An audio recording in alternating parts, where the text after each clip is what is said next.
So let's go. Let's launch the stream on YouTube. Hello, YouTube.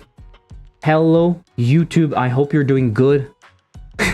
We are working on Hyperslice. Today we are doing two things. Two things today. We are adding some upgrades. We really need to add more upgrades because the demo deadline is approaching fast, and we need a bunch more upgrades, especially upgrades that are like useful for different people, right? For example, upgrades that would increase your combo or your scoring could be useful for people that are very good at the game and are trying to reach the top of the leaderboards. And I think that can be something interesting. I also need to integrate the leaderboards at some point, but that should be okay. Because it's kinda already implemented, because it's coming from Color Space. I just need to set up the things correctly. But yeah. So we have a bunch of stuff to do. And I have my upgrade board in here right now. I have a bunch of upgrades. So we just need to do like one or two, I think.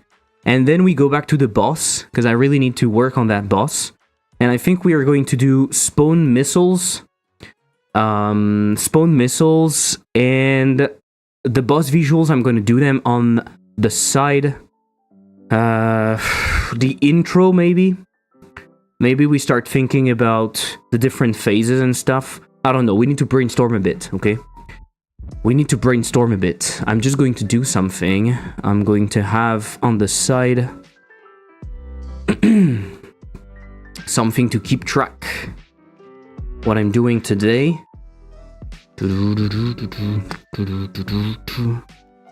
Walking counter in Lua. Funnily enough, I wanted to make it in Lua initially. Because I was thinking of making it in OBS. But there's no sense. It makes no sense, in my opinion, to make that in Lua, because I'm also walking when I'm not using OBS, so it makes no sense. Let's duplicate this shit, and let's use that. Quick recommendation if you didn't see it, because it's always good to share games. And also, guys, if you have Relaxing Chess on YouTube, hello, welcome. If you have something to share, if you have a game to share, a demo page, a Steam page, whatever, share it in the chat. We can take a look right now if you want. So please share it. And that would be cool. So 2 upgrades and boss fight. I'm gonna say boss missiles and maybe boss movement. We can talk about that. And maybe boss intro. Let's say that today we are doing that. I'm going to copy the link to the block. Sorry, I'm just putting that on the side for a second, because I don't want you to see. And I'm going to sync that block. Yes. So yeah, if you have anything to share, don't hesitate. Don't hesitate. We need to do that more often at the beginning of the stream. Take a look at what you're working on. And do a little shout out. And before we start, I wanted to shout out Crew, which is a fast FPS, like a boomer shooter, if you want. Thank you for following the channel, William Prada. I appreciate it on YouTube. Thank you so much. It's very, very cool. It's, if you know Post Void, if you know Angerfoot, if you know games like that, it's just you are basically going through, how do we call that? A corridor FPS, I think, maybe. Basically, you go through corridors, you fight enemies, and there's like roguelite elements, because you go at the end of the level, you can like trade health with upgrades, or at least things that would give you more health.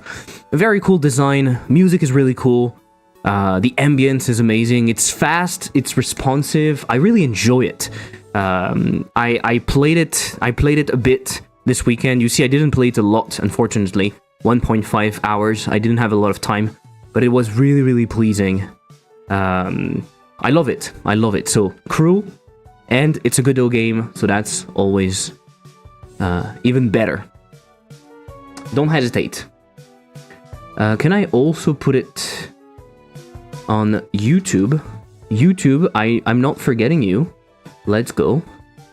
I also give you the right thingy. And boom, I also put that on YouTube because we never know.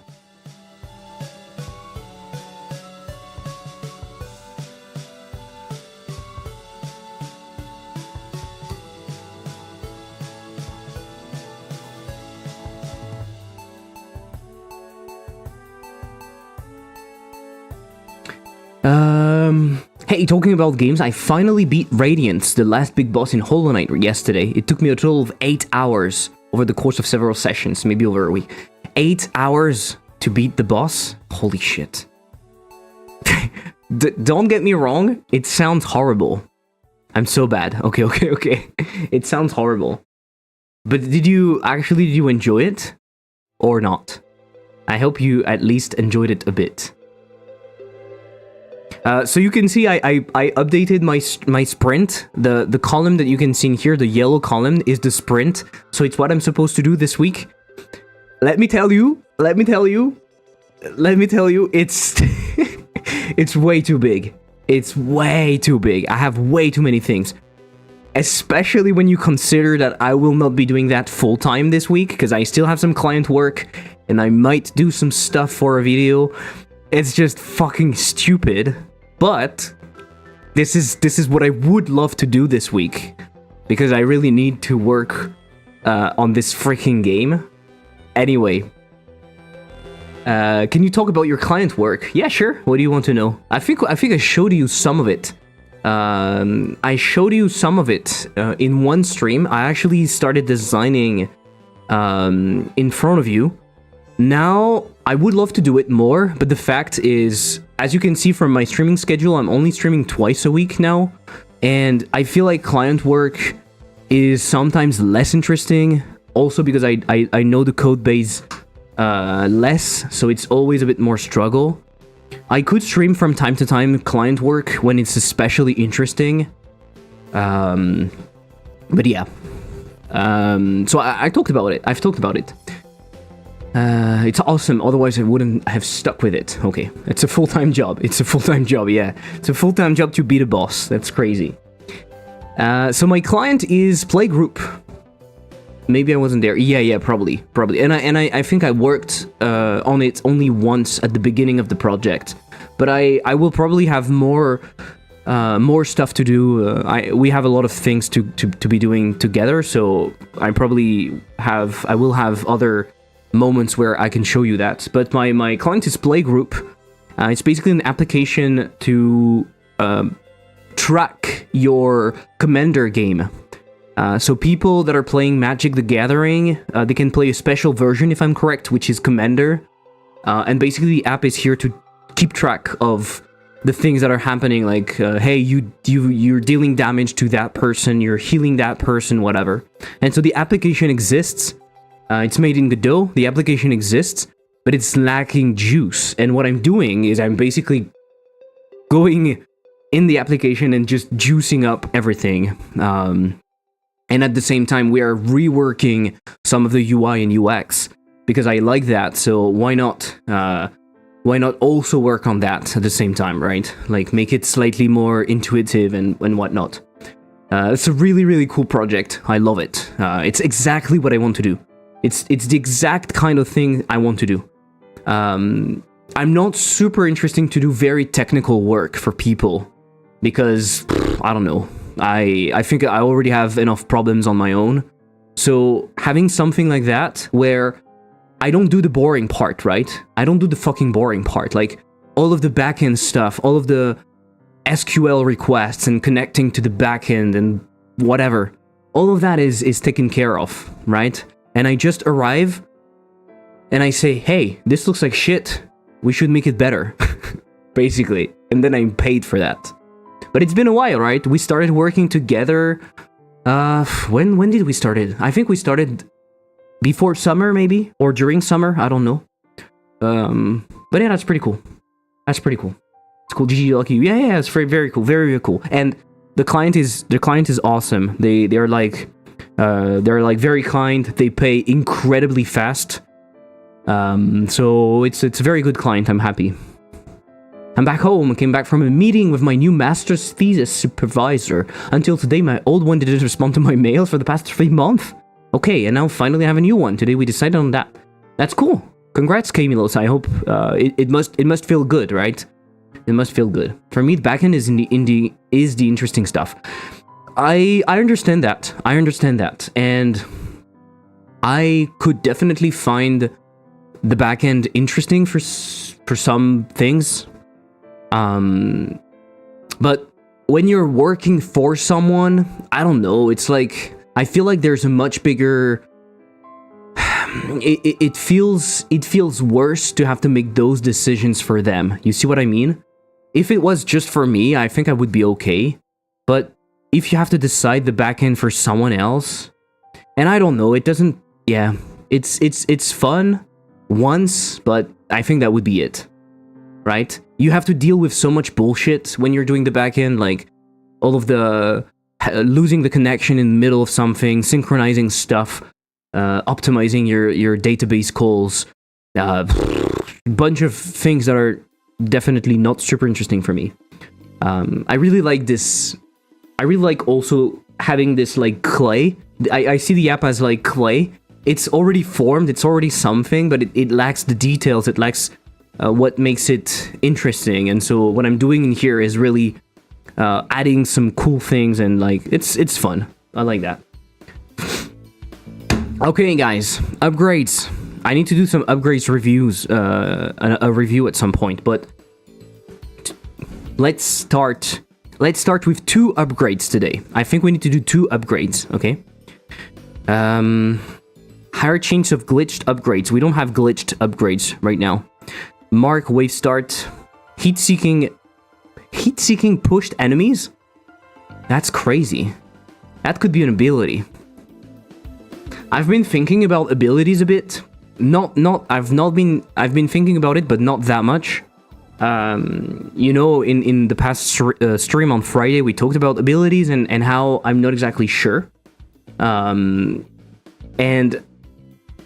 I don't know exactly what I'm going to do, but I'm thinking one way of solving my problem could be to treat abilities as some sort of very powerful upgrades, right? So you would still buy them, but for example, the shield, instead of being just an upgrade, could be called an ability. It would still be passive, it would still be something that you don't have to trigger or whatnot, but it's like an upgrade, but much more powerful. And for example, the heat-seeking pushed enemies could also be that. It could be an ability, right? It could be something considered so powerful that you're not, we are not giving it for free, but you can buy it. And why am I considering it an ability? Because it modifies the behavior enough to be different. You see what I mean? And I've been looking at some of my upgrades, and I was like, hey, you know what? This could be an ability, probably, or like an upgrade ability. You see what I mean? Could you speak a bit lower for 10 minutes or so? I need some shut high. Okay, Arkham. I'm going to continue like that. So, ability to parry laser, for example, laser. This could definitely be an ability, because it's something that modifies the game very much. Right? Same thing for that, for example. I'm not going to continue like that, it's much more difficult. Something on P-Cup, enemy leader. What is that? Slight chance of having an enemy leader designated in the wave. If the leader is killed, it ends the wave immediately, or it kills all the enemy on screen. The leader might be stronger to balance things out. This is an amazing upgrade. This is incredible. What the fuck? Who thought about that? It's crazy. It's crazy, right? Hey, by the way, have you heard about... The fuck is this? I saw that on Shaddy's games the other day. He's thinking about his next game. Oh my god, what is this? Story before bedtime stream. Yeah. What is this shit? Mechanics weight template. Okay, so it's in French. So describe the feature, give an argument that can't be countered, explaining why this mechanic should be in the game. What are the constraints? What are the bad points about using this mechanic? What are the weaknesses associated to this mechanic? What are the risks? What are the rewards? What is the progression? The depth? And the attractiveness. Is this mechanic attractiveness when you put it in the game idea? Okay. And so why is it called weight template? Do you like is it like text, or it's just a feature to help you think about it, right? It's not like you put numbers and it calculates something. To think about new abilities, power mechanics in a game, it's meant to help you decide if a feature is a good addition to your game or not. It's more to think about it, I believe. Okay. Honestly, that seems interesting. I put that on the side. I put it for our friends on YouTube. If you're interested. I don't know if it worked. Maybe it did. Yes, I think it did. And maybe you can score each column from 0 to 5, maybe. Yeah. Yeah, that seems interesting. Thanks for sharing. Start the wave with X% ultimate charged up. That's pretty cool, right? That's pretty cool.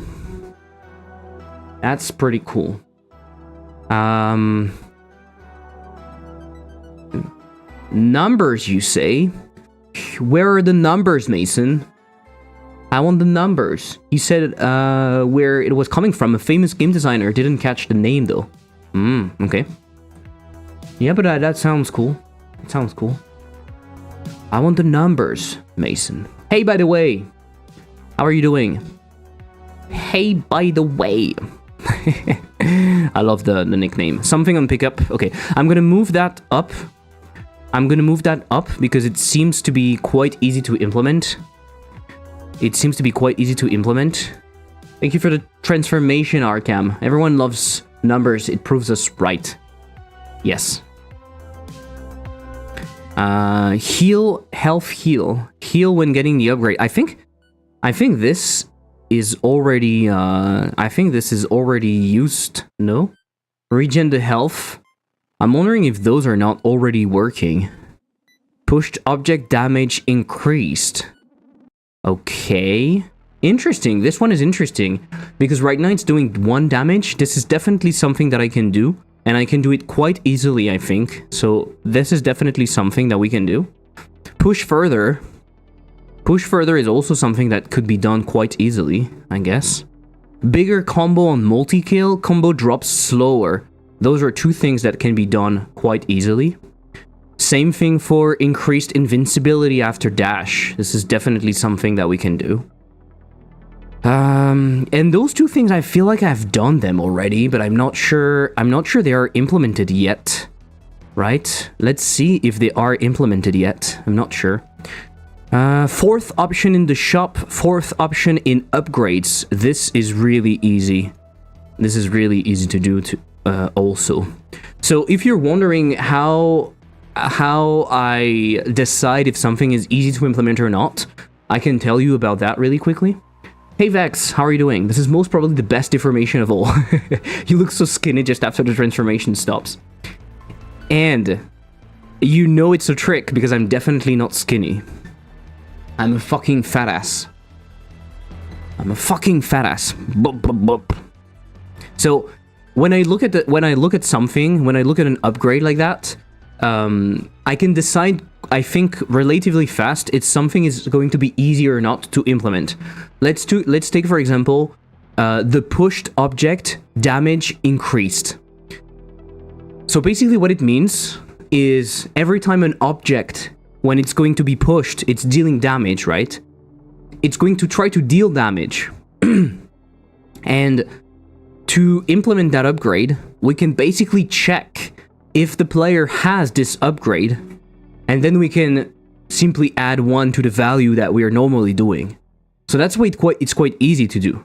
Same thing with push further. The moment we decide how much we should be pushed, we can look, hey, is the player using this upgrade or not?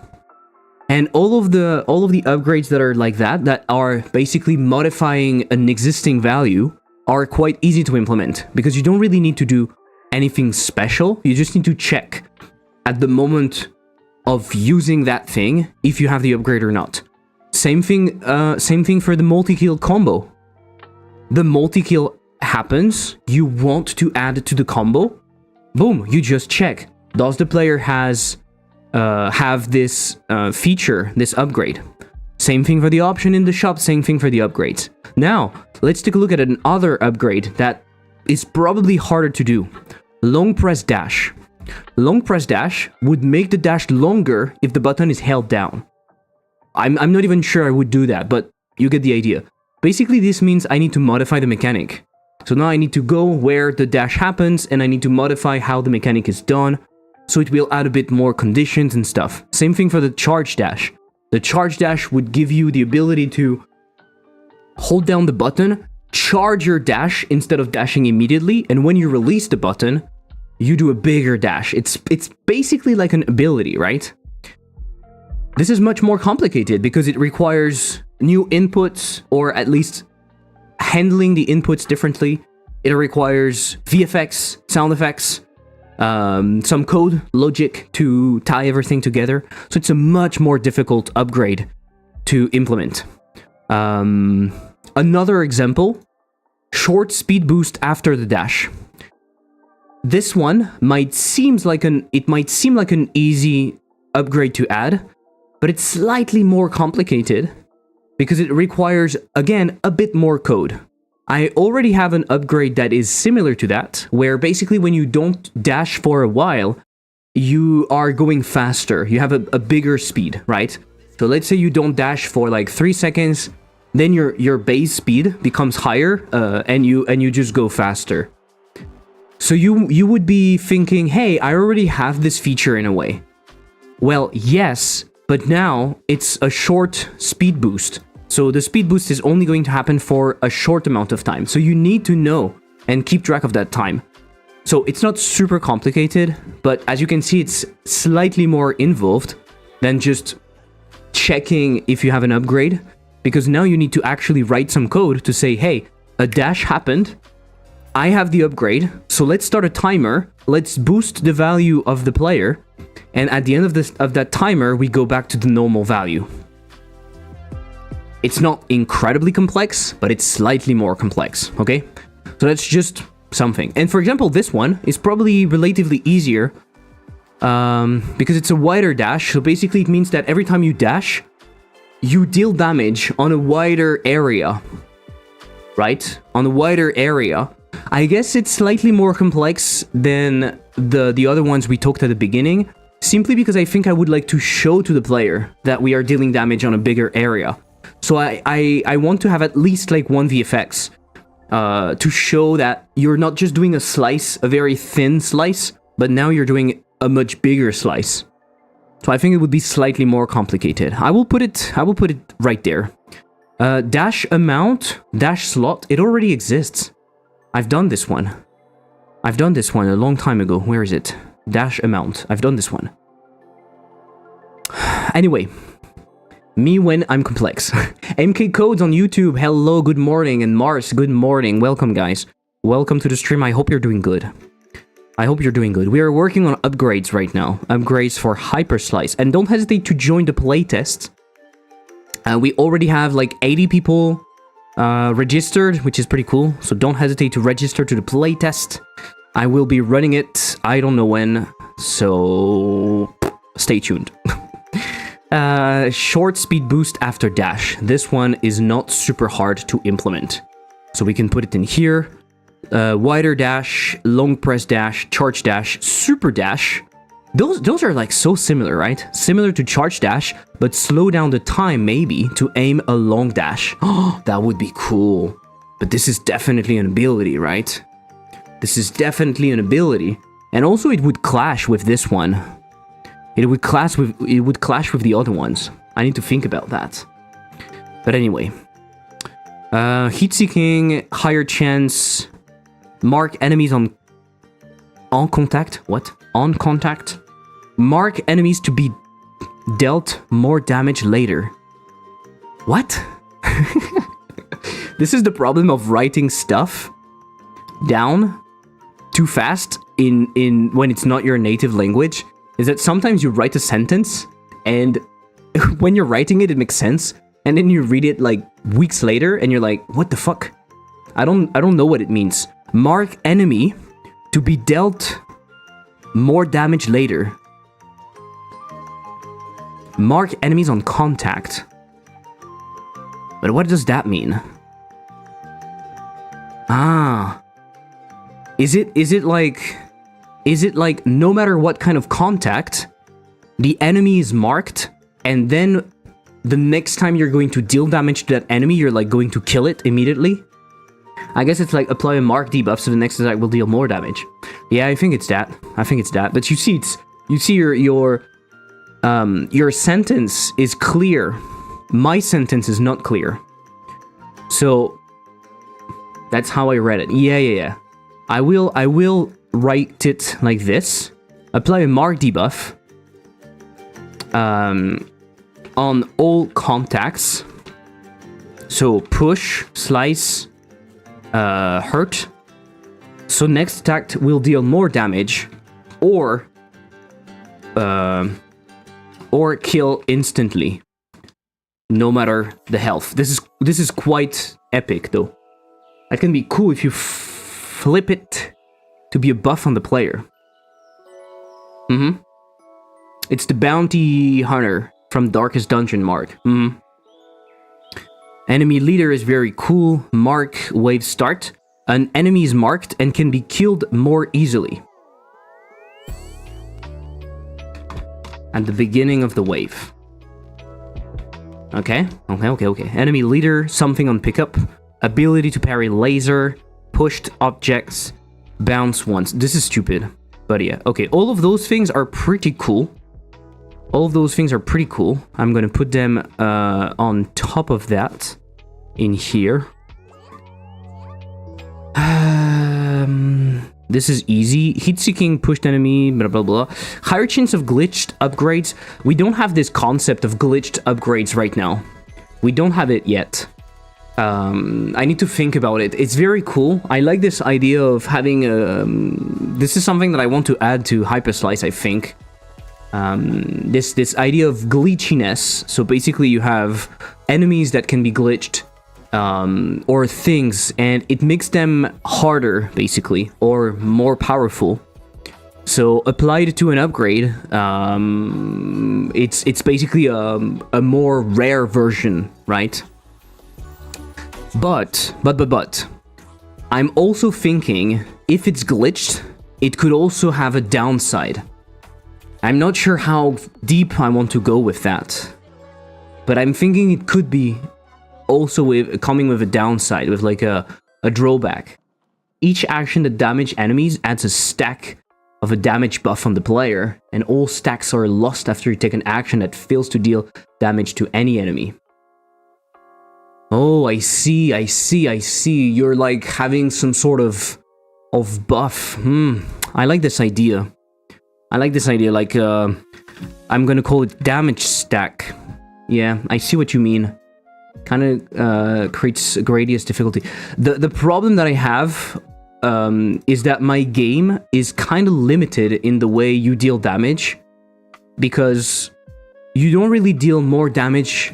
Like, you deal either one or no. How can I say that? Unless unlike in Hades, where you really have a bunch of different damages that you can do because enemies have like a health bar. My enemies have either 1, 2, or 3 health maximum, which means if they have 1 health, you can slice them instantly. If they have 2 health, you need 2 slices. So you still have a it's still interesting for you to be able to deal more damage, but there's a limit to it, right? So we need to think about that whenever we do something about damages. When we want to increase damage, we need to make sure that it doesn't clashes with the rest of the game. Because, for example, if too early you can get something that boosts your damage to 3, it means now that you basically insta-kill all enemies. It makes everything so much easier, right? So I need to think about that. I need to make sure that, for example, that damage stack might be hard to keep. Maybe you can go up to 3 damages, but it might be hard to keep that damage stack. Because you need to deal damage very fast to another one. It's like a combo. It's like a combo for damage. So it could work. But for that, you would need to be doing damage very, very close. Like 1 damage and then another damage really close to it to keep that buff. Otherwise, it would disappear really fast. Also, we need to be careful about that. Not careful, but we need to think about that, because how do I tell the player that he's doing more damage, you see? This is not necessarily super easy, because right now I don't really have a way of telling the player. Maybe it can be a cooldown, and the stack has a timer as well that resets while taking stacks. Yeah. But all of that, you see, are like more information to show to the player. And we are not doing a game where we have... My goal is not to have a game like a Risk of Rain or games like that, where you have a bunch of buffs everywhere and you can see all of those buffs and stuff. You see what I mean? Yeah. You could also change the damage buff to a score multiplier. Yeah. I have that already, right? Right now in the game, there's a combo meter that you keep up by doing actions, by pushing objects, by killing objects, and that combo meter is used to multiply the score. But still, that is interesting. That is interesting. So let's do sword. You zoom in and makes the screen shakier when getting stacks. And at the end, you play with like the camera just a circle around the player. Do you think it would be interesting to have modes like that, to have special waves? If you have ideas about special waves, don't hesitate, because I talked about that on Friday, and I think in terms of design, this is something that we need to think about. My goal with this game is not to make your typical roguelike where you have a ton of upgrade, right? It is not that. My goal is not that. My goal is more to have like a tight experience that is maybe even closer to what you would have in arcade, but with some roguelite elements. And one thing I want to explore is what can I do with the features I already have. I already have this concept. What can I do with it? What can I modify to make it more interesting? A simple example was in Dash Pong, you were playing like with the bow and the paddles and stuff. You could just modify the gravity, for example. Modifying the gravity is an easy way to completely change the feel of the game. Arthritic Morning, hello on YouTube. Dude, are you walking? No, you are walking, I think. Look, I'm static. But I think you are walking, right?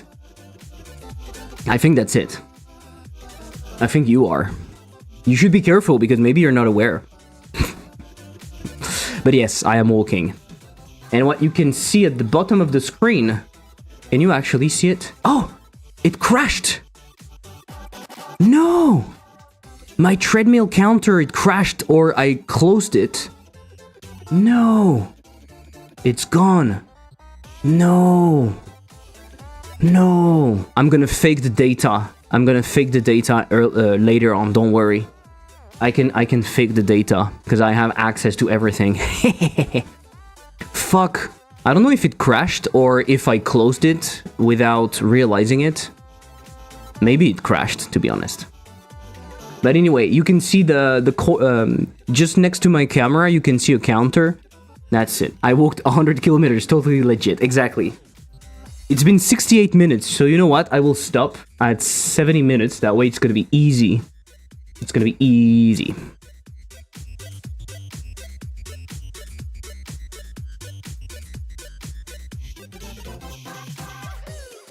Okay, it's time to work, right? It's time to work.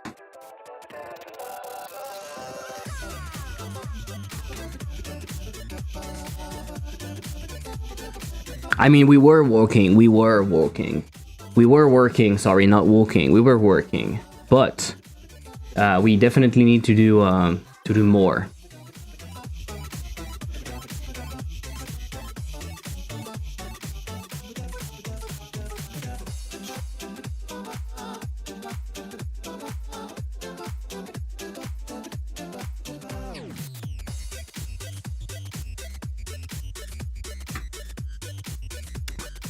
Okay, so what do we do? Do we do bigger combo?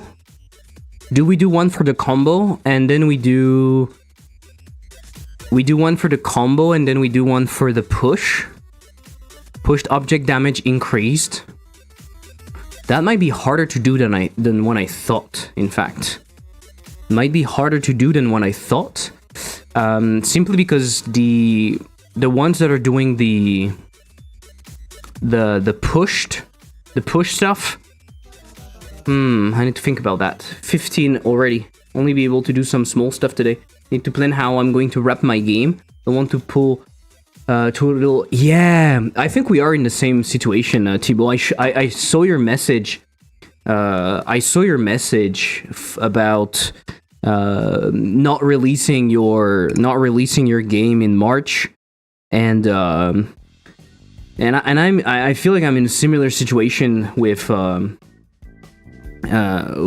Hyperslice. Like, the Hyperslice could balloon into something incredibly huge, but I don't want that. I want to keep it tight, but also I don't want to rush it because I have some ideas and I want to bring them to life. I'm in a difficult situation. Yes, it's Notion. Thank you, Yuri. Notion is amazing. The baby needs to be dropped sometimes, but you want a nice baby. Yeah, definitely. To be honest, I'm not attached too much in the sense that I don't feel like my relationship with Hyperslice is, oh no, I don't want people to play it. I don't want to release it. It's more like I actually have some cool ideas for it, and I want to explore those ideas. But I need to find the line between, yeah, okay, but maybe I first need to release something, and then see the reaction. I could always do an update later and add more stuff. I could also always just do a DLC or whatever. It's important to think about that. Kill the darling, yeah. It's hard to see that line. Exactly. Hyperslice, you mean color dash? I mean color slice.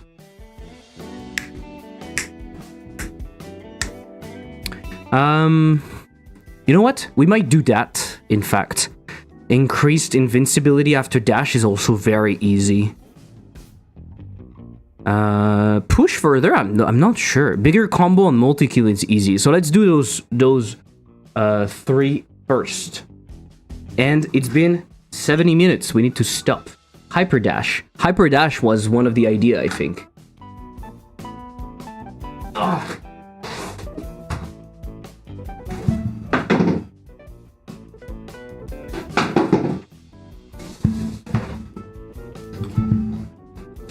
Hyperdash.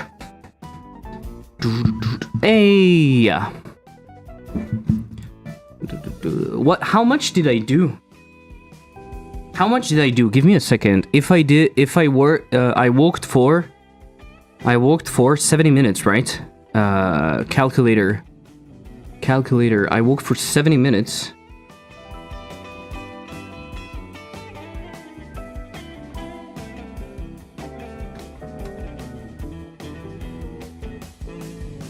Okay, times 2. 2.33, right? Theoretically, I did 2.33 kilometers.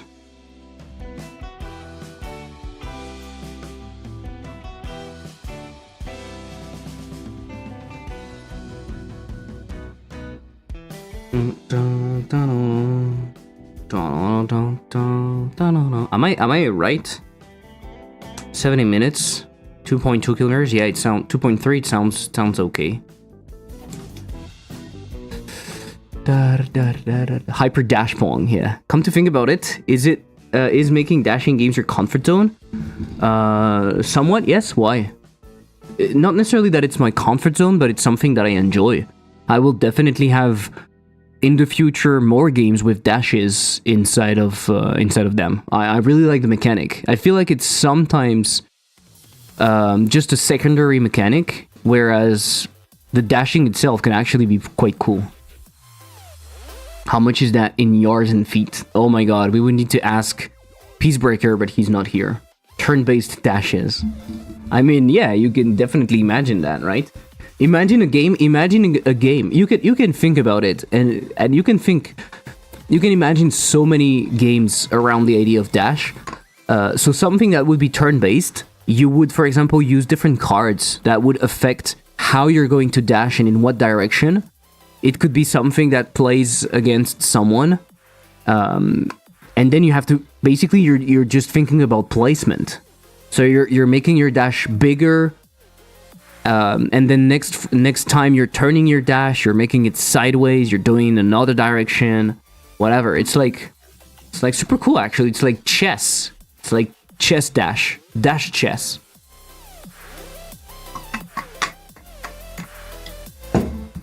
Is it something that exists? One day, I feel like I would like to take chess and modify it, right? I feel like I would like to modify chess. Do you know any chess game that is using the mechanics, like the movement of chess, but where you can modify them? There must be something like that, right? There must be a game with some kind of deck building aspect or roguelike aspect where you can modify the way the things are moving on the board. Pool is dashing from the perspective of pools. I think there were a frog game where time moved with the dash. Yes, there is. It's pretty cool, actually. It's pretty cool. Maybe create a chess survivor game or something. Yeah, ask Aramis about some advice. Yeah, it's true. It's true. That's very true. What you're saying here is very true. And I'm not sure I like the fact that it's true. I'm not sure I like the fact that it's true. Shotgun King, the final checkmate, is a chess roguelike. Yeah, I know about this game, but is it like based... Do you change the movement?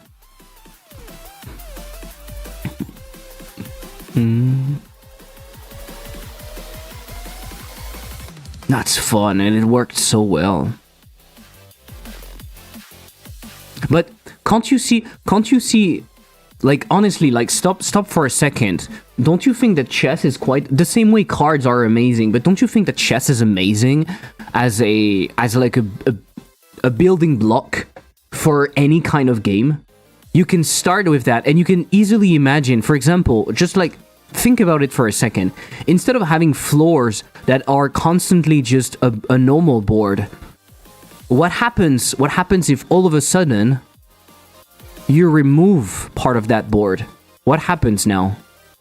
Right? Boom. Imagine that. Imagine that. You can simply do that, and it makes it interesting. Because it takes something that people are used to, and you modify it. And now, boom, you have to think about it. Now there are things that, for example, if this guy goes here, then he's stuck. He can't go here, so he has to go back in here, and then go back in here. So you see, he's pretty limited in the way he's moving. So you know, for example, with your guy, if you put it in here, you know that you're safe. It's super fucking cool, right? It gives a different coat of paint, and you get something like Advanced Wars. Yeah. And I think it has the benefit. It has a very big benefit that sometimes developers don't think about. Players, they want something new, but with something they know. They don't want something that is entirely new, because if something is entirely new, then it's hard to understand what it's going to be about, and it's kind of disorienting. So you take something that they know, and then you slightly modify it. Honestly, I would love to do something like that. And the idea that you shoot with stuff, it's so freaking cool.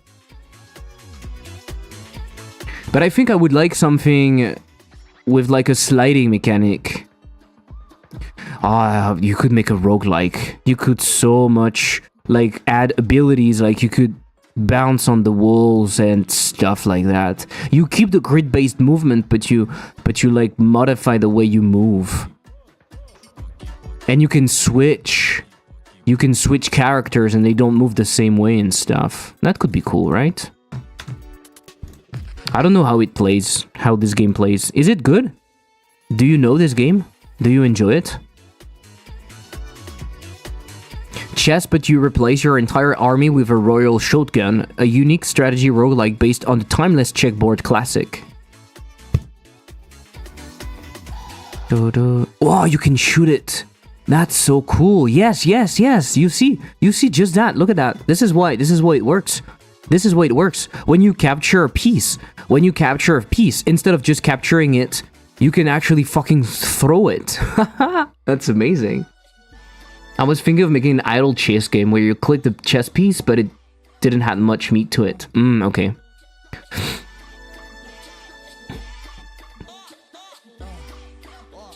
Lovely. Gotta go to the gym. Work good, my man. Thibaut, good luck with the gym. Good luck with the gym. There's a demo. Fuck, we have to try it. We have to try it. Not now, at the end of the stream, okay? But we have to try it. Where is it? Yes, install. Install on my PC. You fucker. Ho ho ho. And I'm adding it to my wish list. $9.99. Okay. Oh, Super Algebra. This game was not a big success, right? Fuck, I like the art style also. It's an art style I wanted to go for at some point, like a vector, vector flat. I kind of like that, right? It has its own like style to it, and it's definitely doable for an indie. Like, yeah, like vector flat, limited color palette. This is beautiful. This is beautiful, but it gives me ideas. No, I don't want to do that. The style is neat. The style is very neat. Yeah. Shotgun King, I think it has been received okay, but not Battleship. No, it has been received more than okay. More than okay. 800k estimated revenue. That's a success. That's a big success for me. That's a big success, especially for Pancake, because they're doing games like quite fast. That's quite a big success. No. I was talking about this game, Super Algebra. It's another game that they made, which honestly the idea sounds interesting, like having to play around with math to play a game. It sounds interesting, but you see the reception was much higher. 10k estimated revenue. I don't know if they consider it a success or not. It's probably a bit low. Pumpkin makes cool stuff. Yeah. I think math scares people. Maybe. I think if you want to do a math game, you have to hide it under something else. You have to hide it under something. And I think cards for that might be a good solution. Hiding it under cards might work. No, but they're good at what they're doing, right? They're really good at what they're doing. Like small games. And I think it's because when you make small games, you have to get creative. Oh, the Moonpong didn't do very well, so I think. Yeah, Moonpong didn't do very well. Moonpong was cool, honestly, very cool take on the Pong idea. A bit hard to read sometimes. When I remember playing it, it was a bit hard to read because there's a lot going on and the backgrounds are sometimes distracting. But cool concept, really cool concept, juicy, really cool little game. Chess, but they're bowling pins, and you dash instead of throwing a ball. Yeah? I thought the math game was made for their child, as far as I know. Oh, maybe. Okay, okay. That's actually super cool if that's the case. I think most of their games are made mostly through Ludum Dare and then polished afterwards. Yeah. It seems to be... You're right. It seems to be their... It seems to be the oh no, similar to games you played. Okay, it seems to be their strategy nowadays. I don't know if it was the strategy all along, but even for most indies, it seems like a good strategy, honestly, right? What do you think about that? You have some ideas, you prototype them during a game jam, or you come up with an idea during a game jam, and straight from the game jam, you start working on it. That way you use the small hype that you have at the beginning of a game jam, the feedback, the stuff, and then immediately you say, hey, I'm working on the full feature, full release of the game. You make a Steam page quite early, or at least you have the itch page. Especially if you want to make games very often, I think it's a good strategy. It seems ideal. If only I managed to finish the dares. I see. Harry, I really think you should... I see you doing a game about cards, or a game similar to Shotgun King or something. I don't know. Your art style would go well with something. Not like that. This is pixelated. I'm not sure, but your art style would go well with like a card-based or turn-based game. I don't know. I think it would do well. I really want to see something. I really want to see you make something, or make something with you one day if you want. But I think you have something really interesting. Zaku, how are you doing? We're checking Shotgun King, right? Because I don't know why we arrived in here. I think because I said I wanted to make something with chess one day. But yeah, I never join jams because I have ideas, but I dread trying to stretch them to fit the theme. I see what you mean. My take on that, Yuri, is that very often you can fit the theme loosely if you really want to just use the jam as a way to prototype your idea. You can always just fit in the theme loosely, even sometimes in a way that could be removed afterward if you don't care. And I also think that you can do very well in a jam, even if you don't fit the theme that well, because people will be, if your game is good, people will be interested in that. And they might care a bit less about the theme.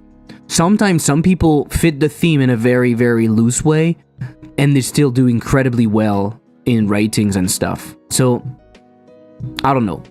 I think it can be interesting. One of the backburner projects is a physical card game. Ah, that's super cool. But physical it's frightening, right? In terms of how much energy you need to put into it, how much money you need to put into it, maybe. I don't know how you feel about that. I'm slightly afraid of this. Why am I doing that right now? No, I'm gonna do the upgrade. We said we're doing the upgrade. How is the game dev going for you? Close to finishing stuff? Close, not really. So, I've been, at the end of the year, I've been doing kind of a break with Hyperslice. I focused on Dashpong, my first game, because I was bringing it to Switch. I think I'm now pretty close to being able to release on Switch. What I need to do now is do a lot check with Nintendo to see how far I am. To be honest, it's a bit difficult for me to know exactly what is the state of Dashpong, because I still have some admin stuff to do for Nintendo and probably some modifications and stuff, so I don't really know. I feel like I'm getting close, but I'm not sure. And so now I'm only starting with the new year. I'm only going back to Hyperslice now. But hopefully I'm bringing Hyperslice... Fuck, I needed to stop that. Hopefully I'm bringing Hyperslice to the Steam Next Fest late February. So I'm working on a demo right now. So it's going well. It's going well. I have a lot of stuff to do, but I mean, as always, right? As always. So it's exciting. I think it's exciting.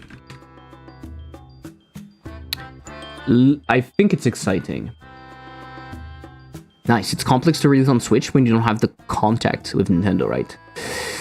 Uh, well, I'm not sure it's really about the contact. From what I'm seeing right now, it's mostly not knowing the platform. For example, if you compare it to Steam, the first time you're doing a Steam page, the first time you have to fill in the information, create the Steam page, create your build and stuff, it's confusing, right? And you're lost and you don't really know what to do. But the good thing about Steam is that the platform is slightly less closed, so you can find information online, and most importantly, they have a nice little checklist with the different things that you need to do. So the first time you're confused, the second time it's much easier.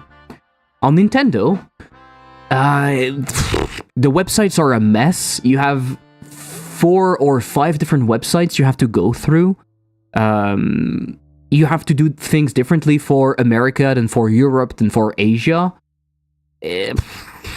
They're asking stupid stuff like they want PSDs of your files and not just the PNGs. Imagine if Steam was asking for the PSD file. Maybe you're not using Photoshop, right? Fuck them. Anyway, so they're asking for that, for example. And the process is just a bit more difficult, and I don't know it yet. So I guess when I will be more familiar with the platform, it's going to be easier, right? Weird. Yeah, maybe it's because they want to be able to publish stuff for you. Wait, what? So I have to subscribe to Adobe shit to publish with Big N? I think, to be honest, I think there are many softwares nowadays that can do PSD files. For example, I know that I know that Affinity. I know that Affinity is able to at least read PSD files, but I'm wondering if they're not even able to produce them. But I think they want PSD files, if I'm correct. I remember, like, when filling in the information for the store page, they want, like, the JPEG and stuff, but they also want PSD files, and I still have to do them, because I don't use Photoshop to make my my stuff. And yeah, the whole process is just a bit shit. The backend is a bit shit. It's not well made. It's not easy to parse, easy to understand. And just not knowing the platform is also a hurdle, because you don't know what will be important for them or not. You don't know things, basically, right? And not knowing is always difficult. I checked Affinity Designer and it could export to PSD. Yeah, exactly. Fortunately, nowadays we are lucky enough to have different things to interact with PSDs. Clip Studio Paint can read and make PSDs. Okay, good. To be honest, the card game would be just for me and friends, not being too serious. It would be daunting if so. Yeah, I see. Pretty cool stuff though. I want to make a game at some point, a physical game. And I was thinking I should start with friends. I should start with my friends that are into physical games, and I would make something really small, something simple. I was thinking about something with rules. I like the idea. It's something that I want to explore one day with a game, because in a game it's much easier to have a bunch of rules, right? Imagine if Balatro was a physical game. It would be possible, right, to a certain extent, but Balatro being a video game, it makes it so much easier to have all of those rules and all of those complex calculations. And I was thinking, sometimes the fun of the game can be playing around with the rules. And I would love to make a game around that, where as you progress through the game, you have more rules to discover and to modify and to use. And so you need to think about your actions, thinking about what can be done, what rules would be triggered, etc., etc. There's a game like that, actually, where you need to cross a bridge. You need to cross a bridge, and for that you need to play chess, but you don't know the rules of that special chess. And as you play through the game, you understand some of the rules. And then when you play the chess game, you have to play thinking about, oh yeah, in this particular game, my bishop can actually go outside of the play area. That's a special rule. I love this game, right? It's super cool. You play against the troll, I think. Exactly, yeah. It's a small game. It's a very small game. It costs like €2 or something. It's a very cool game. You finish it in like 45 minutes or something. But the idea is really, really, really cool. And I would love to make something. I talked about it, so maybe you saw it in here. I talked about it, and I showcased it in one of my monthly newsletter stuff. Toute cette toux, je suppose que la peste noire est de retour. Soyons justes. Si j'étais allemand, voudrais-je visiter la France? Hello, Peacebreaker. I hope you're doing good. To make Balatro not suck physical, you'd need cards with RFID chips and some software to interpret them. Otherwise, it'd be so tedious. Yuri, I think a skimmed down,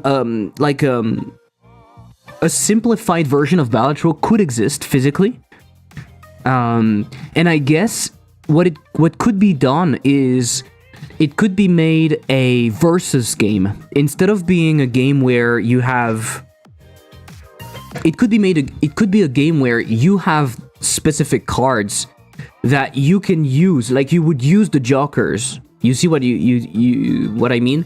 Instead of having those jokers and having to do the computation all the time, like you would use them when it's your turn. So it would be more of a classic card game, right? And you would say, oh, I use this joker to be able to do this, and it doubles my point. And then maybe someone else could have a counter joker, and they would be like, oh no, I have this counter joker that actually removes this.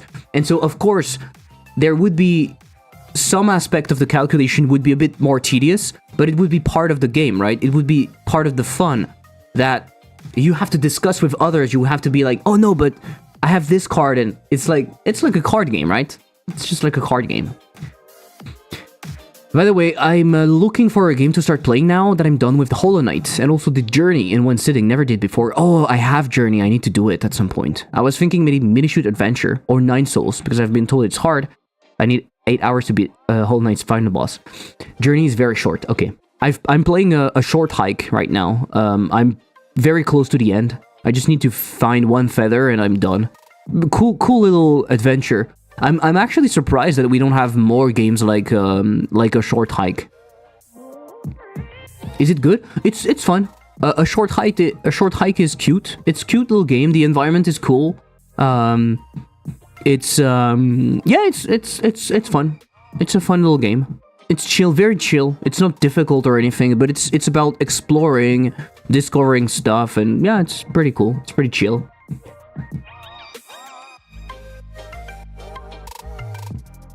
Journey was more fun than I thought. Really? Journey was more fun? Okay, interesting. Just wait a couple of days or two for Silksong. Yeah, couple of years maybe. I also have Journey I haven't played yet. It's an hour or so, maybe less. Oh, cool. I like games that you can play in one sitting, to be honest. Try Toem. I think I've heard about Toem. I think I've heard about it. Toem, a photo adventure. Yeah. Oh fuck, it's 20 euros. Wow. Franken RPGs. It's like 3 hours of your... Yeah, if you're fast. Okay. I would say Journey was fun. It was a nice experience. Yeah, okay. No, but I like games that are not necessarily fun. For example, I played Threshold. Threshold is like a psychological horror adventure experience. It's not fun, right? I don't think you can say it's fun. But it's definitely engaging, especially if you like dark, weird atmospheres. It's really cool. Your third icon over there looks like a Warframe logo. This?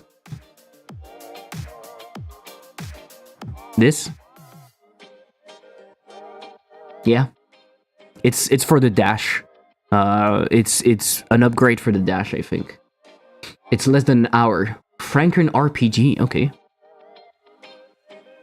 Franken RPG. Okay, cool. What did I do recently? I played some games that I really enjoyed, but I made my recommendation at the beginning. You should play Cruel. You should play Cruel, which is a boomer FPS, boomer shooter FPS, corridor fast FPS. Very good. I don't know. I think every game should be fun. The type of fun could be different. I see what you mean, but I don't like. Fun doesn't really mean anything, right? If you go by that definition, it doesn't really mean anything. Cruel is not a boomer shooter, it's a zoomer shooter. Why is it a zoomer shooter then? Short hike is relaxing. There's a game inspired by it called Nightstones, made by one person. Same type of style, but with puzzle combat and a larger fantasy world. Okay, but you see, I'm afraid that if you go with a larger world and with more stuff, you lose the point. I think the point of a short hike was that it was relatively simple. When you think about it, a short hike is incredibly simple, right? You just move around. You have like two to three mechanics for movement, and that's it. You don't have combat. You don't have anything, and it's just about discovering this seemingly small world, but filled with little stuff. And I think I like that. When I say fun, I mean enjoyable. Yeah, okay, I see what you mean. But again, enjoyable can feel like... Yeah. But it's the same thing with like horror movies, right? One can enjoy a horror movie, but of course, enjoying a horror movie will mean something completely different than enjoying a comedy. Comedy? Comedy. Fuck. Sometimes I lose the...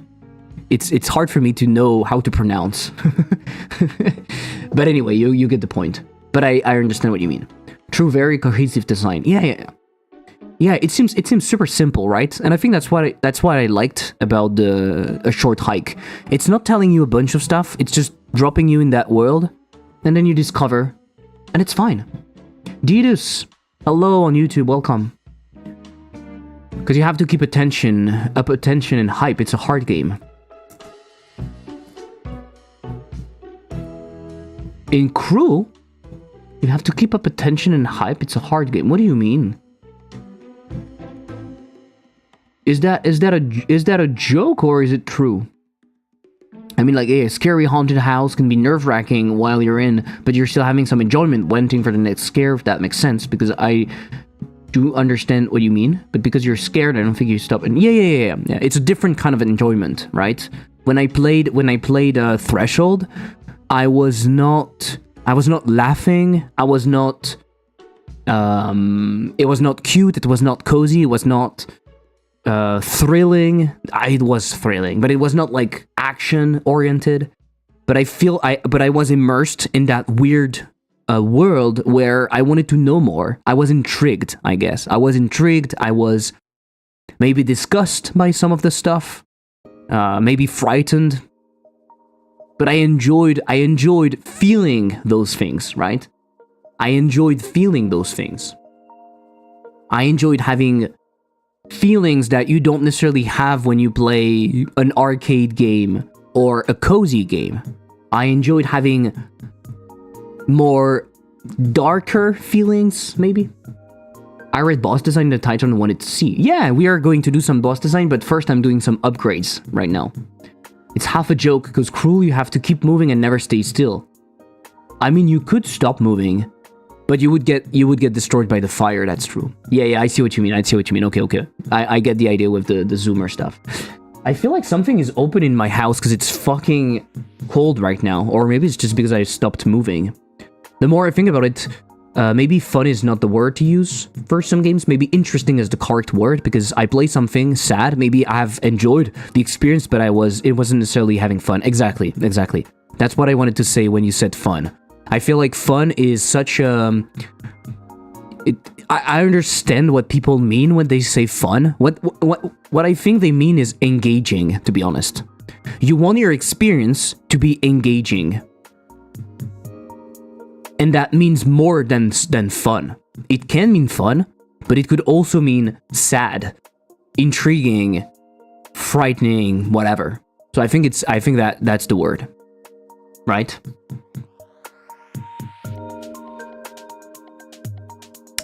Where did I put my stuff? That's the word. Look at, English words. I'm fucking good at it. English is just so easy. I'm just incredible. Upgrade, ultimate, let's call it ultimate. Upgrade, ultimate, charge. Wave, ultimate charge. Or charge, ultimate charge wave. No, it's the wave that charges. So wave, ultimate charge. Yes. Wave, ultimate charge. So I'm gonna put that in progress. It's going to be wave ultimate charge description. It's going to be that with a description, right? Right now it has no icon. The price, it has no price, right? A value, it has no value. Or do we have a value? Maybe we do. Health, damage, movement, pickup. Health, damage, movement, pickup. And unique. Is it unique or can it stack? I think it can stack theoretically. So that could be a thing. Now I need to go into my upgrade manager and I need to upgrade some stuff. Do we have a category? Is it related to health? No. Is it related to damage? No. Is it related to movement? No. Is it related to pickup? No. Right? Do you agree? It's related to the ultimate. It's related to ultimate. And the category ultimate, the color is white right now. Okay. Dash stun, and I want ultimate. So ultimate wave charge. It's not called like that. It's wave ultimate charge. But I don't know if I want that. Wave ultimate charge. And ultimate, I think I want to start with ultimate because I want to know what it is and I want to know what charge is. So the wave charges it. Let's say it's okay. Let's say it's okay. Dashes, we might have a lot of dashes in here. And I have them in here. Dash duration, dash stun. I might skip some numbers just to give myself some room. Or no, it doesn't matter. No, it's okay. So I have that. Okay. Let's go back to this. It's not going to be updated, so let's reload. So what are you doing today? Are you fixing your spaghetti code or staying strong and going with it? I don't have any spaghetti code in Hyperslice. Hyperslice is incredibly well made. So I'm working towards the demo. And today we are doing 3 upgrades and boss design. I need to go a bit faster because really what did I do? It crashed? It fucking crashed? Am I crazy? Don't tell me it crashed. Why would it crash? No! Okay. No. What? The actual fuck. This is going to be a problem. This is going to be a problem. Godot 3.6. Let me open in common shell. Can't I open a terminal? Let's put the terminal in here. CD. Nah, for fuck's sake. Just copy that. CD. Come on! Can't you fucking copy? What are you on? The fuck? Copy path to clipboard.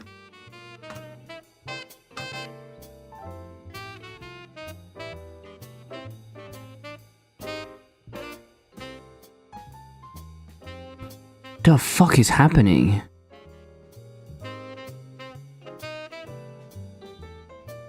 Come on, close that. The fuck is happening?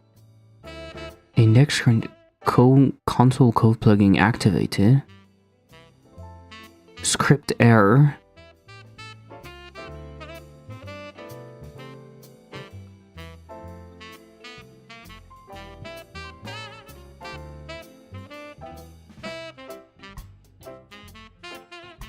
Posting about your code quality and having the editor fail to load your code with a crash classic. I've never seen that, to be honest. And now it works. Wow, that's frightening. It's been a while since Godot crashed on me like that without any message or whatnot. Wow. Well, I hope it's okay. It seems to be okay now. The only time that happens to me in Unity is if I have a while loop that doesn't have a clear exit. Yeah, but I don't have anything. I didn't change anything recently. So that's why I was scared, because I didn't do anything. And I launched the project multiple times without any problem, so that was frightening. But it's okay. I don't think we need anything for that, right? I don't think we need anything for that. We don't need anything specific. Now, somewhere inside of the code, best graphics cards for indie game dev. Wow, Oro on YouTube. I have no idea. I think, depending on what you do, it might be okay to have an integrated graphics, to be honest. If you're doing 2D games, integrated graphics might be enough. But now, if you do like 3D games and stuff, maybe you need a bit more power. And I guess even a 3060 could do the job, right? Graphics like Firewatch, something 60, I think would be more than enough. I mean, more than enough. Maybe not more than enough, but I think it would be okay. Look at the Steam survey. They're doing a hardware survey every year, or maybe even more often. I think the 3060 is still, or I'm saying 3060, but it might be 1060 or 2060, I don't remember. But the XX60 in Nvidia's lineup is still the most used card, I think. And I think it's enough for something like Firewatch. Your PC specs? Do I have my PC specs? Can you look at the description? I think in the description you will see, I think I've linked what I have. But I have a 1070 myself, and processor is, I don't remember. My processor is, give me a second, I will tell you. Maybe I know it in here. A Ryzen 7 5800-100X. And I have 32 gigs of RAM, an NVMe SSD, and that's it.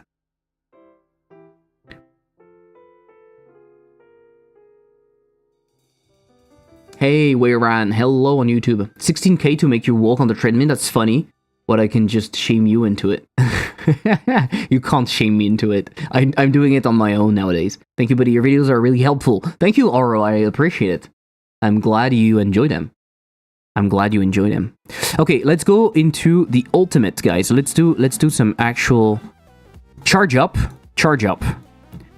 You know what we can do? Do you know what we can do? We can do something very simple. No, is it going to crash? What the fuck?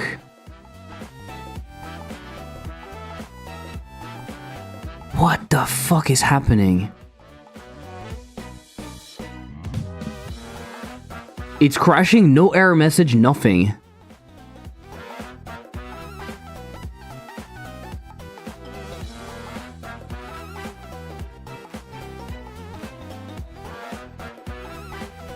The fuck is happening?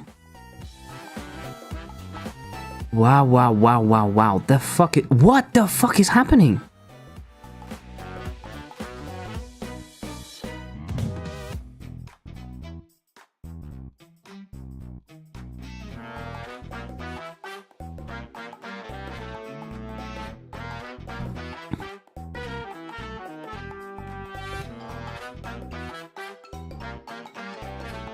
I do have a side note related to fitness. So I lost 3 lbs of muscle, and my trainer claims it's because I'm not getting enough protein. Mind you, I was getting even less protein a month ago, and I gained 5 lbs of muscle. So I tell him, "Are you sure it's not because you put me on a diet?"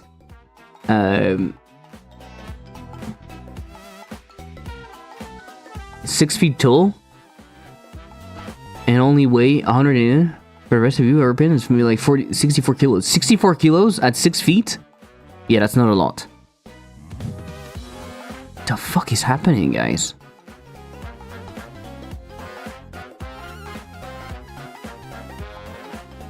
What the fuck?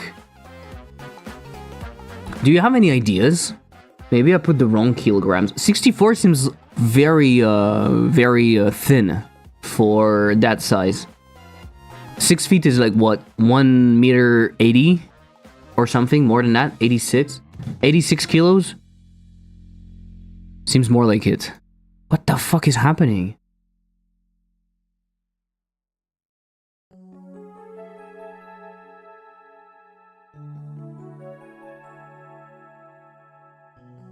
Come on, I can't work. What the fuck, Godot? Is there logs somewhere that I can check?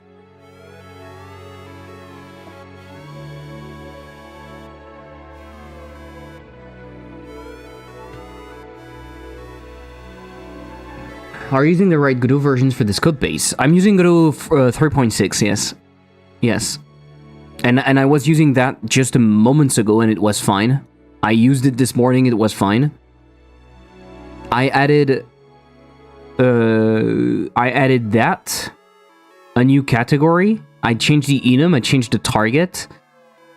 I changed the category in here. You can see the changes that I've done. And I've changed my resource. And that is it. Do you think it's that? It's not telling me anything. It crashes without telling me anything. Fuck. Come on, Godot. Come on, Godot. What is happening? And I had a similar problem recently. When I tried to make my shader cache scene, and when Godot was looping through a bunch of stuff, it would be crashing. And I thought that maybe it was trying to go too deep. It was like a Stack Overflow or something, but I had no error message.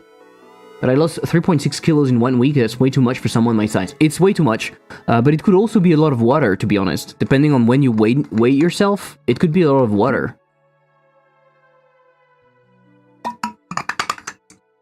But otherwise, yes, it's a lot.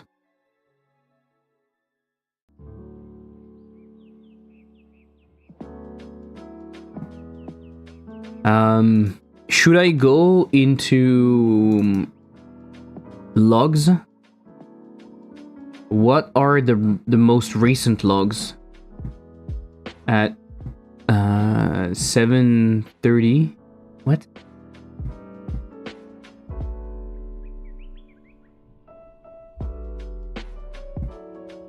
Error condition first, self list condition. There are still memory pool logs in use and exit. But this is when I launched.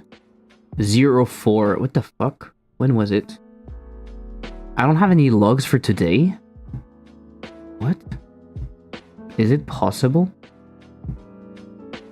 Why are the logs so old? Why are the logs so old?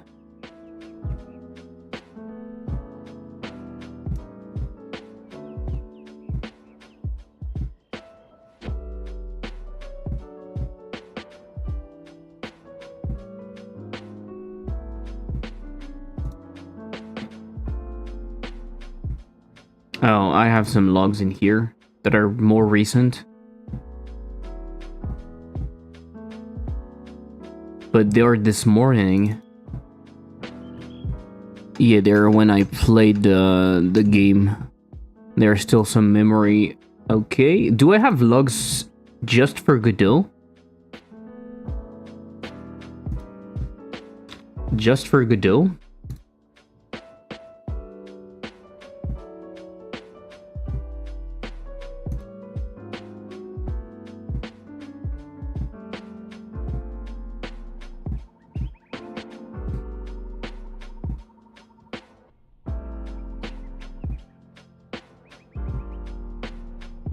I really don't know what I can do. Maybe pull out an older version of your code and try that in the editor, or load up a different project in Godot and try to see if your code or the editor is at fault. Do I have something that uses Godot 3.6 in here? I think that.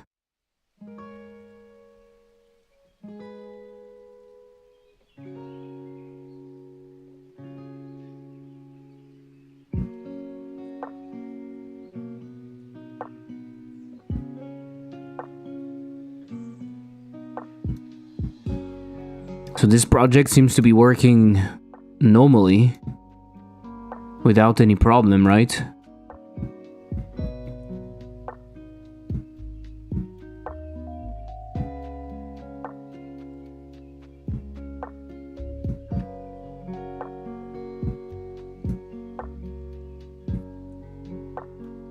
Fuck, that's not a good thing. I mean, I'm doing a bunch of stuff.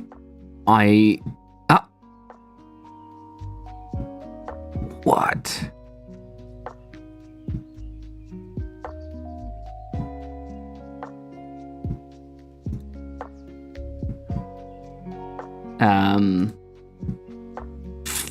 So all of a sudden Godot crashes nowadays, right? Godot 3.6 random crash.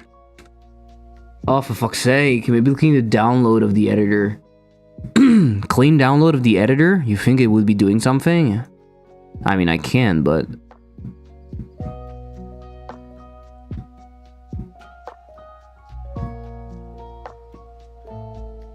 maybe I should not use it. I can try downloading it from somewhere else, just in case.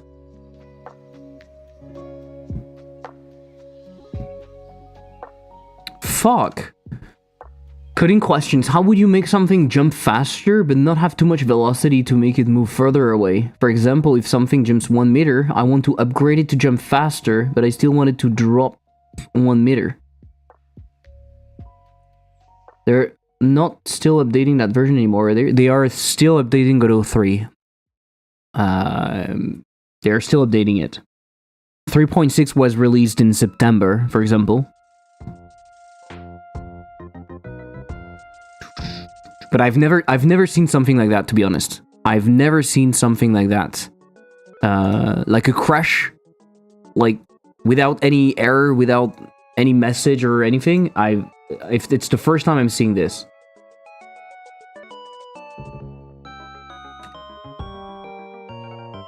So that's very weird.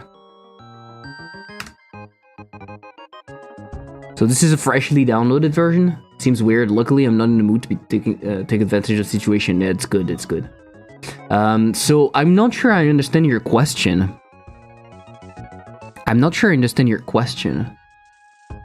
Maybe clean download of the edit. Something jumps 1 meter. I want to upgrade it to jump faster. Like you want the response to be faster? I'm not sure what it means to jump faster. What? The fuck? No, but seriously. Seriously, what can I do?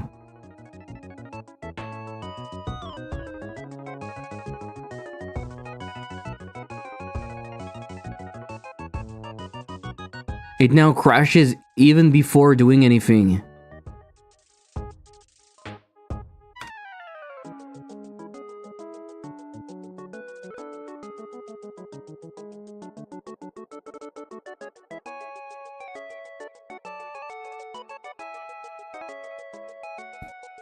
I mean, I guess you could have just it measure distance from when you jump and stop the distance at a certain place. I don't know if that's easy to do if you're not jumping in straight line. Yeah, it seems complicated. To be honest, I'm not exactly sure. Because I'm not sure what you mean by faster. It will basically be a relation between your jump force and the gravity, right?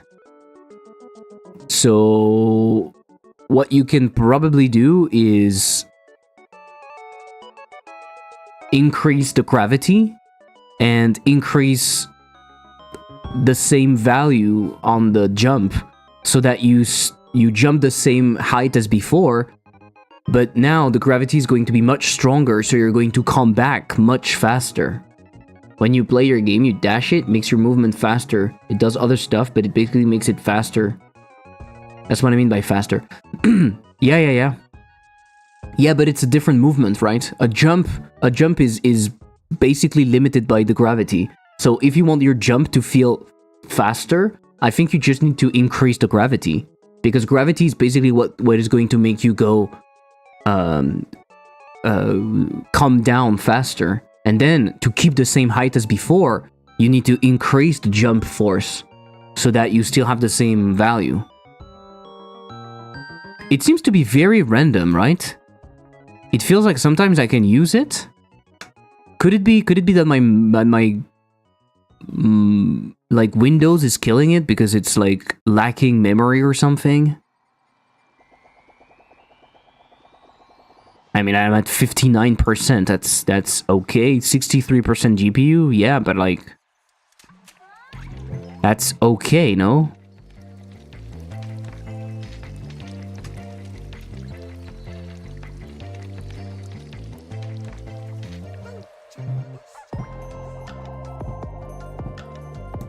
And now I can edit. It's super random. But wouldn't it just give you more velocity, which would make you move further? But I think I understand what you're saying. No. If you increase the same amount your gravity and your jump, you wouldn't go faster.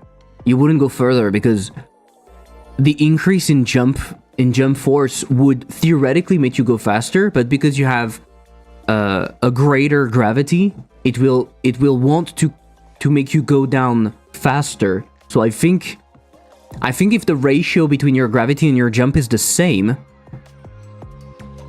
it should produce the same height. Have you tried playing the game since you opened it up again? No, not yet. I'm kind of afraid.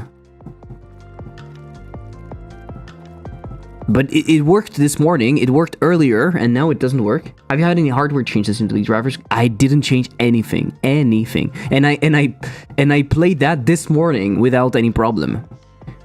Like I played the game this morning without any problem.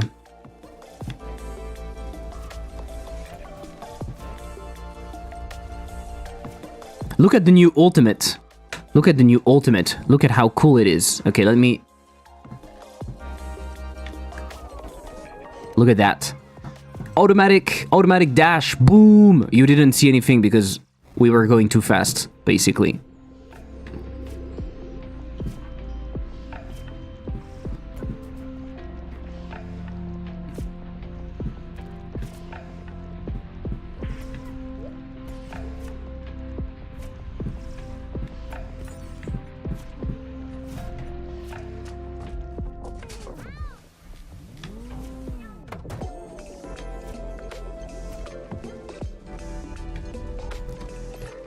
It got further than it did last time, so it's a good sign. Yeah, maybe, but it's weird. That's almost American cool. Thank you, thank you, Peacebreaker.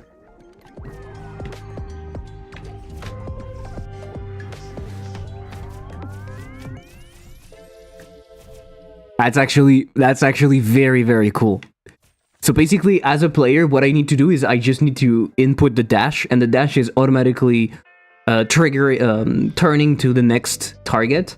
And then when you dash, you have basically unlimited dash for a few seconds. It's actually very satisfying to play.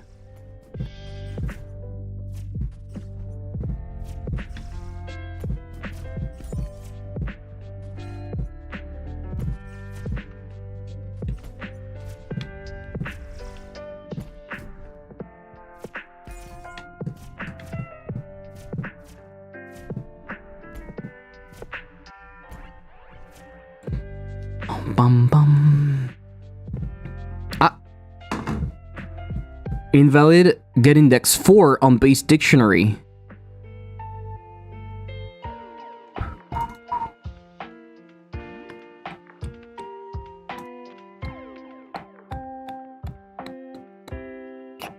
What? What do you mean? What do you mean? Invalid get index 4 on base dictionary. Health, damage, movement, pickup, ultimate. I haven't played the game yet, but I'm almost just watching it, liking the feel of those laser tracking you. I can feel the suspense of waiting for the perfect time to judge. Exactly. I think you can enjoy it. It's very like skill based. It's very action oriented, but I think you can enjoy it. Don't hesitate to register to the playtest, right? On Steam. Hello, Furet. How are you doing? What the fuck is happening? At faction ready, invalid get index 4 on base dictionary. Category colors. What is wrong with you? On my upgrade manager. The fuck are you on? Oh, upgrade manager.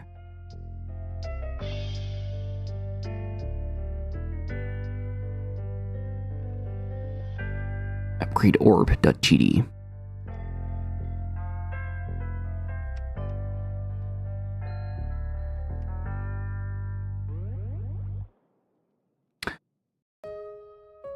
Oh. Oh. Oh. Oh. Oh. Oh. I modified it. I'm okay having problems with the gym, but nothing too big. The gym.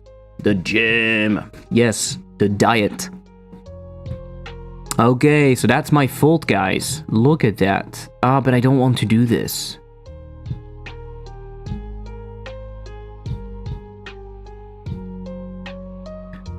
Health damage, pick up, health damage, pick up,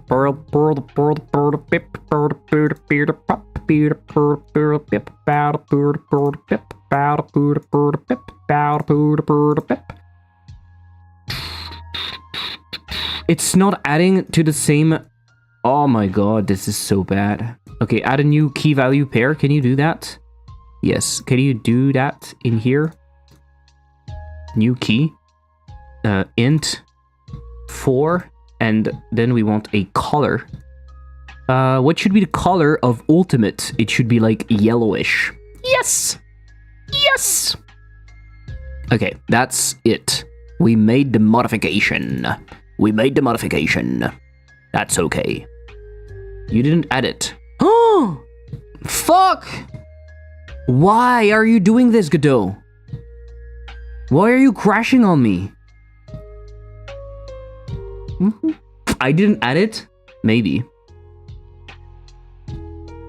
Fuck! The fuck is wrong with you? Skibidi bop. Skibidi bop bop. What's your grams of protein per pound a day at? I lost some muscle mass. Yeah. Fuck. I didn't add it? No, but it's going to crash again for no reason. I can't work like that. What the fuck is going on? Who's doing that to me? Are you doing that to me? Oh yeah. Ah, the interface in Godot 3 to add things like that is so bad. I really hate it. It's completely counterintuitive in my honest opinion. Restart your PC and Godot will repair. No, Defrog, I don't want to do that. No. I missed what's with the crash. The Godot crashes. The Godot crashes out of nowhere. No error message. Sometimes I'm doing something, sometimes I'm not doing anything. I tried with a freshly downloaded 3.6 version, it's doing the same. I tried with another project, it's doing the same. Tried running from CLI, I tried, and So basically, I can see some errors at the beginning that are linked to my projects and whatever. But when it crashes, no error, nothing. Even in the command line. It's a bit frightening.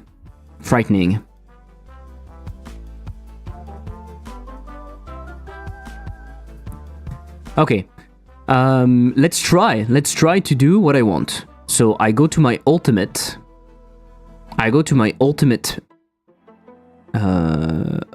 player script ultimate. And in here, I will grab the signal bus, wave cleared, wave fully spawned, wave spawned. I don't remember the difference between the two. Enemies are spawned and appearing. Enemies have appeared. And it crashes.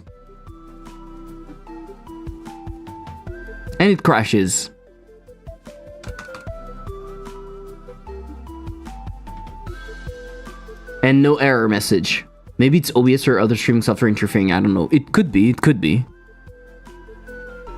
Time to spin up debugger. Wait, so it's with any project? I've tried with another project and it did the same. So it seems to be with any project, yes. I used it on an old project that has like no problem running. Like my overlay is running for hours without any problems, and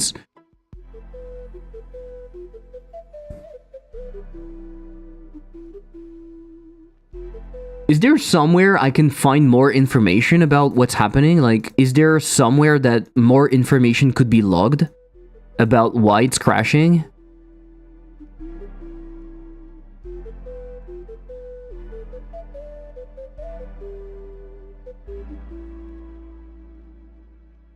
That's fucking frustrating. Okay, you know what I'm going to do also? I'm just going to put on the side... the Godot thingy, just to see if... Is there a memory leak somewhere when I do something? I don't think so. At that point, I'd build it myself and run with a C++ debugger. Do you think I really want to do that? Do you think I have the patience to do that? Who do you think I am? Who do you think I am?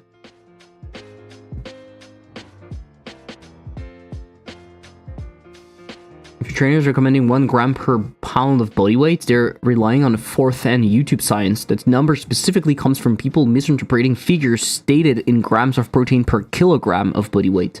They really should know better. I've heard the 1 gram per kilogram, yeah, but not pound.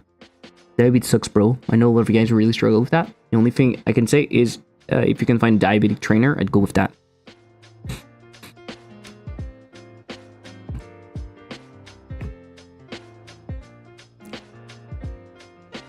Just in case, I will close all of the other tabs. I will close all of the things that are in here, so that I really have just what I'm doing with me in here. Hello, Michat! Does it crash consistently after some time? I don't think so. It was very random. Earlier it crashed immediately after opening a project. The first crash that we had today was after reloading the project, actually. Like Dashbong was open since the beginning of the stream. So it has been open for like more than 2 hours. And then all of a sudden, I reloaded the project because I added an enum to my code, and then it started crashing. But it's not the first time it's crashing, right? But before that, it was crashing when I was doing something very specific. When I was trying to load a scene. And because the code was going recursively in all of the exports and adding and loading the scenes, I'm pretty sure there was a cyclic dependency somewhere. And Godot was not telling me that it was then crashing. But the code should not be run automatically, so there's no reason it's going to do that again.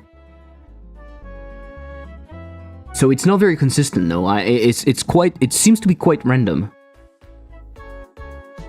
It seems to be quite random.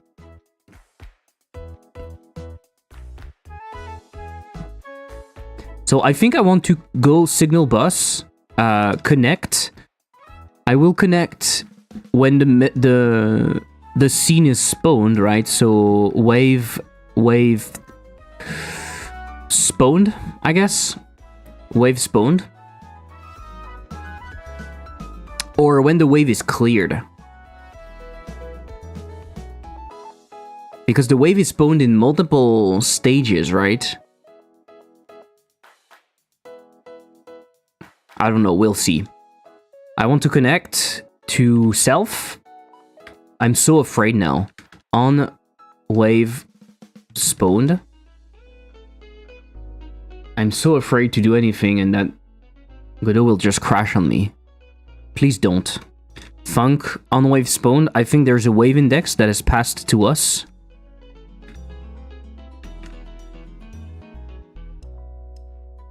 In my experience, they're not equipped to deal with diabetics. Yeah, most trainers are not equipped to deal with anything that is out of the ordinary, to be honest. Like, most trainers are just the same way many teachers are not equipped to deal with children that are not learning normally. Unfortunately, right? So what I want to do, show on screen can't be used. Shake the progress bar, maybe. Yeah. I think what I'm going to do is I'm going to use the upgrade wave ultimate, and I'm going to use the value. How much charge do we add automatically at the beginning of a wave? How much do you think we should add? Basically, this upgrade will charge your ultimate automatically at the beginning of a wave. I should say it should not be too high because we have a lot of waves, right? We go through a lot of waves. So 10%? 10% maybe? Also, theoretically, it's stackable. I still have to figure out how exactly I'm doing it, but theoretically, it's stackable. So theoretically, you can have more than one of that upgrade, and so you can have more than one. You can have, like, if it's 10%, you could stack it so it could become 20%. But maybe I can start with 10, right? I will use the value. Value. Do I do that? Already questions when he started me off week 1 on a 1700 calorie. That is pretty low. Oh yeah, fuck, it's very low. Usually some place it would go into your last few weeks. Yeah, especially like starting very hard is also not a good way to make sure that you will stick to it. A wave is spawned. Check if we have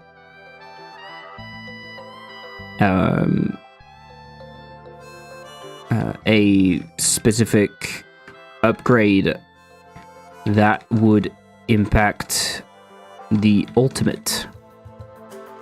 And it's going to crash.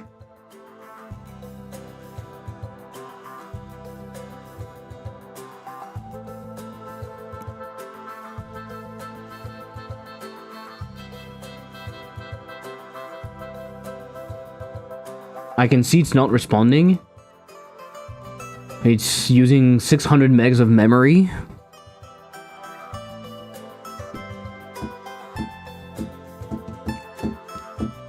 Frankly, personal trainer and of course, same to you.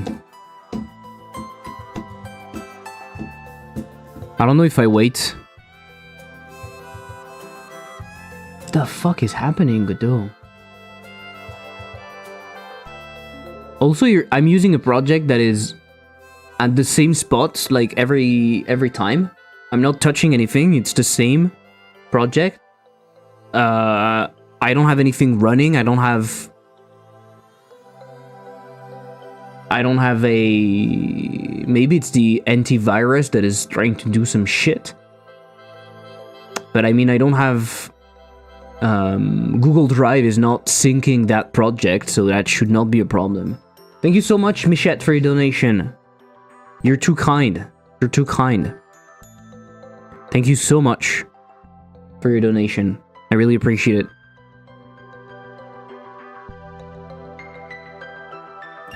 Donation.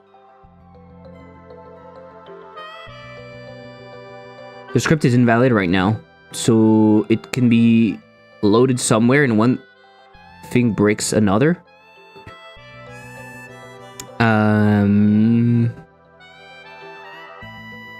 You think it's that? But in this specific case, why not? Because it is... in this specific case, why not? Because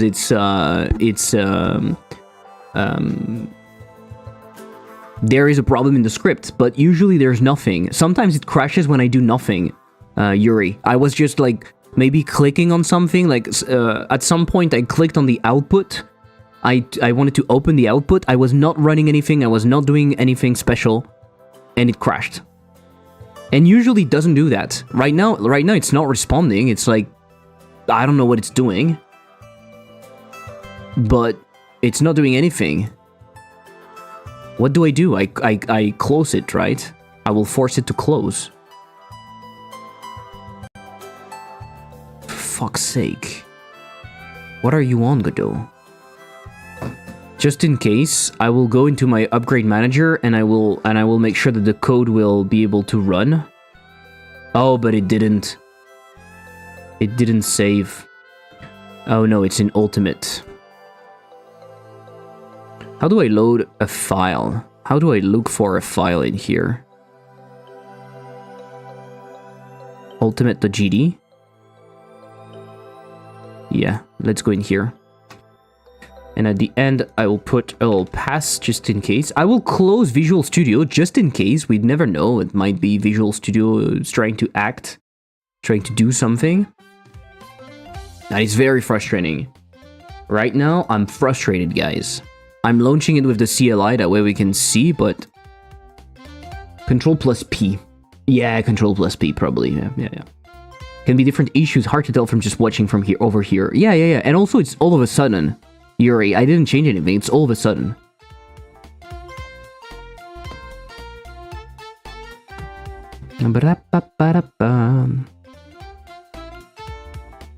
English is doing pretty well. We need to go to 200. Yeah, that's true, Michette. We need to.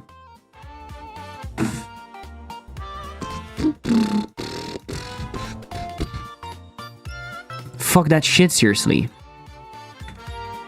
Fuck that shit.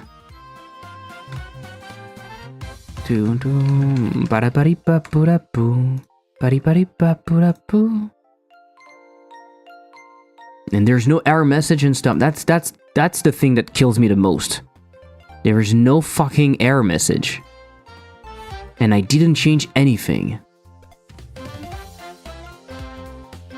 See? See? I was not doing anything and it crashed.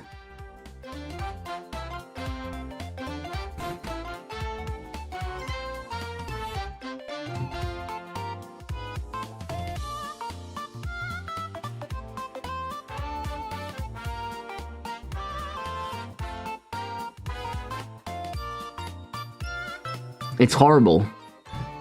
It's horrible.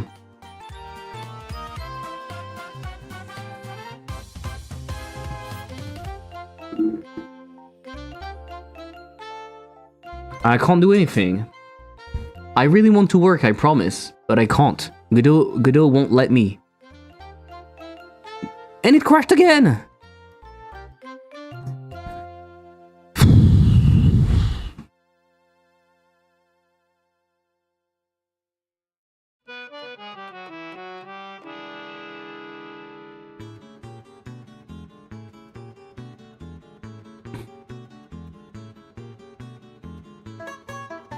Can I safely downgrade to 3.5.3 from 3.6?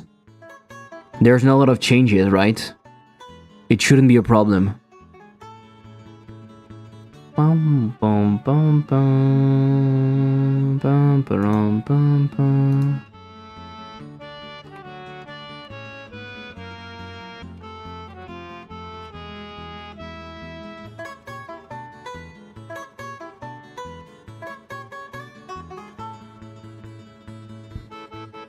Exactly, they are forcing me. That's exactly what's happening, I'm sorry. I hope you enjoy.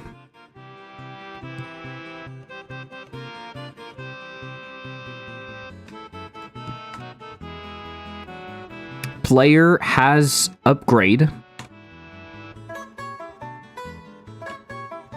And you can pass an upgrade. I like their music. I do too. And the upgrade would be upgrade manager. Upgrade. Is that how you do it? Category? No, not category. What? Target. I forgot. And now it works fine. You see, it's very, very weird. And something about ultimate. So if you have that, if you have the upgrade, I think what we need to do is get the upgrade. It's going to be an upgrade. And we can do upgrade ability. No, we can do upgrade manager. Get upgrade or something. Do we have a way to get that? Get upgrade by name. What?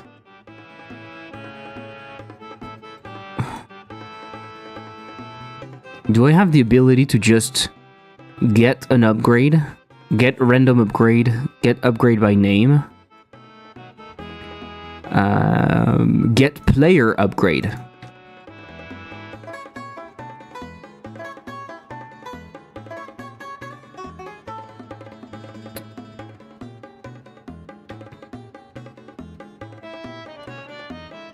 And I can grab upgrade value to get the percentage that I should be charging up. So now I can do charge up with that value. Charge up value.str.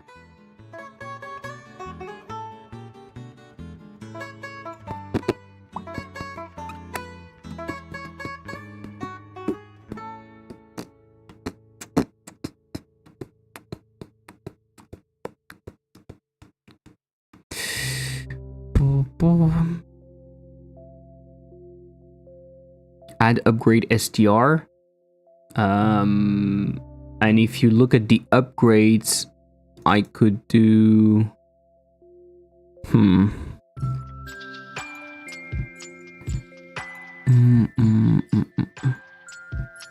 I'm thinking I'm going to take the tutorial that Brackies did, and I'm going to finish that and then turn it into an incremental game. How do you turn that into an incremental game?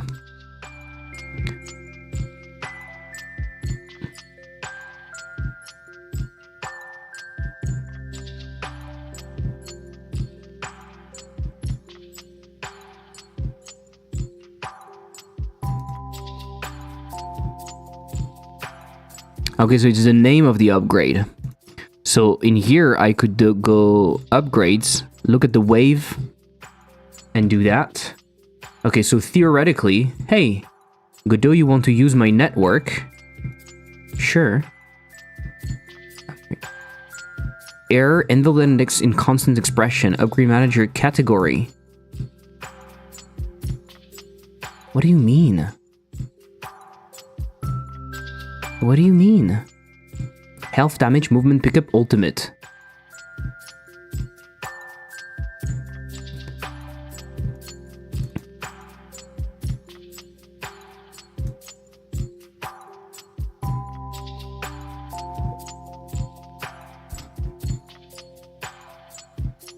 Oh. Oh. Oh. This one? What?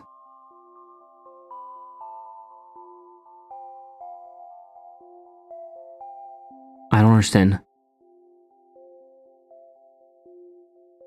Who's having the problem? Movement. What the fuck? Movement.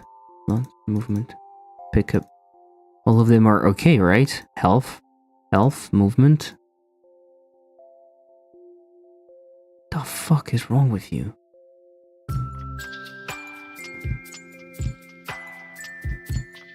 Invalid index category in constant expression.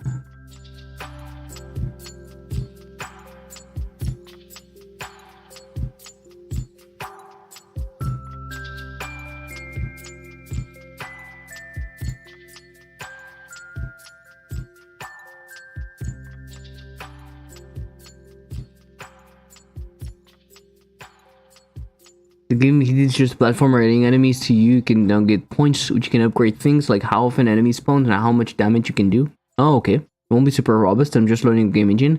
It's really just my pittance to finally have something. Yeah, cool. You won't prove it's inferior. It's so much better. What the fuck is going on, Godot? Can you tell me what the fuck is going on, okay? Can you tell me that? I added a category to my enum. I added a fucking category to my enum. Right? It is here. Enum category. I added it to my category.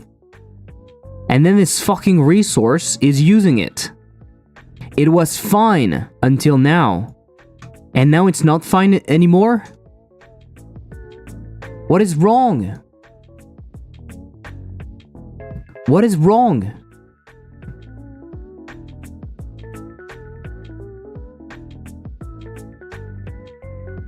What is fucking wrong with you?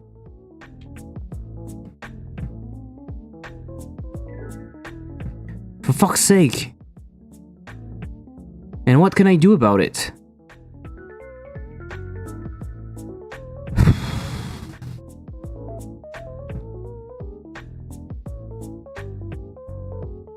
Should I force a default value? It doesn't like having no value. Rarity. Did I make a mistake in here? I made no mistake, right?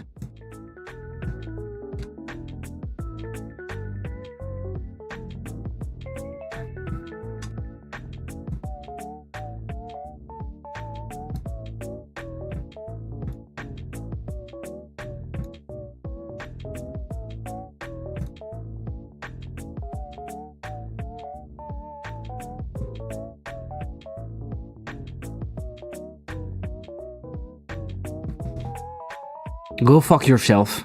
Can you go and fuck yourself, Godot? Please do. Godot 3.5 for that is really shit. Like, working with global enums is such a fucking pain. But come on.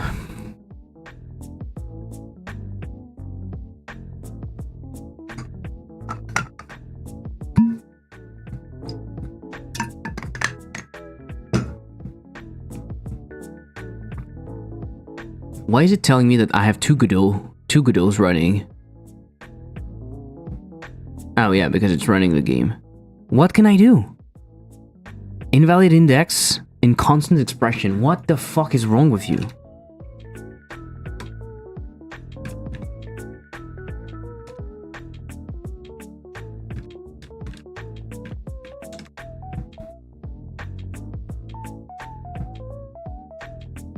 Try putting it into a class name script? No, but seriously, it worked up until now. What changed? What changed? It worked for the entirety of Hyperslice. And now all of a sudden, they don't want that anymore? That's not possible. It must be something else. What the fuck is wrong? Are you out of your mind? Are you fucking stupid?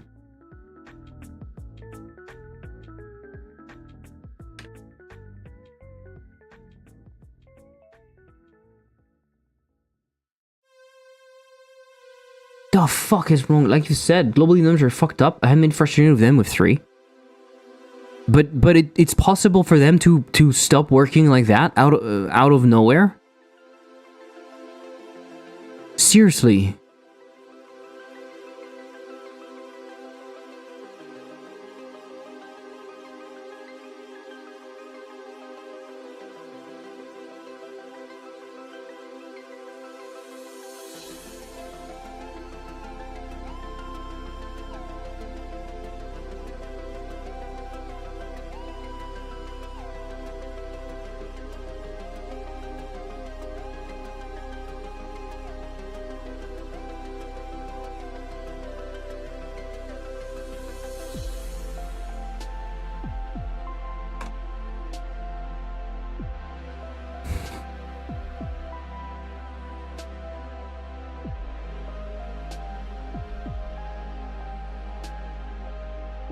It frustrates me. No, but I'm not going to create another fucking class, another named class just to hold some enums. Seriously. It worked. It worked until now. What is wrong? I didn't change anything. I added another fucking thingy. I added one other fucking thingy in here. Is this really the problem? Goodo, seriously, get your shit together. Stop being such a fucking... Nah. Oh. Go fuck yourself so hard. Go fuck yourself so hard. Fuck. Fuck you. Fuck you so much. Did that other script work with rarity and target? Or is that also new? Nothing is new! Nothing is new! Rarity, category, and target is not new, and Godot just crashed. Nothing is new. Nothing is new. The three enums were there before. They worked for the entirety of the project. I just added one value to category. I added ultimate to the category. I just added ultimate to the category. And all of a sudden, it does that, and then it crashes. And when it crashes, weirdly enough, look at that. When it crashes, even though it's supposed to be a child process, or it's not, it's another process. My game is here stuck in its weird spot. I had a similar problem with a global script with enums. Yeah. Enums is too much for Godot. Fuck me. I'm losing so much time. What do I do? What do I do? In the debugger, the upgrade manager is null. Not sure if that's the sign of anything though. Do you think that the order is wrong maybe? The order is wrong maybe?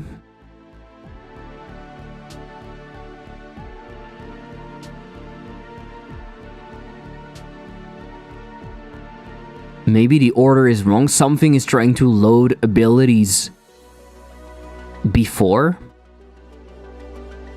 it's ready.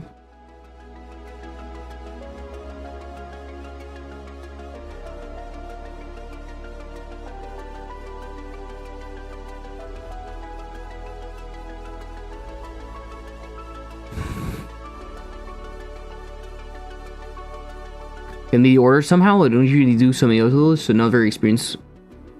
I'm waiting for that. Makes no sense. It makes no fucking sense.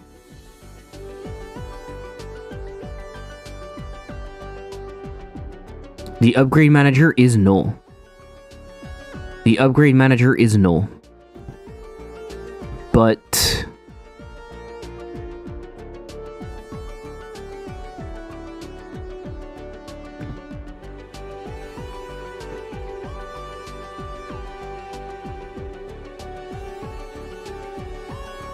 But why is the Steam already populated and global's populated, but audio manager is still null? The class upgrade couldn't be fully loaded. That's the real problem. That's the real problem, Godot. You were hiding the real problem. Huh? Weren't you? You were hiding the real problem. There was a cyclic dependency that was hidden behind all of that. Ooh, Godot. Fuck it. Go fuck yourselves. This is a good this is a valid reason to switch to Godot 4, right? If you're making a game that is somewhat complex, this is a valid reason to switch to Godot 4 nowadays, I think. Having the ability to use class names correctly, or classes in general, not have cyclic dependencies and stuff like that, that might be a good reason to switch to Godot 4. Go fuck yourself. You are a fucking I hate you. I hate you, Godot. And now it works. And now it works. Go fuck yourself. It was a cyclic dependency, but it was hidden behind. It was hidden behind. Fuck yourself. And now everything lags. Good. Hyperslice my... Fuck. Sorry, I'm a bit hot right now. I will go and grab a coffee. That will calm me down. Okay? Anyway, let's try to finish this, because I'm supposed to be doing other things after this upgrade stuff. So if you have the ability, you know what we could do instead? We could get the player upgrade, because it's returning null. So instead of doing 2 calls for nothing, we could directly be doing this. Unfortunately, with Godot, can a resource be nulled? Thank you for the transformation. Can a resource be nulled or not? What happens if I'm putting a null inside of resource? Does it work? It doesn't work with Godot 3, right? So it will throw an error if I try to put null inside of resource. Do you agree? So I will just not type it, and I can say, if not upgrade, return. Not turn, return. Otherwise I charge up. I charge up with the upgrade value. That's good. I could cast it. I could also cast it as upgrade, and I think this doesn't create a cyclic dependency. But also I can't check for null because it's casted, right? No, actually it works. Right? As upgrade. I think it doesn't cast. It doesn't create a cyclic dependency for some reason. Not sure what you mean. A resource type variable should accept null. A resource type variable. Yeah, but if you specify the type.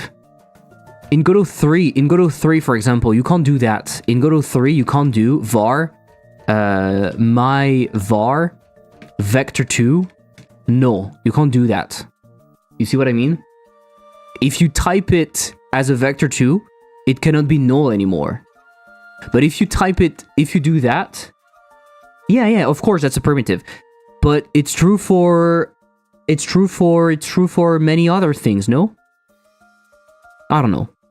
Anyway, let's do it like that, as upgrade. If not, upgrade return, otherwise we charge up with the value.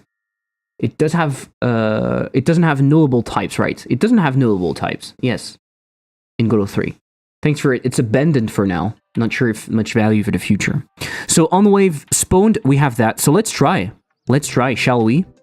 Timothée Chalamet. If it doesn't crash, that would be good. Upgrade. Let's grab the name.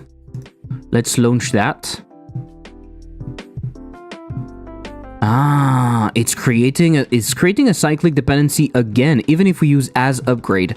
I was pretty sure in the past that it was not the case. But okay. Okay. I was pretty sure that for some reason doing as something was circumventing the problem, but apparently it's not. Which is fine. So let's do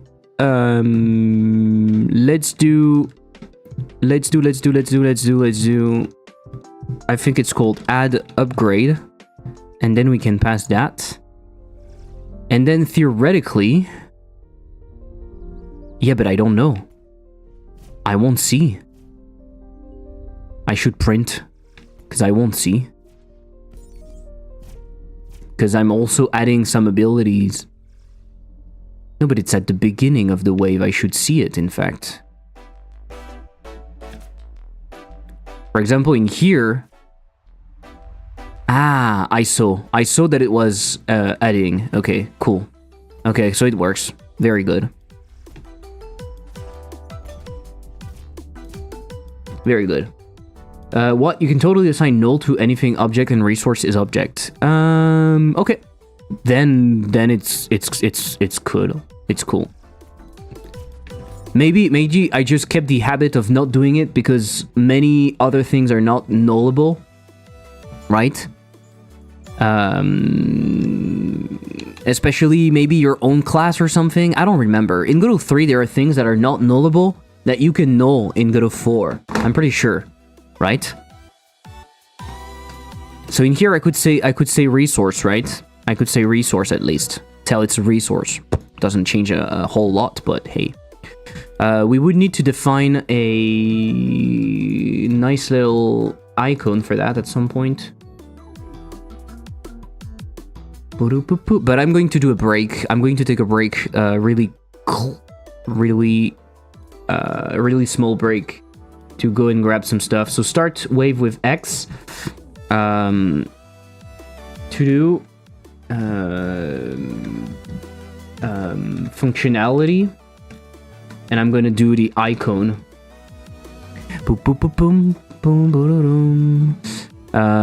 What should be the icon? I have no idea. If you have any idea, I would gladly hear that. Thank you for the follow, Seahorse. In terms of vector 3, you can always do vector 3. None. Really? You can do that? Okay. Upgrade something. So that would be upgrade wave ultimate.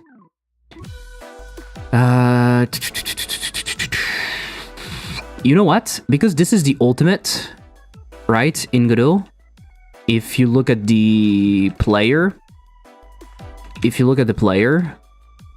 and you look at the ultimate, it's that, right? So you could just have something that charges the ultimate, I guess. Something like that. What do you think? Do you think that would be clear enough? I don't want any strokes. I don't want any strokes.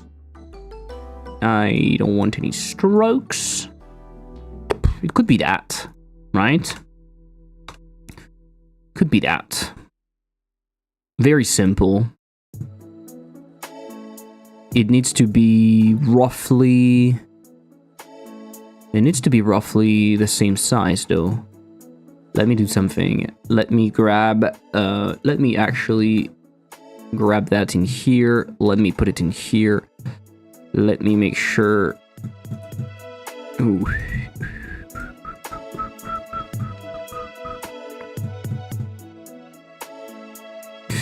Yeah, that is a nice little sizey size.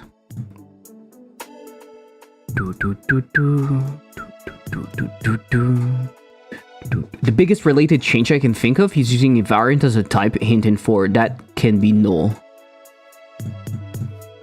I don't think primitive types are nullable in 4 either, but maybe there is some related change that I'm forgetting.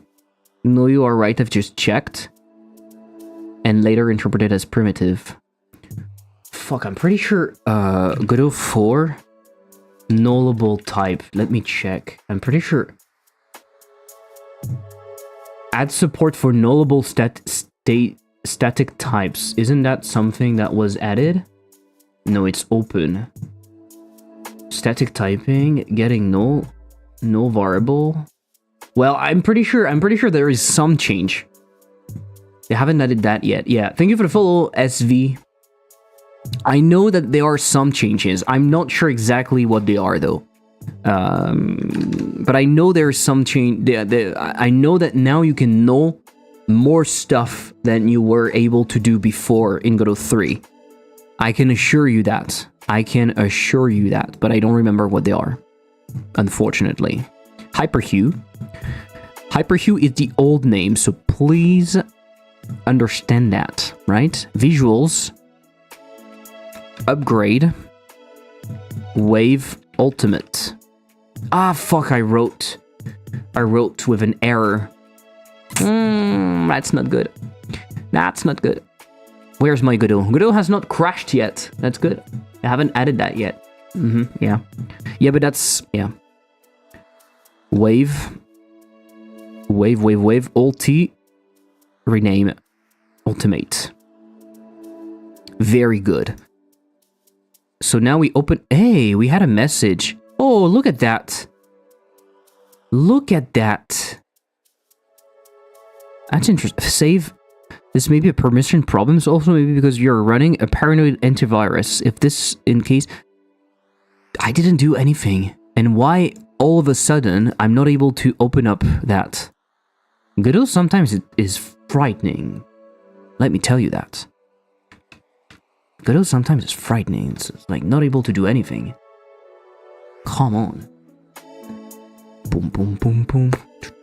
Boom, boom, boom, boom, boom. I will kill the task manager because we don't need that. I made the icon, so boom, we did one upgrade. Wow. Wow. Congrats, guys. Quick break. Guys, I will be back in 2 minutes. I run some ads to remove the pre-rolls. I will see you with a coffee, and we are probably going to walk a bit on the treadmill. See you guys.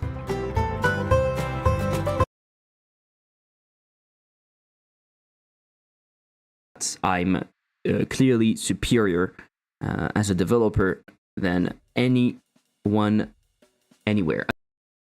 Is to automate my standing desk, because at the moment I have to hold the button.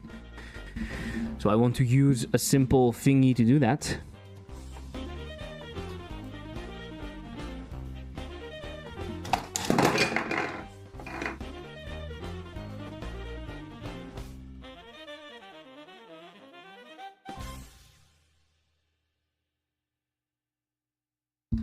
Fuck, my light fell. Sorry. I was about to say nicely done.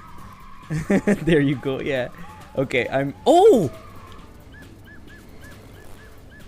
Oh my god, that's the speedrunning technique right there, right?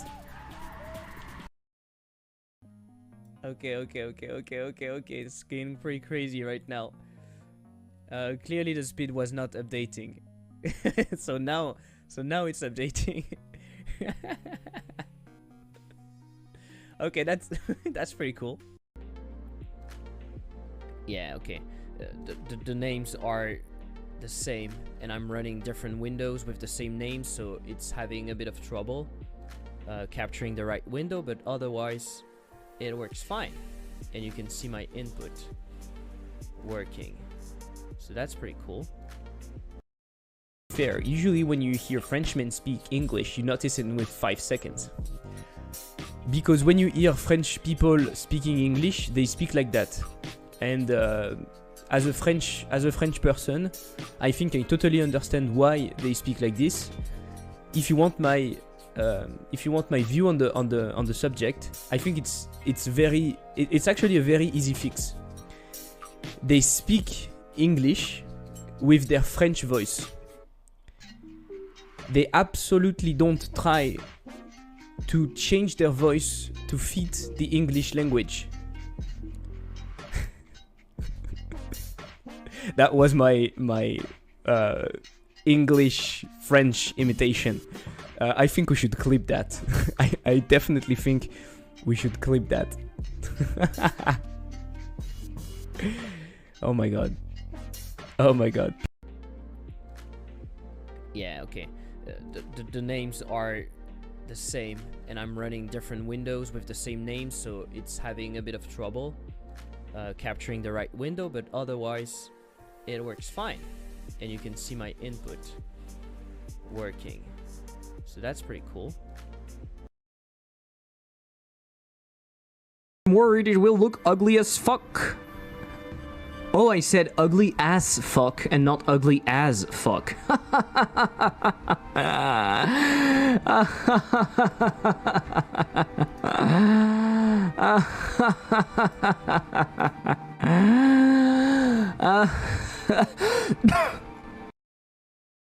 It's beautiful, right? It's beautiful. It's like a secret. You can like get an upgrade, but you don't know what it is. Do you like it? It's like a secret upgrade. It's Secret Santa. Why is everything so bad? Why is my game so bad? Can you tell me? Can you tell me why I'm such a shit developer? I would like to know. I need to get better. It's perfect. Better than CSS.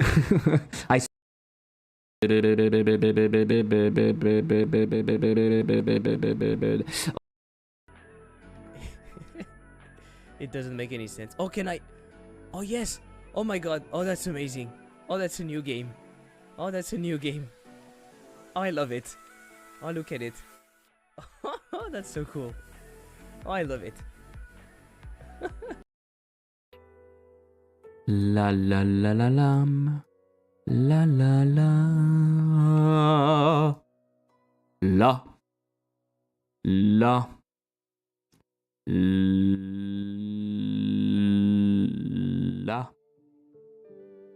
La. La. La. La. La. La. La. La. La.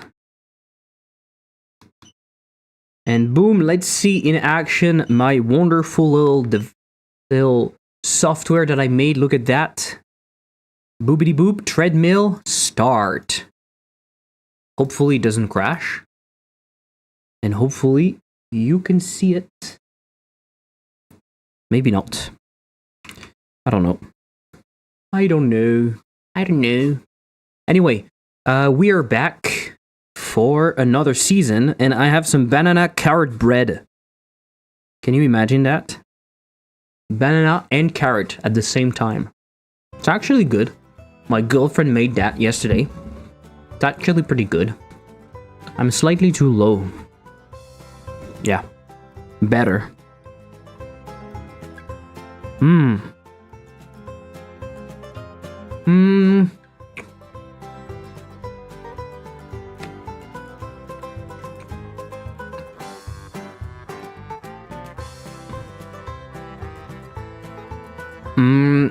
I think if you go in the game, there is somewhere where we grab the combo and we add the combo enemy killed. Player ultimate charge up. Charge 5% more per enemy killed. Charge more in multi-kill. Okay. Walking away from problems again. Dino Crisis. Yes. But please, don't remind me of that. I'm running away for a reason. I don't want to be reminded.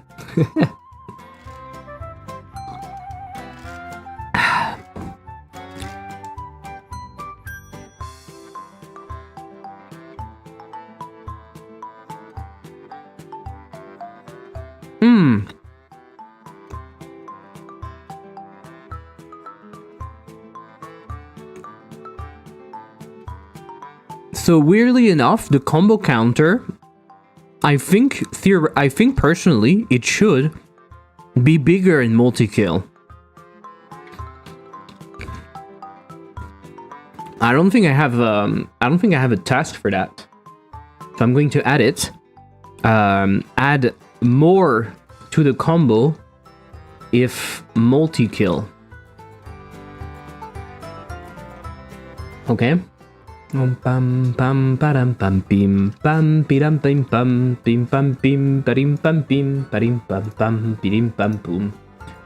This is definitely gameplay. Okay. I'm gonna say right now we add to the combo the amount of enemies that were killed. We should add more if multi-kill. Can you see? Can you see the cat here? She's mewing because she wants she wants me to open the window. She wants to go there. I don't know why. For some reason. Interesting. Maybe because there are birds out there, I think.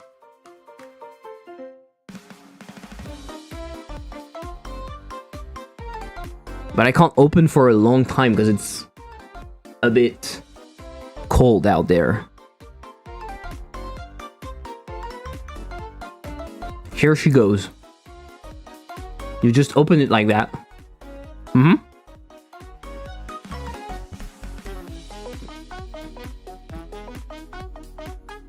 What if she falls? She doesn't fall.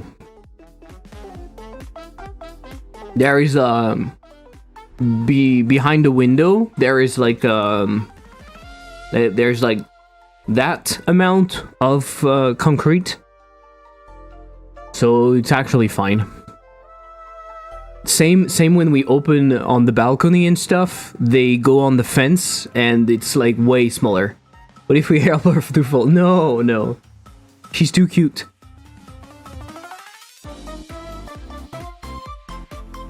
Don't jump. Hein, tu sautes pas, la minette. She's so cute. Don't jump.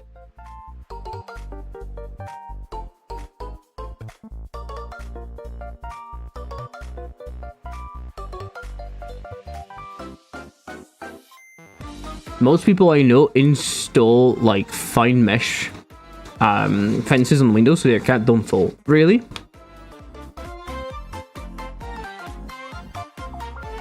I guess I'm trusting that their cats, they know how to balance themselves. And also I'm still careful about them not being like, for example, I have another cat that also want to go, and I'm trying to avoid having both of them on the same thing. They can see a bird and just jump. They see birds very often, to be honest. Oh, she's licking her head. She's licking the head of the other. They see birds very often because there are birds just on top of the in the roof. They see birds very often. And they don't jump. They don't jump. So, I guess it's fine. Not judging those, just surprised. Yeah, sure. My cat jumped from the 4th floor twice.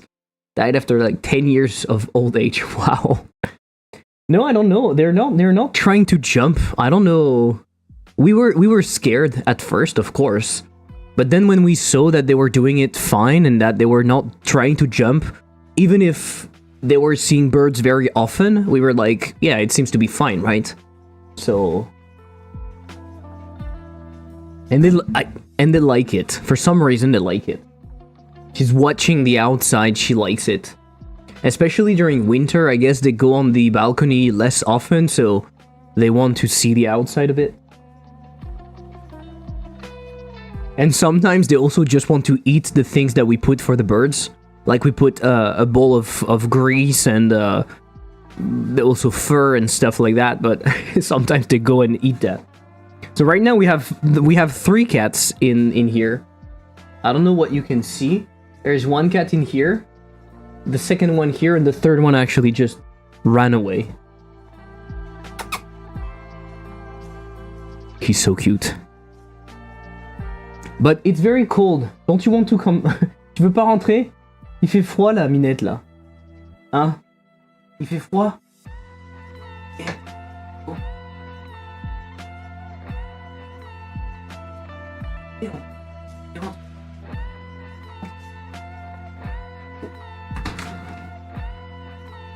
It was so fucking cold.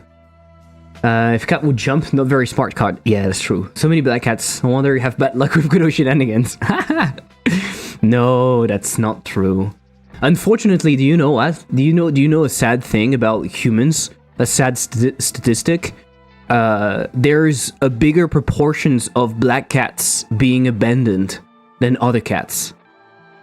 And for that exact reason, right? Because people think that it brings bad luck. It kills me. It kills me. First of all, abandoning an animal is freaking shit. But abandoning the animal just because you think it brings bad luck, whereas in fact it's just because you're a shitty human and you have a bad life, that's fucking sucks. Human sucks like that. Yeah, it's fucking stupid.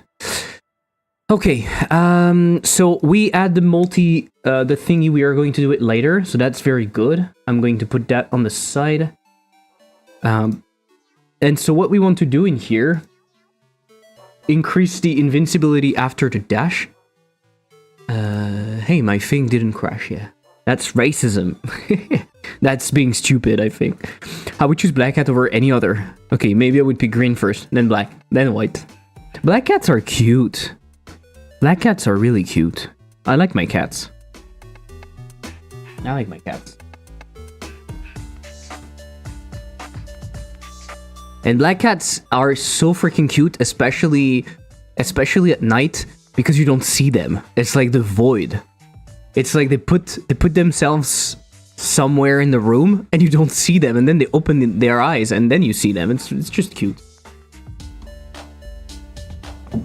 Increase invincibility after dash and bigger combo on multi-kill. This is what we are doing right now. Bigger combo on multi-kill. So in here, we are going to check. So if we are going to do upgrade, let's say multi-kill combo. No. Combo, let's say upgrade. I can't write multi-kill combo. It's a resource. Upgrade manager. File in use, locked or lacking permission. What is happening? What is happening? There is nothing using. So there is definitely something wrong. And that might be why Godot struggles and crashes like crazy. Because right now, it's not able to save. But at the same time, it's telling me that, and it seems to be saved, right? It doesn't show me that it's not saved. So is it saved or not? I have no idea. Player... Oh no, it's get player. What the fuck? Get player upgrade. Upgrade...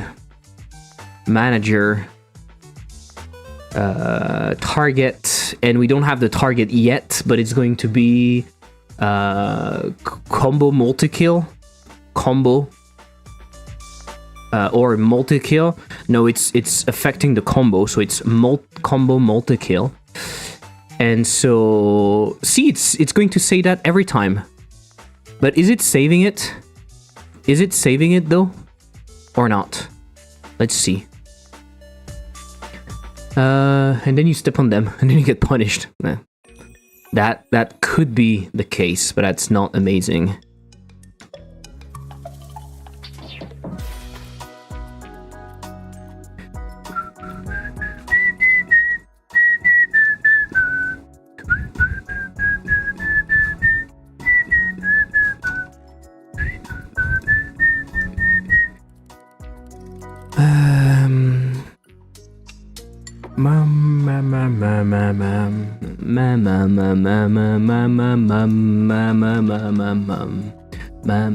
So it's managing to save, right?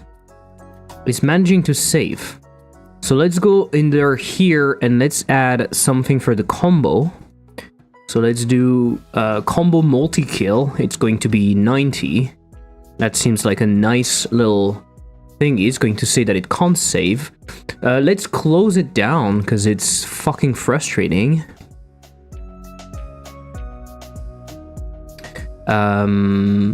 You know what else we might do before we do anything crazy?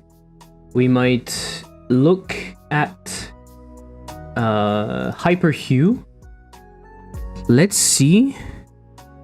Can we see with file lock? We won't be able to see, so maybe we need to do like unlock with file locksmith. Let's see if there's something opening that shit up. There's nothing touching that. And for example, my game that it was not able to save, like the game scripts, if we unlock with file locksmith, is there something using it? There's no result. Okay, so let's see. And it crashed. Godot crashed. Wow. Wow. Fucking shit. That's why we can't do shit, guys. That's why we can't do anything. We try to do something and it crashes. That's frustrating. Very frustrating. Okay. And it's going to crash. Boom! Go fuck yourself. What should I do? Skill issues. Yeah. It's probably that. Bop, bop, bop, bop, bop. In the meantime, I can design 5 to 30. I can design upgrade combo multi-kill. I can design that. And we might do just 2 upgrades for today and do the boss then, because it's frustrating to work with this. Everything crashes constantly. It's not fun. And it's going to crash. Go fuck yourself. So outside of the stream, what I will do is I will, of course, just restart my PC and, I don't know, try again without all of the OBS and stuff like that running. But this is very, very shit. I might try to do a build. I might try to do a debug build as you suggested, Yuri. I'm slightly lazy, but I have everything set up to compile Godot, so it might not be that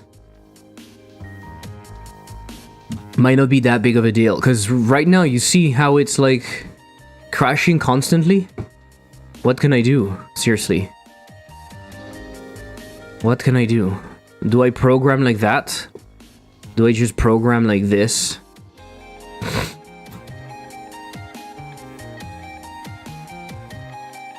It sucks to have to do it to move forward, but not much else you can do to understand what's going on. And all of a sudden, I didn't change anything. I don't understand what's going on. I really didn't change anything. This is so frustrating.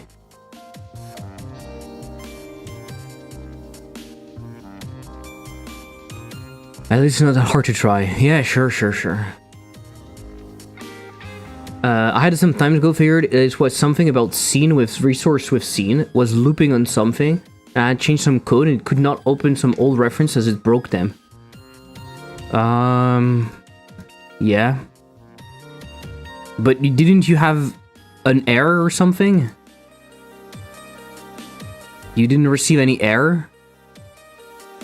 Comment and check what changed. No, but I didn't change anything. And it's not my project. It's not my project. We opened up another project and it does the same. We open up another project and Godot crashes on its own like that. And the other project is fine. I know it works. I didn't change anything. So it's not what we did. It's not what we did. So yeah, that's why it's even more frustrating. Okay, so we have this combo multi-kill now. We need a new category though. We need a new category which will be combo. We are going to program without Godot, it's not a problem. It's just who we are, the crashers, exactly, which is very, very shit. We are just going to program like that, it's fine. Okay, so, combo, if upgrade multi-kill, combo, you can combo counter add combo, and we said what? It should add more to the combo, right? So it should be like what? Enemy killed plus maybe the upgrade and the value, but we don't know what is the value.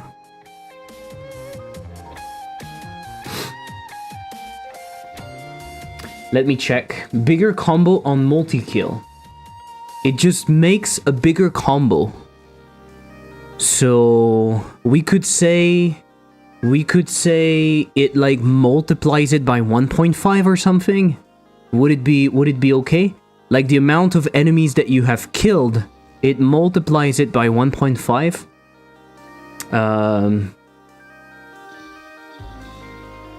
Or it doubles, but it seems like a lot. Maybe it's got something in Godot's cache stuff doing. Yeah. But is the cache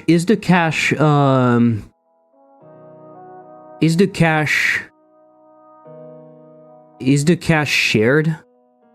Not really, right? Apart from the shader cache.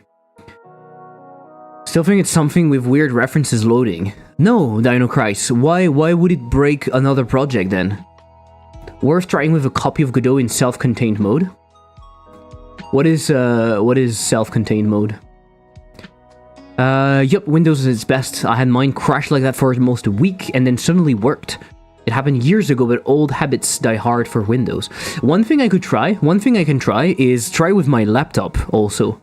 Because I have Godot 3.6 and the project, I could try with the laptop and see if it does the same thing or not.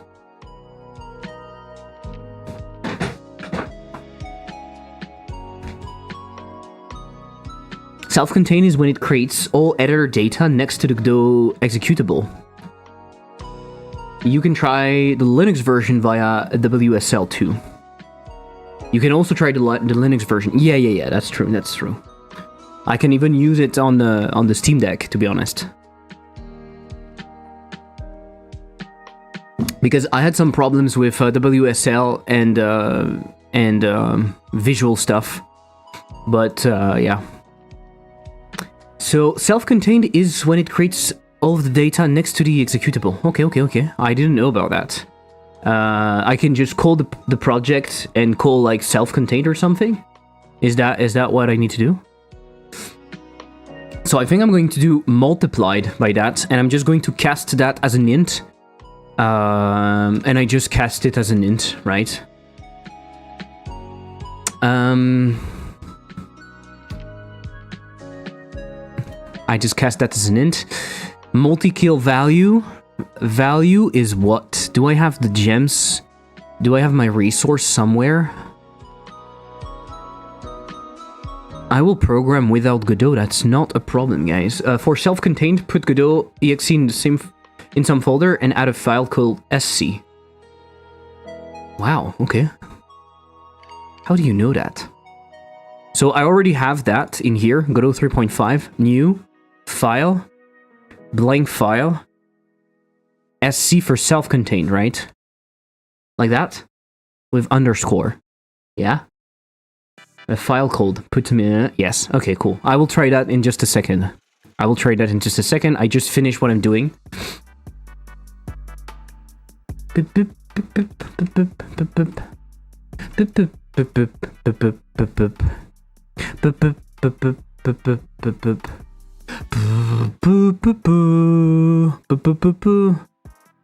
Make bigger in multi-kill. So we do that. Okay, so now what I wanted to do is to go into my upgrades. So I have something, auto load, build, resources. I want to go in my upgrades. I want to take that, which has been modified.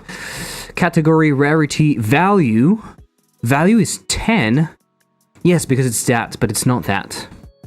Okay. I will still do it inside of Godot, this, right? Just because, I don't know. So let's go in here. This crashes, but there's nothing. Let's launch it like that. Oh, it's self-contained, right? Import, browse, dev, game dev, hyperhue. It's still called hyperhue because I don't want to modify it because I'm too lazy to modify it. Project.godot, import and edit. How do I know? Well, I have dozens of copies of Godot and each is in self-contained mode, so settings don't pollute each other. Yeah. Fair enough. That seems like a fair idea. And so what would you get out of the I was going to say if it doesn't crash, what would you understand from the fact that it's running in self-contained? But it crashed. Well, this means nothing to do with Godot. Okay. Do you think I have a virus? Do you think I have a virus?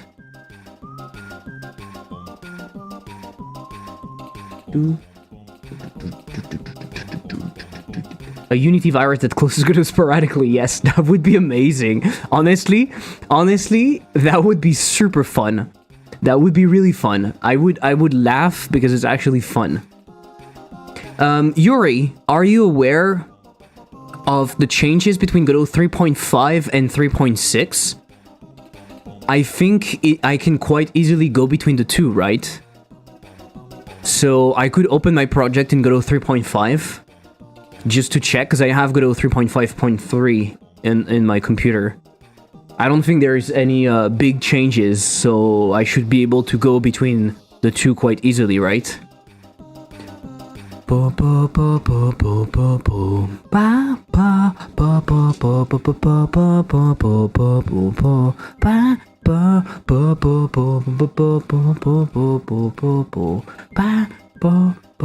I think so. Then pay close attention. Okay.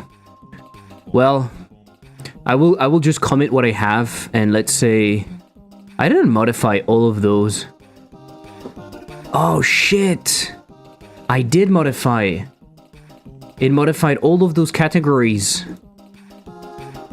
because I set. I'm so fucking stupid, right? Am I stupid? I modified the upgrade.gd and I made the rarity, the category 0. Why did it change that to 0? Because all of the ones that were not set were set to 0 and they were set to 1 before.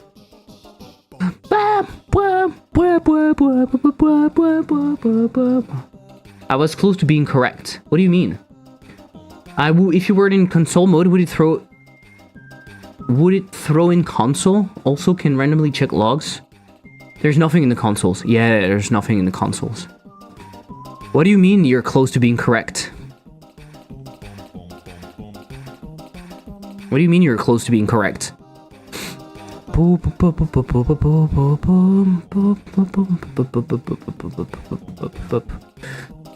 It's not what you think. It's not what you think. That you changed some stuff and it's some reference breaking. No. I changed that after. It was already breaking when I changed that. I changed this.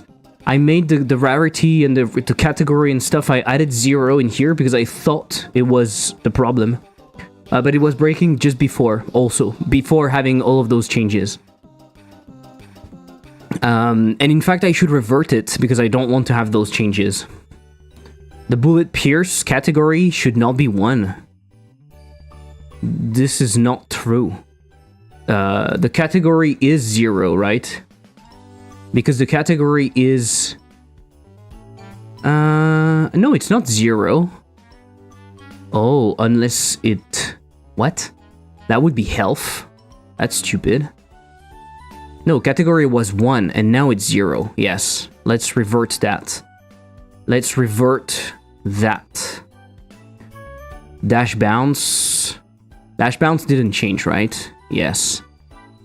The price on dash cooldown changed. And unique is equal to false. Oh yeah, just because it was not updated. Okay.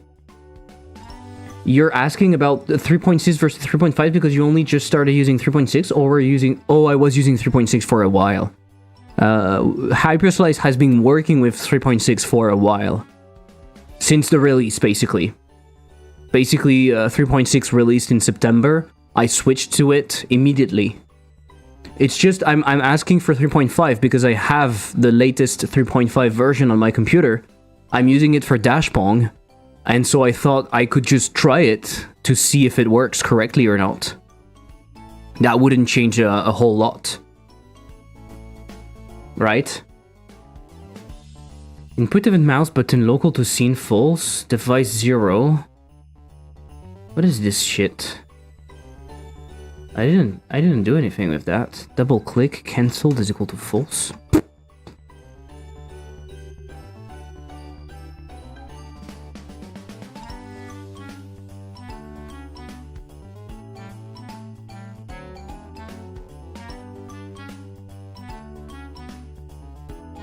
Okay, so it just added a bunch of stuff to... It just added the unique to false.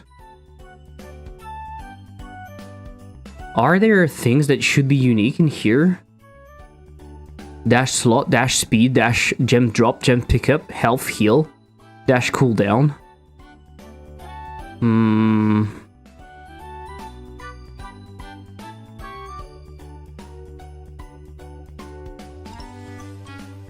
Price 64.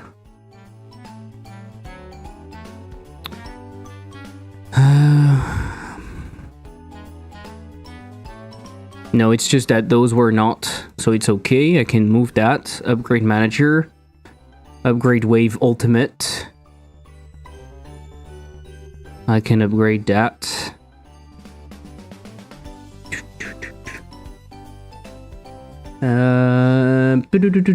Any Windows update recently? I don't think so. I would still just stash and check last good comment that was not exploding or would head if possible. Another project also crashed. Yeah. I tried with another project and it crashed. And the other project is stable. There's no reason it should crash. I've been using it for a while and it should just work. No, but I think I'm gonna do.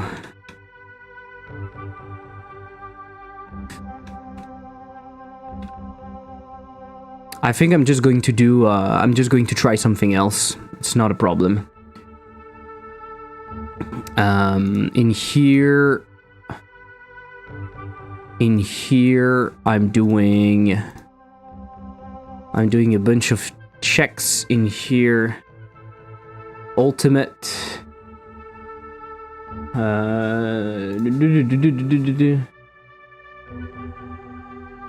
Start wave with ultimate and bigger combo on multi-kill. Bigger combo on multi-kill. That is okay.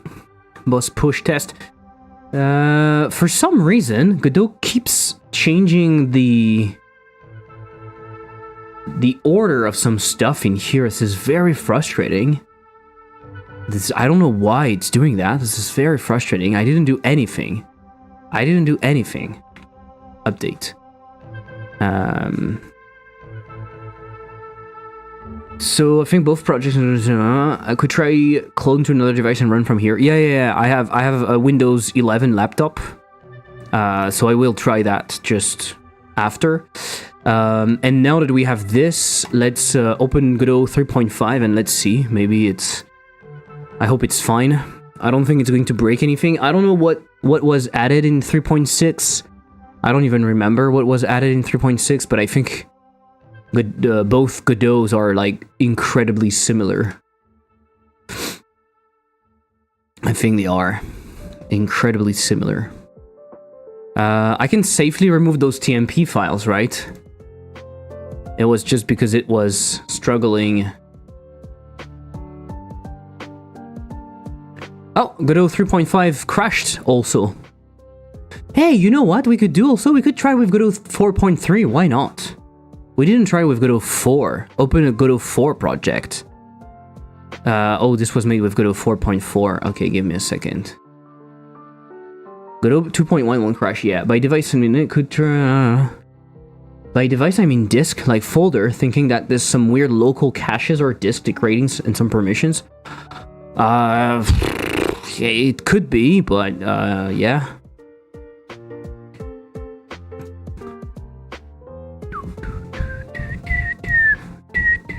So 3.5 crashing immediately is very interesting, right? 3.5 crashing immediately is very interesting. For some reason. Fuck. It's not what I wanted to do. No, don't do that. It's very frustrating though, because I would like to be just working on some stuff. What if I open Godot 3.5 with Dashbong? Because I've worked on Dashbong. Fuck, it's not the right version though. It's not the right version. It's not the right version. But it shouldn't be a problem. But it's not the right version. I have a special version for Godot for Dashbong.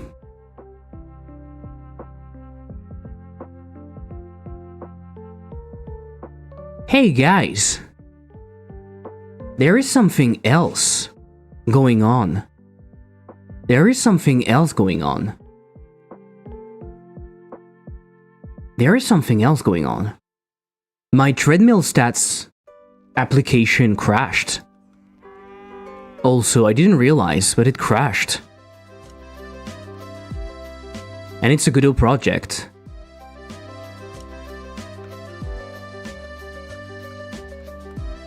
It was showing something. It was showing something? But the overlay didn't. The overlay didn't for some reason. I did not see it started. What do you mean? The treadmill starts? No. I started it. I can assure you that I started it. I remember. I started it.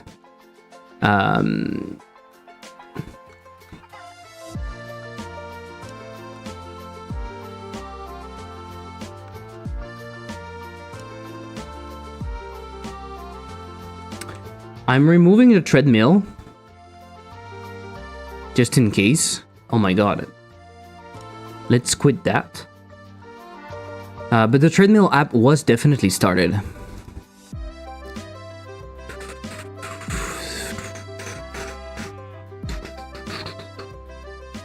Full of frustration. We are full of frustration. We cannot work. I would like to work, but we can't. And why would my app crash? Why would my... Your computer should be having a memory leak errors. I would restart it. Power surge. I've been looking at... Thank you for the follow. I've been looking at the Windows stuff and I didn't see it.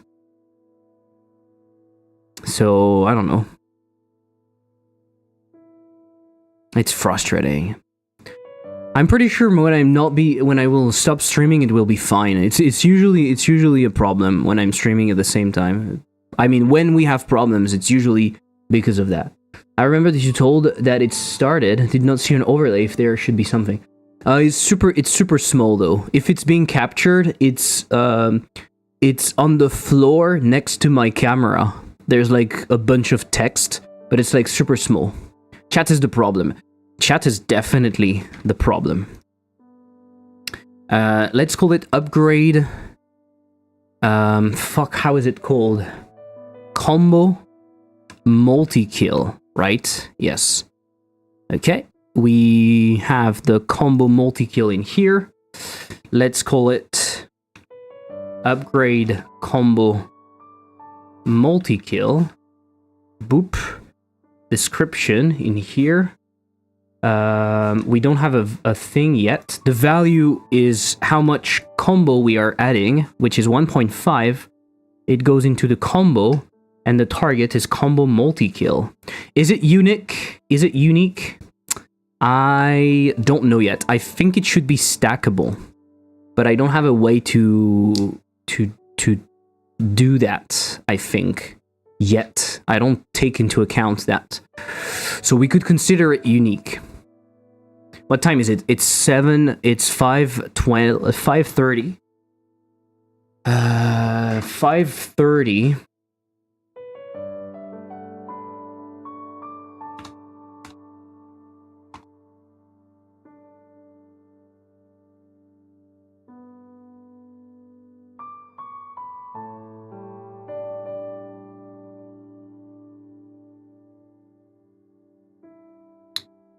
It's 5:30. I think I will stop doing upgrades for now. That way we can do some boss stuff. Right? I think I should do that.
I arrive.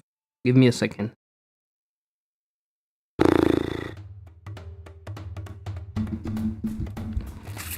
The last upgrade I wanted to do was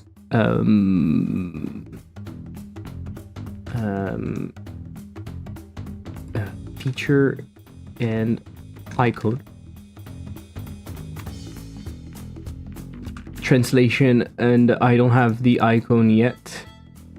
Give me a second. Translation, to do translation. The other one was increased invincibility after dash. We can do it really fast if the game doesn't crash. We could try. Let's try to see if Godot doesn't crash. New resource, upgrade. Upgrade. Dash invincibility. Invincibility. Is that right? Yes. Upgrade. Dash invincibility. And description in here. Oh, I don't put upgrade at the beginning. I'm stupid. It's just like that. Yes. Same thing for the combo. There's no... It's just combo. Okay. Wave ultimate. Okay. So dash invincibility. Let's check in the player right now. What is the ability? What is the invincibility duration? Because I don't even know. With some luck, it is defined in here. Post dash invincibility. It is right now 0.1. It is right now 0.1.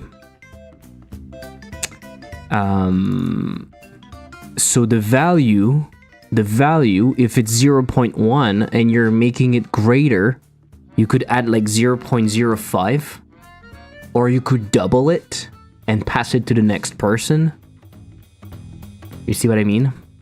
Do I have already the dash that I want? Dash, dash, dash, dash. No. Okay. So let's go into upgrade manager and let's update that. Dash amount, dash duration, dash bounce. I will create dash invincibility. It's going to be 6. Okay. Dash invincibility. We can go back to our resource that we were editing. We can put it in the movement category. And it's going to touch the dash that we don't have right now. So let's reload the current project. It doesn't crash, right? So far. It doesn't crash. Why would my treadmill app be creating a problem with Godot? It has nothing to do with it, right? It's something else. And it happens that my treadmill app crashes at the same time for some reason.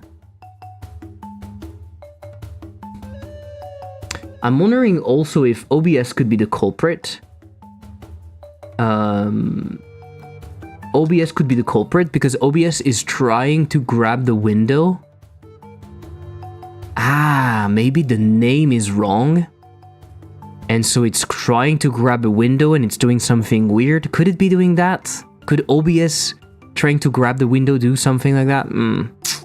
That seems unlikely, but I don't see what else changed recently.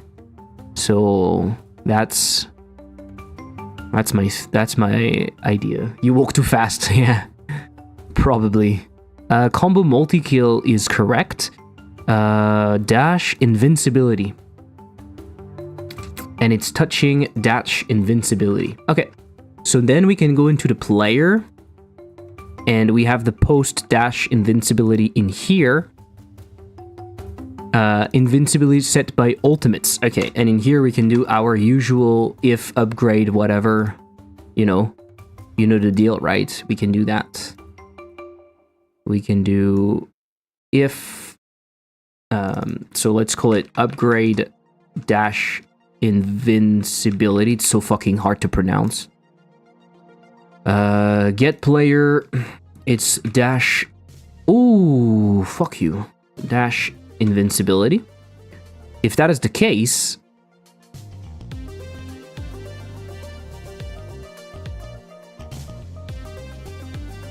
if that is the case, I can do invincibility time plus equal.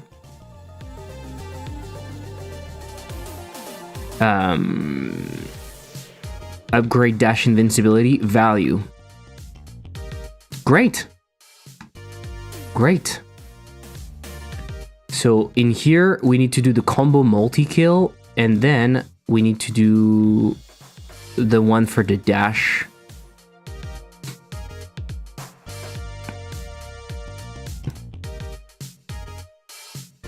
So I'm not exactly sure how I'm going to 228.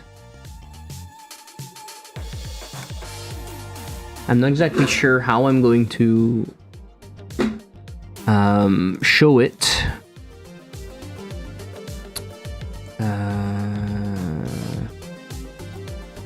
Do I have a shield somewhere? Do I have a shield somewhere? I don't.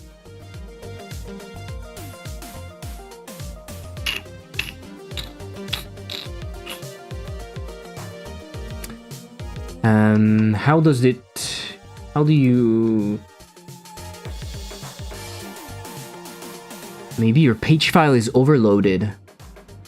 I don't think my page file is overloaded. Sorry, I missed your message. I don't think my page file is overloaded. My RAM is actually... I still have like half of it. I think I'm fine in that regard. But I don't know. A shield. How should we design a shield? Shield vector. I want something recognizable. That is not too bad. Can you open that up, please? And then this. Something like that. Oh, come on. Ah, oh, come on. Just let me grab it. Something like that. That we make more.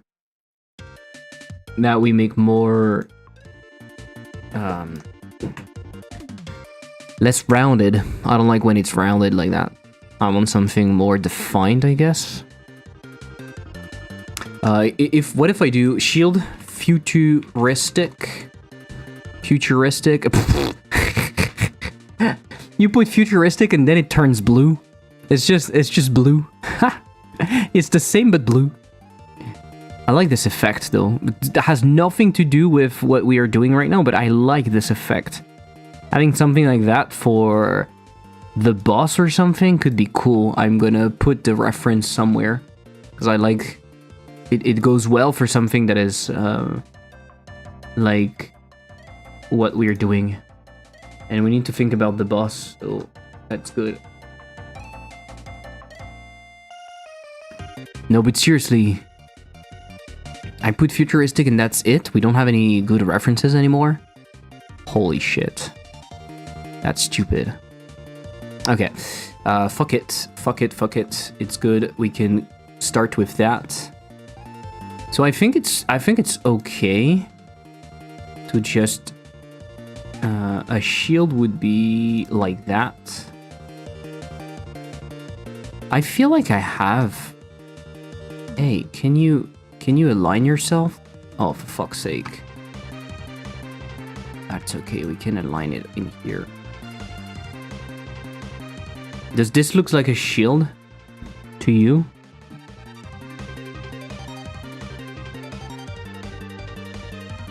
Does this look shieldy enough? It's not even on the same thingy. I feel like it should be...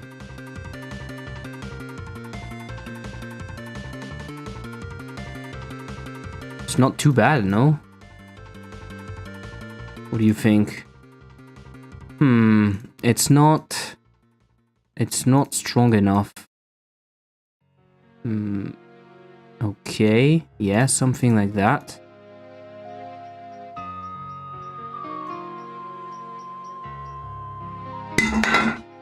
Hey.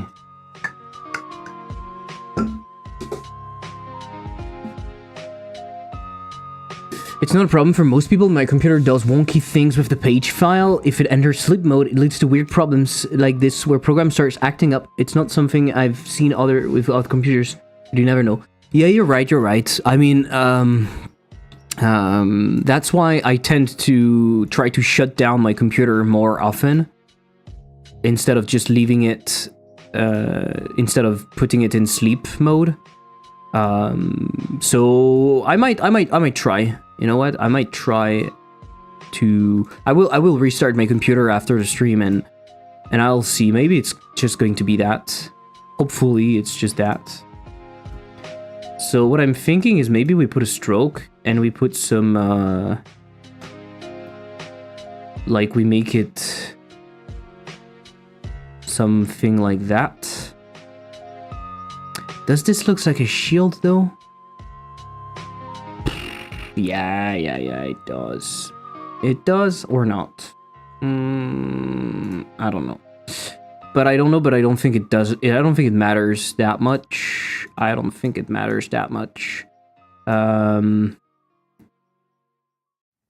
Did I create another dash cooldown yet or not? No. So this one, 800. I'm going to use the dash duration or no, I will use this one.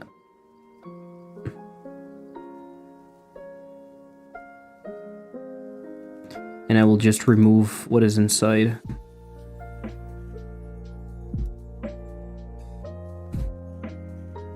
I don't know if it will look good enough. We'll see. Maybe it's going to be hard to see. So I think what we can do is we can have that take as much space as possible in the thing. We are going to make that like this, and we are going to take that and modify its size. Yeah.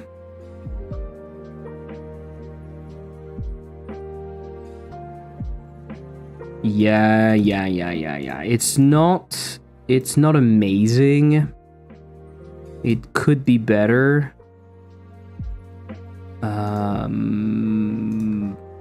But it's going to do the job for now. I'm just afraid that it's a tiny bit tall. Okay. Upgrade dash invincibility. The icons are here to give you an idea. They're not like you have the text and stuff to know what you're actually receiving. So it's just to give you an indication. It doesn't have to be exactly what it is, right? It doesn't have to be.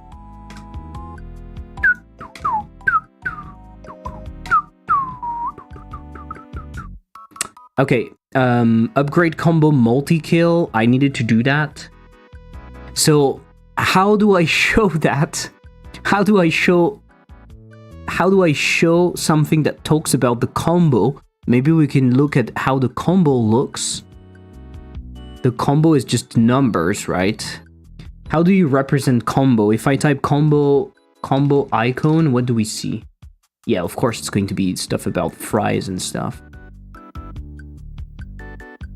Do I have a new tab which is doing nothing? Oh no, it's that. Hey folks, I'm wondering if there's an easy way to track down the code that logs start target object freed before starting aborting tweener. It doesn't do anything bad in my game, I don't see any effect, it's just a warning, but still I'm curious to track it down and fix it if possible. If it's not telling you an object number or something, I don't know.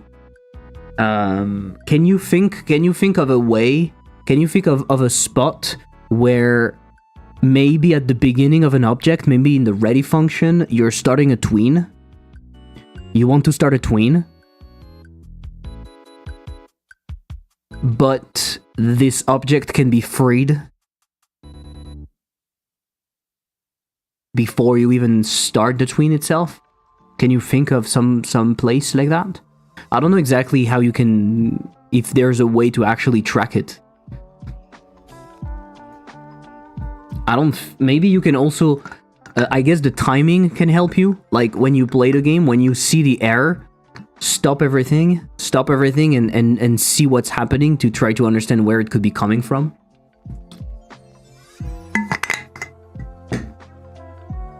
You could also, if really you're struggling, you could also just print everywhere you're starting a tween. You can just print what object is starting the tween. That way you can check. You will see your print just before the message.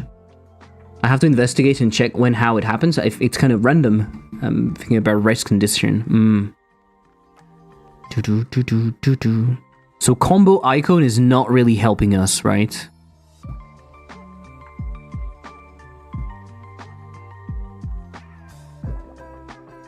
But combo, because it's a multiplier, combo could definitely be something like that. I'm gonna slant it 45, I think. I don't think I want any stroke. Look, Mom, I'm making the X logo.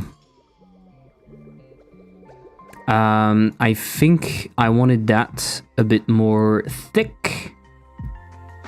Width 75 could be good. 250.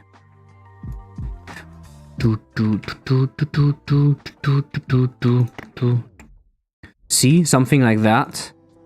Like we would have.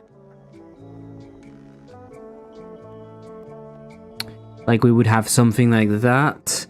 Upgrade combo multi-kill. Upgrade combo multi-kill. Everything related to combo will have this X, I think.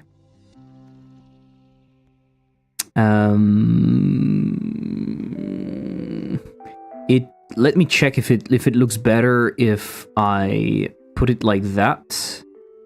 And then I use some strokey stroke. And I like 25 the inside. Are we seeing the strokes? Yes, we are. Okay. Is it more interesting? Is it worse? And so what I'm thinking is maybe because it's a multi-kill, we have like multiple. Hey. I don't want you to do that. Yes. We have like... We do something like that. Maybe it's stupid.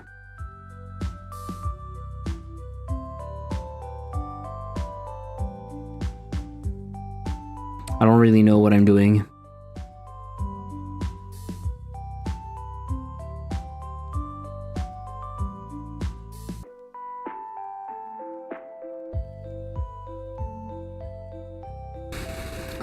It looks stupid.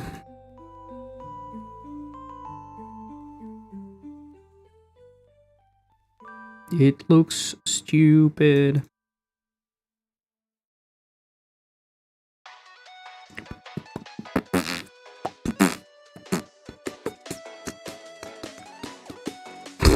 I don't know what I'm doing. It looks also very different from the rest. It looks also very different from the rest. Combo multi-kill.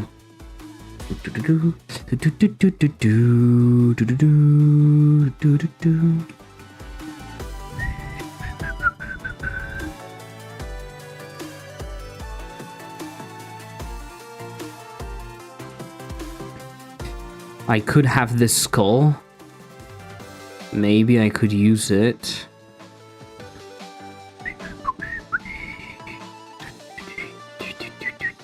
And I would simplify it.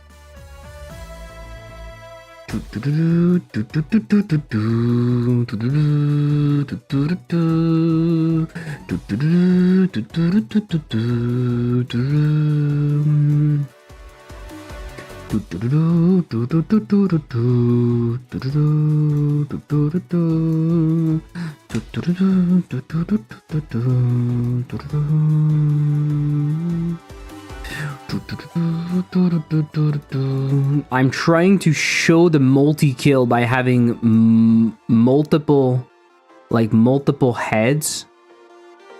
I don't know if it's a good idea. It makes it hard to read.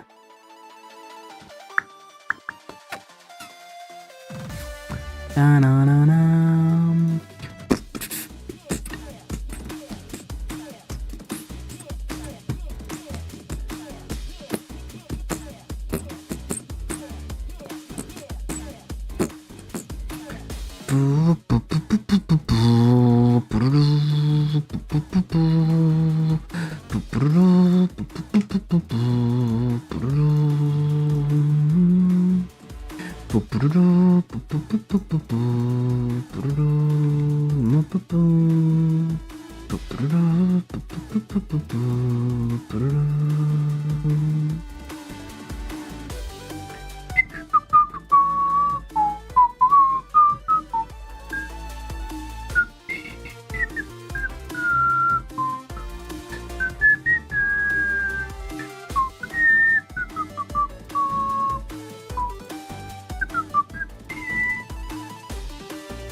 I have a stupid idea. Maybe it's probably too much, but let's try. I would need a way to easily place those at the spot that I want, and I don't have a way. It's very over the top, but you know, sometimes it's what you have to do. It's very over the top. Very over the top.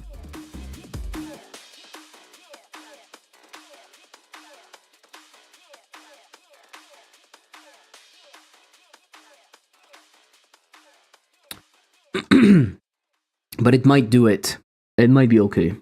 It might be okay. Let's go with that for now. Upgrade. Combo. Multi-kill. The goal is to have something, okay? The goal is not to be crazy. So invincibility, we can load that, and combo multi-kill, we can load that. Yeah? Okay, that's too much. But that's, at the same time, that's very cool. So, okay, we have the icon for both. I just need increase invincibility to do feature icon translation. I just need to fix the translation, and we have 3 new upgrades. Finally, it was time. It was not long, right? The upgrades themselves were not too long, but we lost so much time. So much time. So then we can finally move on to the boss. Let's commit that. Let's commit that.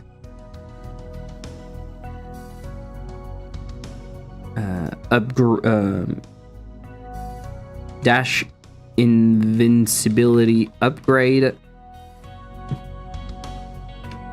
And we had combo multi-kill icon.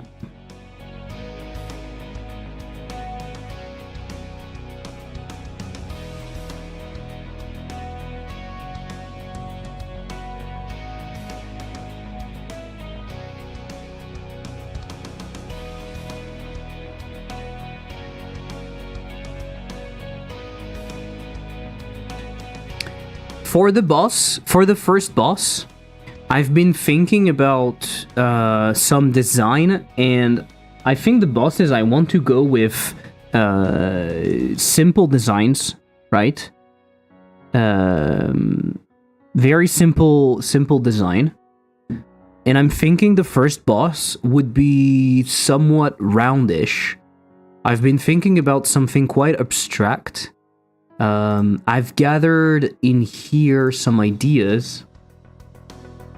I wanted something really, really simple.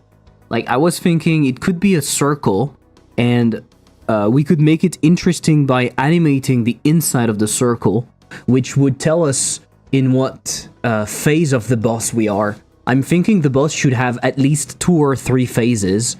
It might have 3 phases. The first phase would be sending Boids towards you. The second phase would be missiles. And third phase, the boss would go outside of the arena. That way it would teach you a very interesting concept, and I think it also ends the demo on a high note, because throughout the demo, you're used to being inside of that arena with things coming inside eventually, like hazards and stuff, but all of the enemies are inside, you are inside, when you push something on the walls, it deals damage, etc, etc.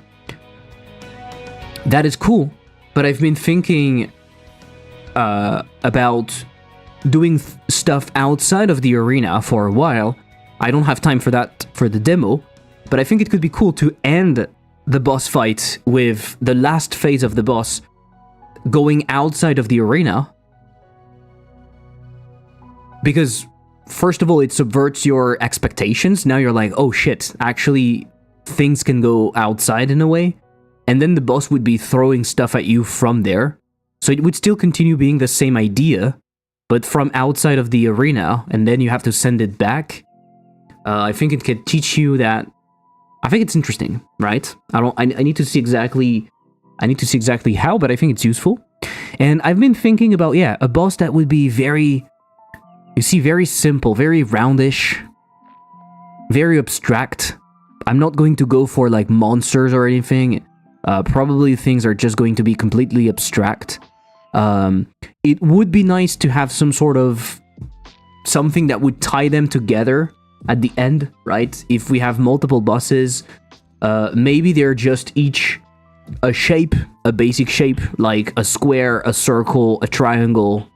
Maybe it's going to be boring, but that could also be an easy way to at the end of the game to create a boss that is basically a combination of all of them, right? So you could imagine a boss that is like a triangle with like squares and stuff like that. It could try to be human or whatever, and this would be used to throw stuff.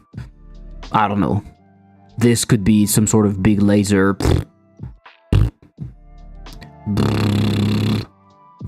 So maybe we could go with something like that. I need to think about it. But I think I like the idea. And I'm thinking about, I think you can make an interesting. You can make it feel alive simply by having things inside of the boss being animated or moving and stuff like that. You can imagine, for example, that circle could be pulsing outward to fill in the circle. In a stage 2, it could be inverted and the outside would be pulsing, and I don't know, right? I don't know. Or maybe we count in binary in a way, and it's like first phase the boss is like filled in from the side. Second phase the boss is like filled in the second side. And third phase it's like filled entirely. I don't know. But if we have just one side, I think it should be moving. So maybe in here it's moving in that sense, in that direction. In here it's moving in that direction. And in here it's doing that. I don't know. But I think it can be cool. Let's work on that really quickly. The spawn missiles and the movement. I think we can do that quite easily. Right now it's a square, right? Right now it's a square because it's easy to draw a square. That's just it. Let's go into the turrets. And let's grab the spawn missile. because we want our boss to be able to spawn missiles, right? Boom, spawn missiles. It doesn't have the instance needed, but we have it in here. Skibidi bop. Skibidi bop. Enemy shooter. The boss push test. No. In here. Export. Boids. Boids. Why are we not? We are grabbing enemy void, right? Why are we not grabbing it in here directly? Why not? Yeah. Missile scene. Okay. Spawn missile. What if instead of spawning the voids right there, we were spawning the missiles instead? What do we have? Spawn missile expected at least 2. Oh yeah, because the spawn missile is looking for a target, and the spawn void is doing it inside of it. Should transform. So choose side, we can have the same logic in here. Choose transform, should transform. All of the logic should be inside, right?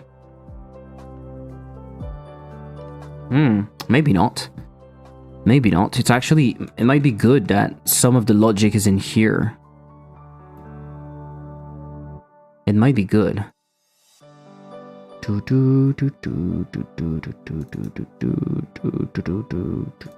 are they doing with this side? Oh yeah, for the position, but I don't want the position, I want to transform. I want to transform. It's a transform 2D. Transf is going to be global transform .x.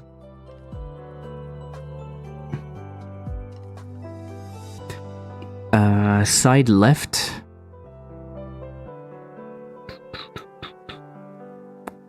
Oh no, but it's not the way they're doing it. Right? Velocity. Spawn position. Spawn position. Wow, wow, wow. Wow, wow, wow, wow, wow, wow, wow, wow, wow. Okay, that's good.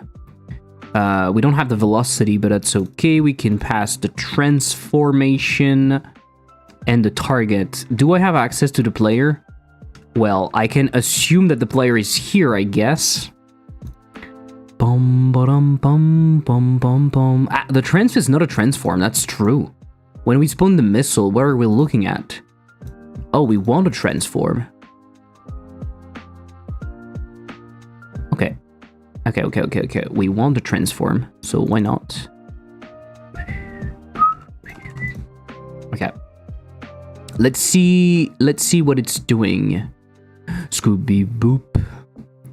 Scooby boop beep boop. Thank you for the follow, Nixie.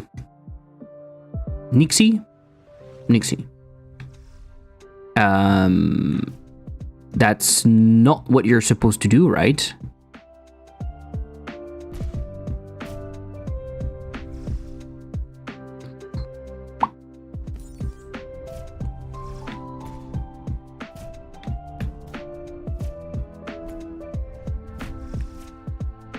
Boom, boom, boom, boom, boom, boom.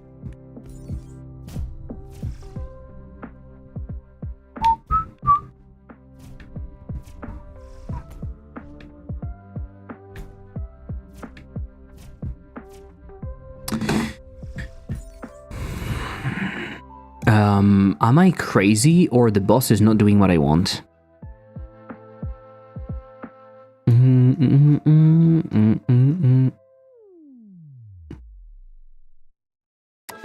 When are we calling spawn? Oh, in here. On enemy died.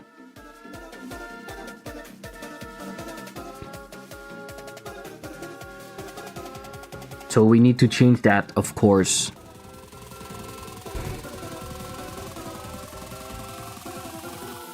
Even the window has juice. No wonder Mr. Uptick has a course on juice. Of course. Boom. Boop, boop, boop, boop, boop, boop. I launched the wrong stuff. Fuck.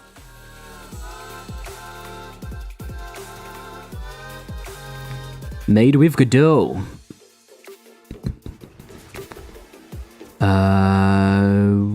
What happened exactly? Oh, are you telling me? I think I know what happened. Can't emit non-existent signal. Missile spawned. Emit signal. Yeah, don't emit the signal then, you fucker. What do you mean?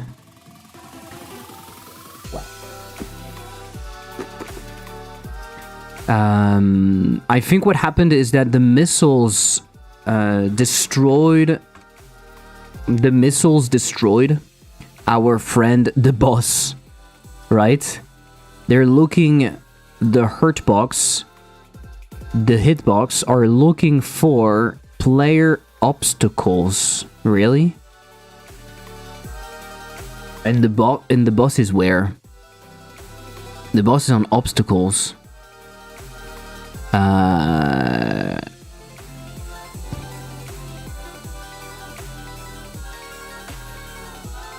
Oh yeah, but they also collide, right? They also collide.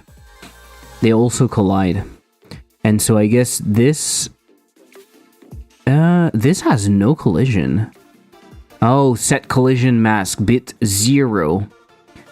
It's colliding with the walls, and the boss is not in layer 0 though. So why are they exploding? Why are they exploding? Let's see. Let's see, why are they exploding? On timer timeout, on hitbox detected, on health died. Skibidi bop. Old code. On detection area entered. And on damage area entered. Okay, so it should not be that, right? It's not even connected anymore. So that should be okay. That's not what I want to launch.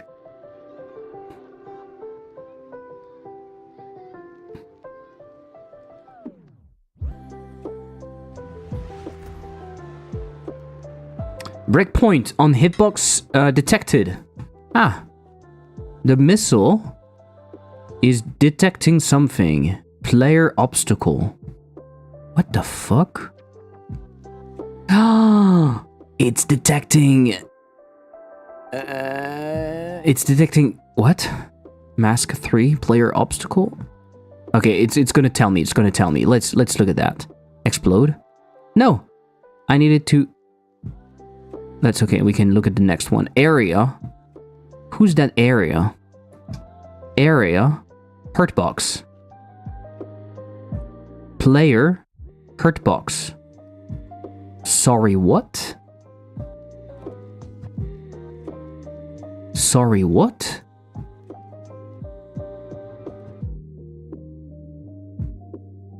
Is it true?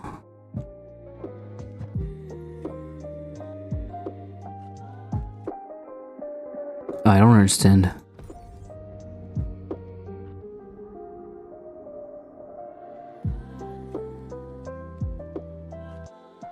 Oh, but they were spawned at a completely random position, right?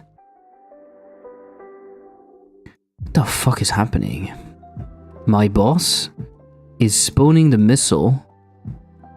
It's adding the child, setting the target, base self, velocity, instance transform. Okay. Global transform, shoot transform. And I'm passing the global spawn position left global transform. Hey, Woland, Happy New Year. How are you doing? Woland.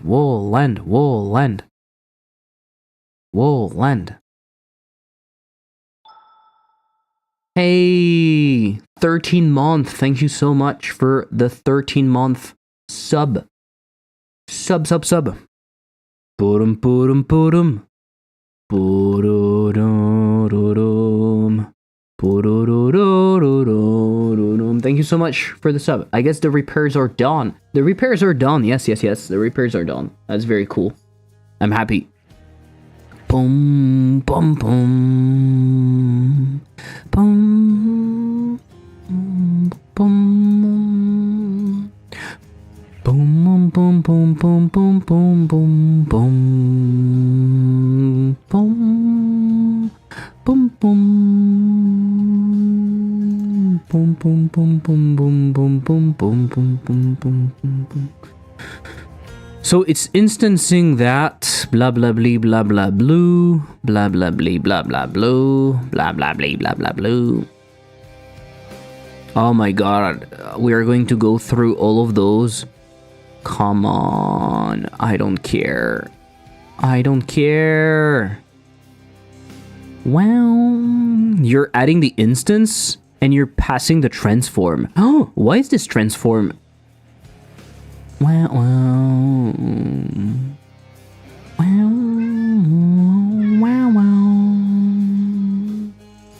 Boom, boom, boom, boom, boom, boom, boom. Adding the transform. 620. It doesn't seem that big. Do we see it yet? But the boss is really close to us. You have back vocals. Oh, you heard the cat? Is that what you're saying?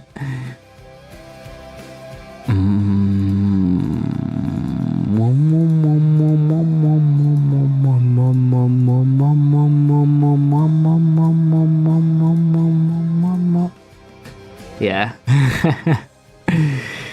Yes. Skibidi yes.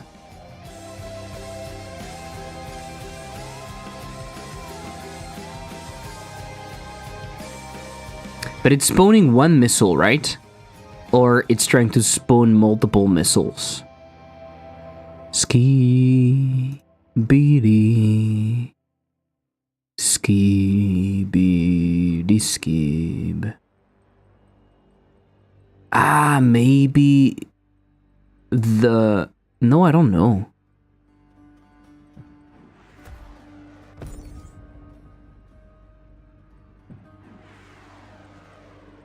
But on timer timeout.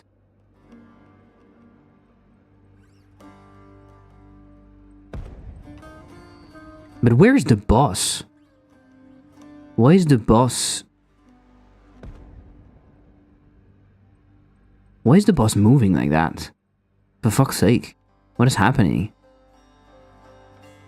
Am I being stupid and I'm transforming the boss instead of doing what I'm supposed to do? Maybe. Physics process. Instance. Spawn missile.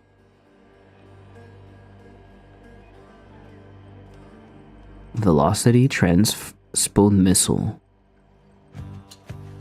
Don't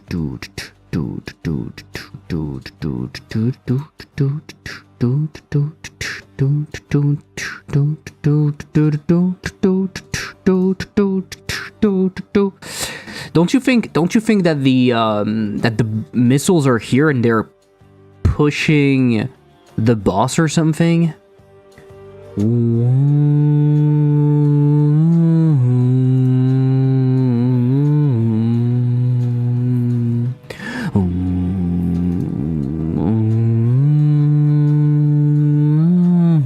But the boss is not pushable. Why is the boss being pushed? The boss is moving for sure, right? The boss is looking for walls.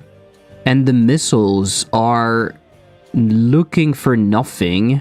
They're looking for walls after some time, after 1.5 seconds. Which might be a problem, right? Why is it so long?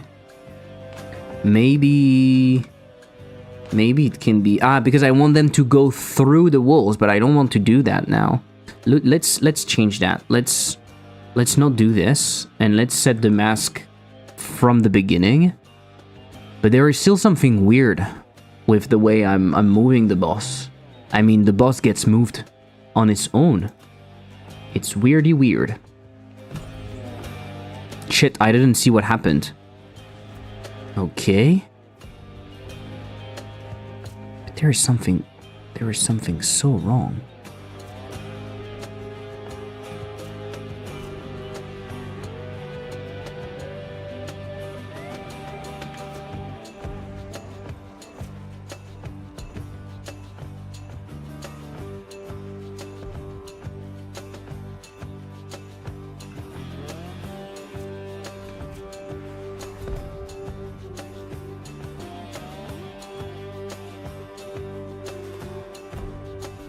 Oh. Do you think we are seeing the same...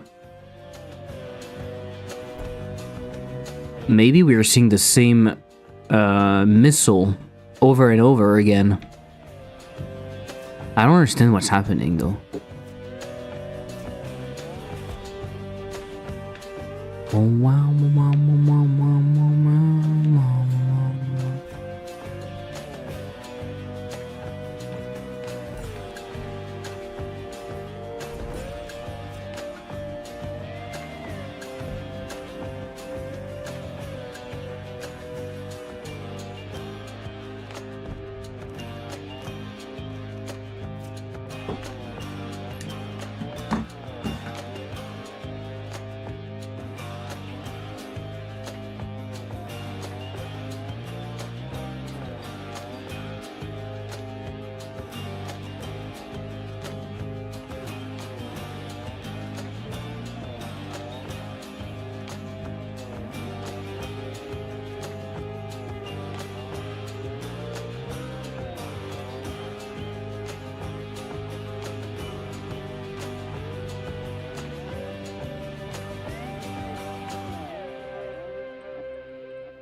Whoop.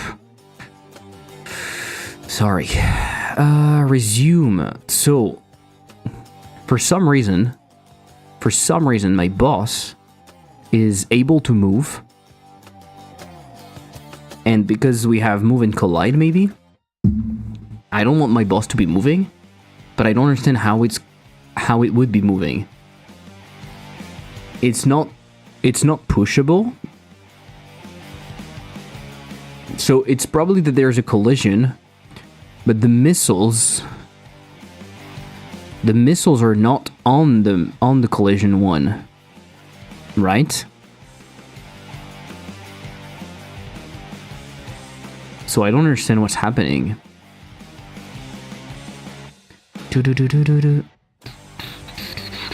Maybe I made a mistake in here and my boss in here has the wrong collision. No.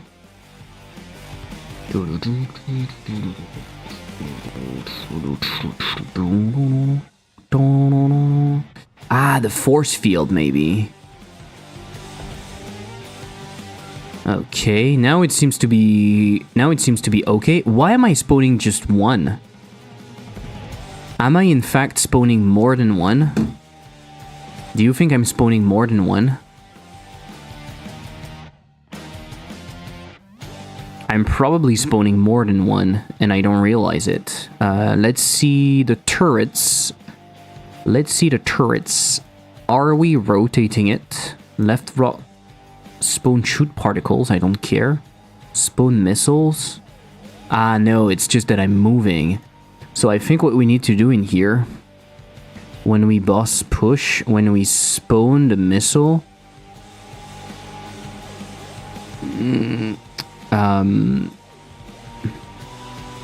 we should rotate the trends slightly.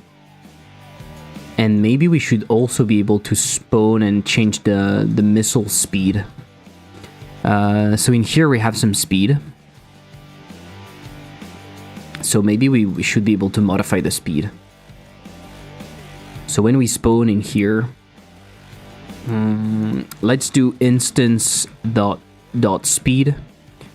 And we multiply it by a random range between 0.9 and 1.2 to modify the speed.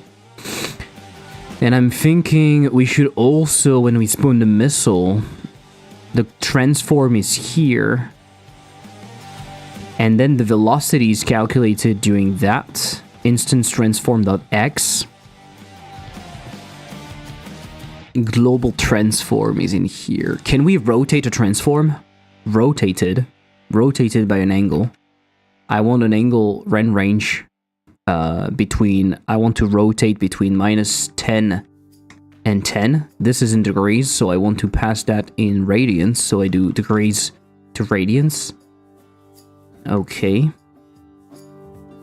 Let's see if it's better. And also, let's see how many are we spawning. Let's print spawning. Oh yeah, but we don't know the range, so let's put the range in here. Var amount int spawning person d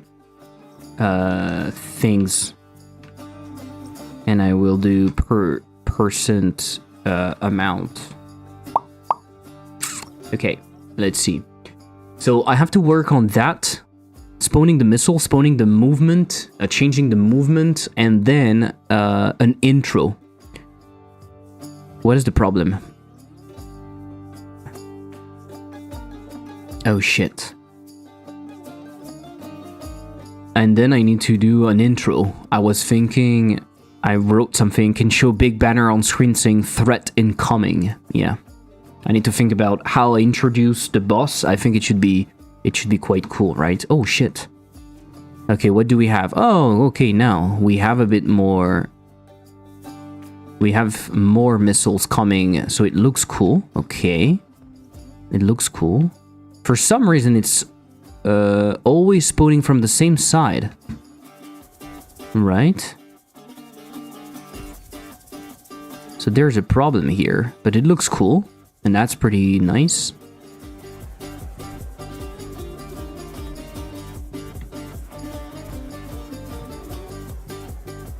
And I died. How much is left to do in Hyperslice, do you think, if you planned an end? Oh my god, I don't know.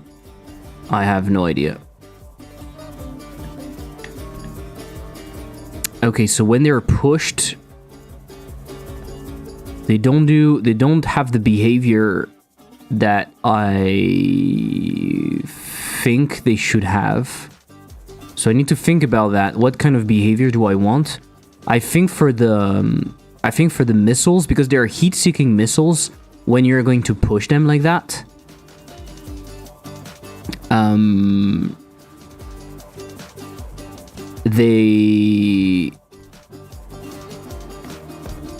they are going to change target instead of being pushed directly like this. I think it's going to make the boss easier, but I might not do that, in fact. The thing is, spawning that many missiles close to each other makes it impossible to send them back. So I really need to work on that.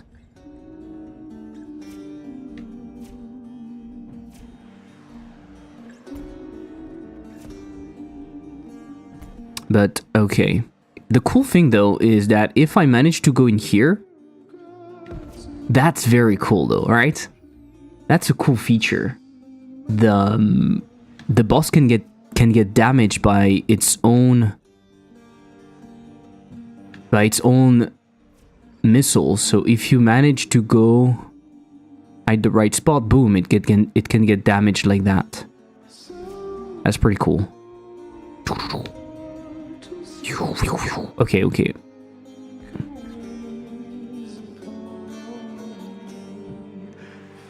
You could, but it's so difficult to bring the missiles like that. It's not what you want. It's not the optimal way. The optimal way is just to throw the missiles like this. What's up, man? Hope you're doing well. Ash, welcome. And thank you. Yes, I'm doing well. And for some reason, when you do that right now, they're not damaging the boss. Tween P target is null. Oh, global flash? Yes, okay. Maybe you need a preview for the boss shield. Yes, exactly. Totally. I thought about that because it's frustrating right now. Visual boss shield preview. Yes, definitely. And that's why I have this in here. I can have something that looks like this, and that would be pulsating a bit.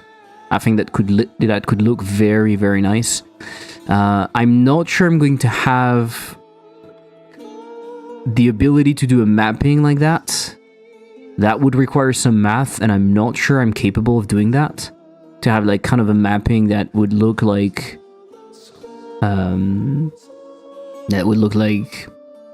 it's on an orbit. But at least if we have, I think, just a shape like this, I think it's more than enough. And we make it pulsate around the boss or something. That would be good. So let's see the missiles. What happens when you... Did I close it? Fuck, I close it. Yes. The missiles, what happens when you push it? It doesn't do anything special, right? It gets pushed, and that's it. Because it's pushable. Because it's pushable, it gets pushed. Easy, right? The problem is that we need more than this. We need more than this. So I think the easiest is what we did with the enemy base. Is that you have another hitbox. You have another hitbox that you put in here. You can call it hitbox enemy. In this case, I will call it hitbox pushed. You put a big collision shape on it. That way it's easy to get the boss. Boop. Okay. hitbox pushed. It's masking the walls, the obstacles. The boss is not on something else. That might be a problem though. Is it on other missiles? No. No. So just that. I think it's good.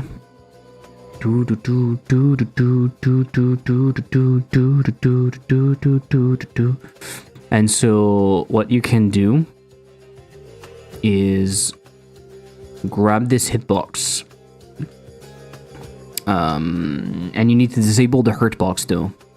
So in here at the beginning you disable it. You will look at the fact that you have a meta. So if has meta pushable, you're going to connect it. So get meta pushable connect pushed. I don't remember the name of the thing. Pushed, yes. Pushed. Self on pushed. So why am I doing this? Because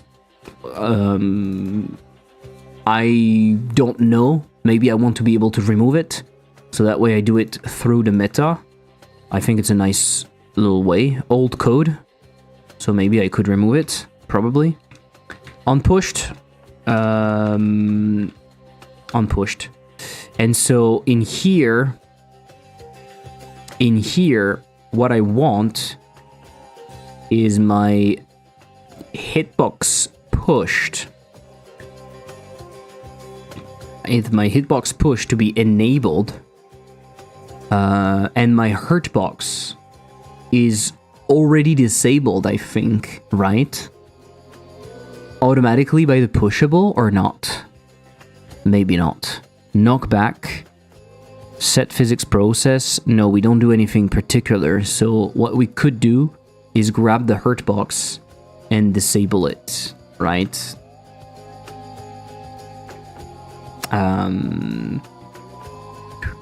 We could also disable the hitbox, I think. Disable and disable unpushed.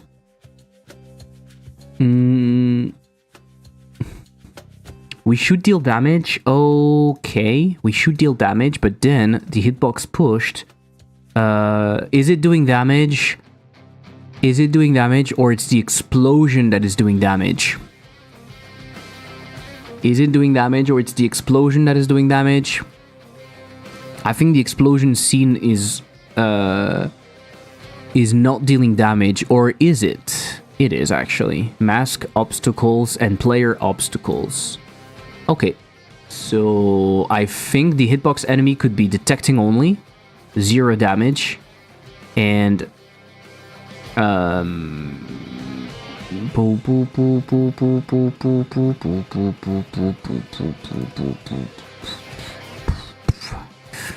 on hitbox.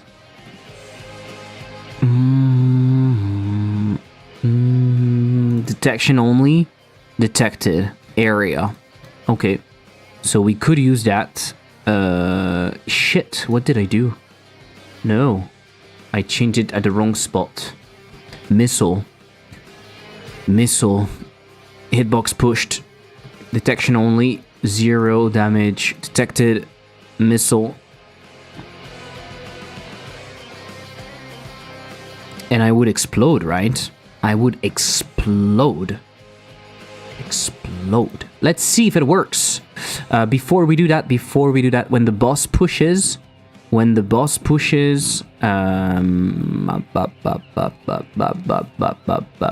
something with the side. It doesn't change right, left. Because I made a mistake. That's why I made a mistake. I made a fucking mistake. Which is unbelievable. Unbelievable. A mistake that cannot be understood correctly, can only be understood by the people. Let's rotate them slightly more, 15 degrees. And then the instant speed is in here. That's very good. Let's try that again. Maybe we send less. Or not. Or yes, or not. We'll see. Let's see how it looks. Skibidi bop, skibidi bop, skibidi bop, skibidi bop. Whoa, whoa, whoa, whoa, whoa. Ah, nice. Now it deals some damage. Would you look at that? That's actually pretty cool.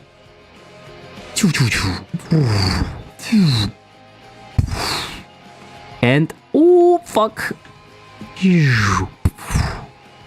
That's super cool. Yeah, that's cool. That's a nice way to teach people how to use the push.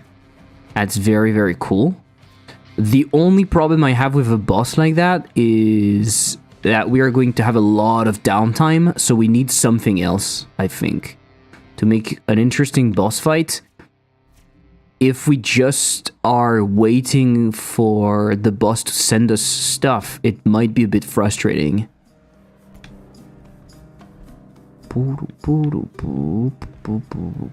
They should definitely blink before they explode. Right? But it's freaking cool. Okay, that is freaking cool. That is freaking cool.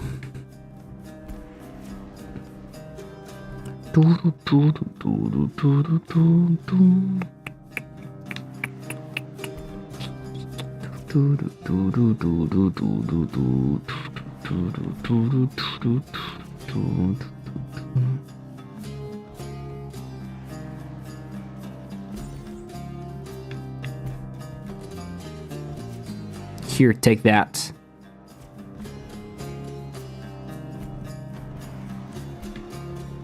That's really cool.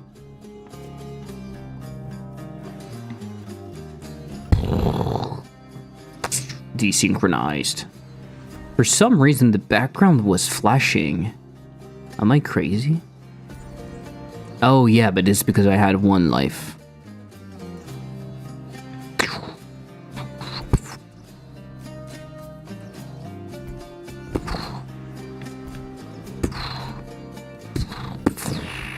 Okay. Very cool, very cool, very cool. Very, very cool.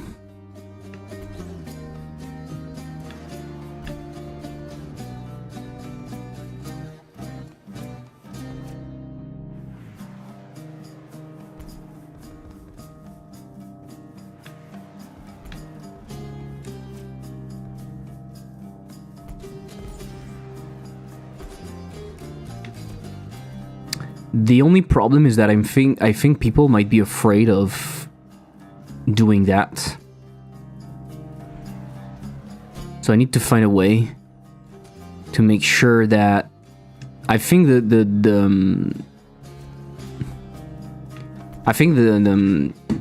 when I look at that, what I'm seeing is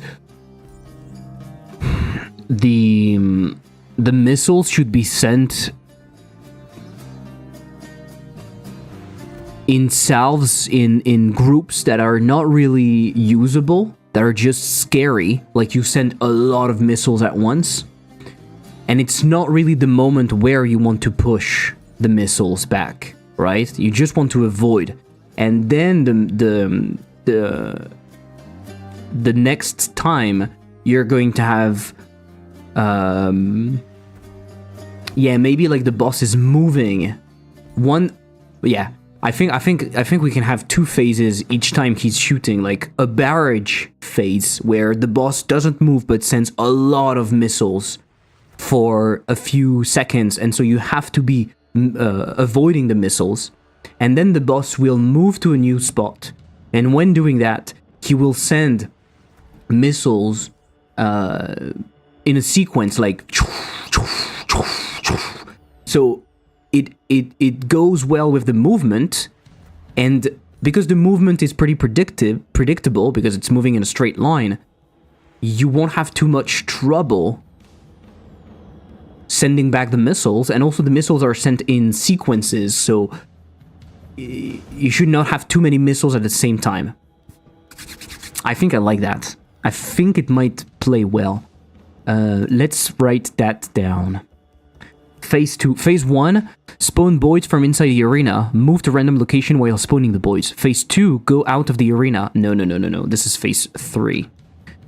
This is phase 3. Go out of the arena and spawn plus throw other things from the outside. You have to push stuff onto the boss to damage it. Yeah. Phase 2, spawn missiles from inside the arena. Shoot one.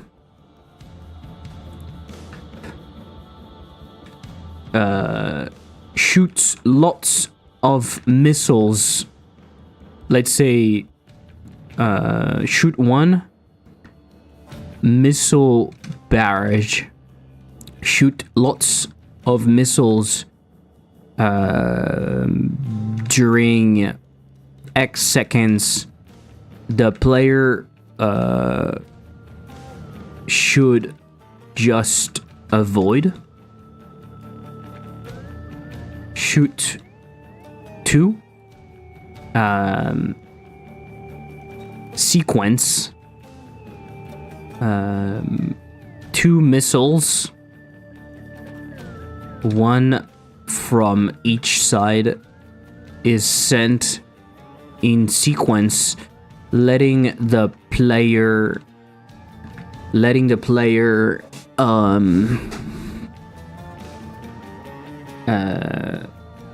parry the missiles. I think this is nice, right? I think this would work well. What do you think? I think this would work well.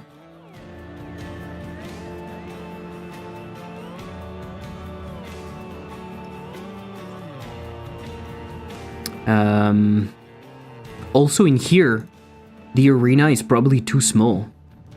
Are we fixing the arena size by code or something?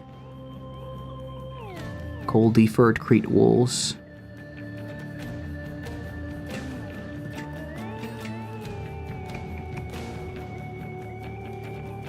Can I make it bigger? Radius 1600.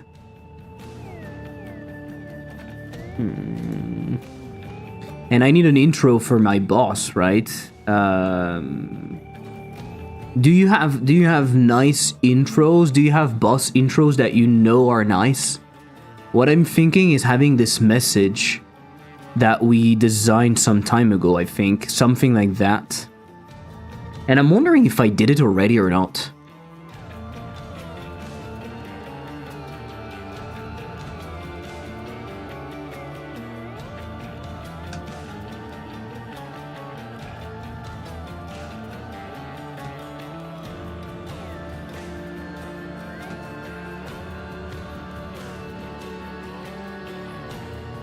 I don't remember. I feel like I've done something, right? The same thing I've done for desynchronized. I feel like I've done it for the boss. Where could it be? It's UI stuff. Banner. Is it that? Ah, it is this. Haha, cool. I forgot. Arthritic1, welcome. Thank you for the follow. Welcome, everyone. If you enjoy what you're seeing, don't hesitate to subscribe. If you have Prime, don't hesitate to use it. It's free, but it helps a ton.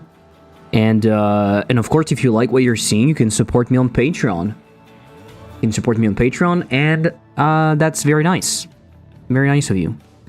So I have the threat incoming, so I think we should use that.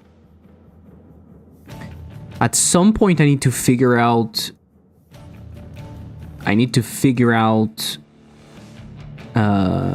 ready, animation player play appear. Huh. So I would sequence it. I think I can try to get the sequence right. Because I think it's important to have it, right? What do you think? Export var. Danger banner. compact scene, and I would call it right there.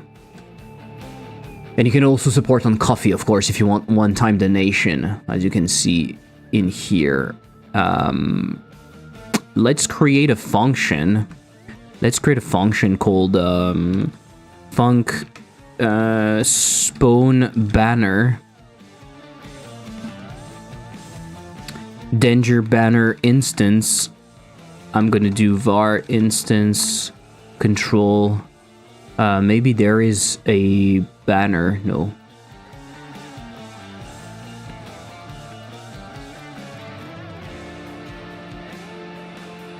Is it? No, it doesn't have something, so I should put it on a canvas layer. Do we have a canvas layer? We do. It's called the HUD layer. We could do add instance. We could add our instance. The problem is that no, the pose layer is on top, so that's good. Add layer, spawn banner. So initially we could do spawn banner, create walls, spawn banner, and to sequence stuff, the simplest solution, in my opinion, is tweening stuff. In here we have a tween. Are we using it? We are not using it. So let's use this tween, right? If tween, we don't need to do that, in fact, because we know it's not going to be created. We can do tween, tween callback, spawn banner. We can have a slight interval before, so tween interval, like, I don't know, 0.5 or even like 1 second maybe, 0.8. We call spawn banner,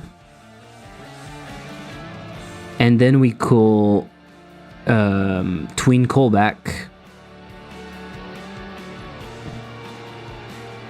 object method. Yes. So self, and in here we can do boss push, and we can call start. And in there we can interval quite drastically. Let's see how it looks. Maybe it looks better already. And of course we need to make the boss appear. I'm not sure exactly how it should appear right now. Threat incoming, and then the boss starts. Okay, it's very too tight, but you get the idea. And the arena is much bigger. That's also nice. I think for the boss fights, the arenas are not going to be squared.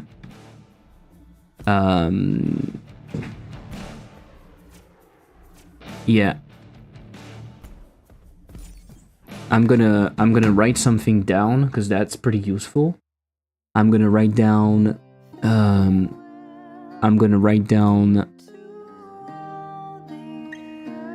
in my sprint, unfortunately I'm going to add another thing. Missiles should blink before timeout destroy. It's VFX. Right now they just explode. Make them blink a bit before exploding because of timeout. I need to do that. It's quite important, but yeah. Push boss, mini boss. How would you see the intro? What do you have any idea? Do you have any idea what should be the intro of that boss? Is it just appearing? Is it just like spawning like the other fuck options doesn't work? I need to fix that at some point, but there is a problem in here. Do you think the boss should just appear like the other ones, like with a circle or something?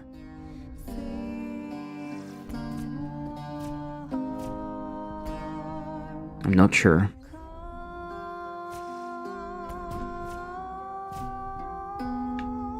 Maybe it should be very simple.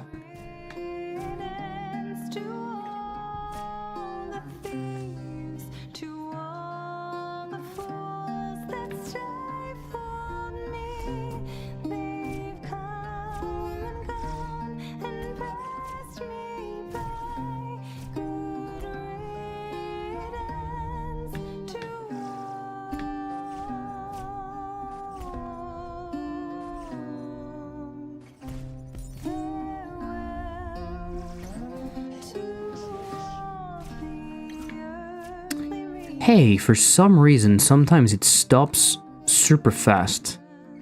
I need to understand why. Ah, it might be because of the dash. It can mess with the timing or something.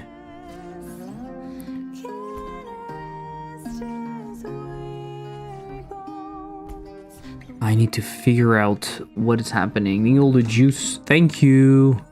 Thank you, thank you, thank you. Don't hesitate to wishlist and click join the playtest on Steam to be notified when the playtest starts.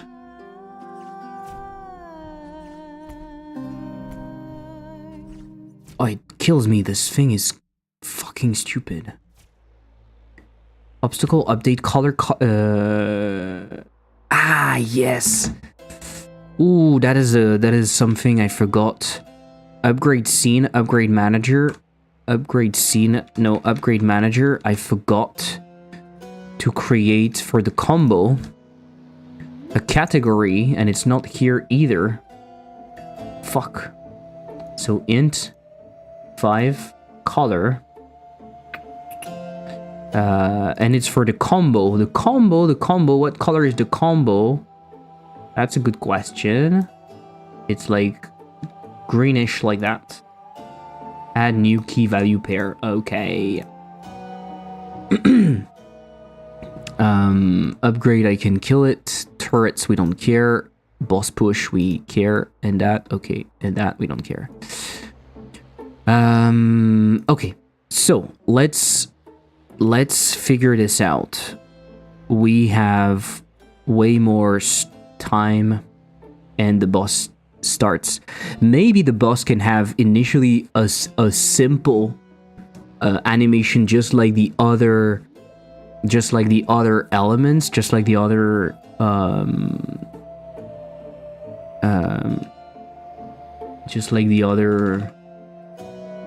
how do you call that? Just like the other enemies? I don't know. If you have in head some cool boss appearance, like boss entrance, that's the word I'm looking for. 2D boss entrance. What can we see on the internet? I guess the classic coming outside of the arena with some screen shake and stuff could be nice, right? Why not? Like, there's a door in here. Something coming out of a flower is also usually the case. Like, you unlock something. Why not? Why not? What do you think about that? Some sort of chest? Some sort of... Like, you know you have to start the fight, but there's nothing else you can do. And you can delay the fight if you want. Ah, that might be cool. But then why would there be a threat incoming? A banner. Why would there be a threat incoming banner? Right? That is useful if there is something coming from the outside. You see what I mean? Because otherwise what I'm seeing is you have your arena right there, and you have some sort of special, like a box or whatever, and you can clearly see that it's a threat, right?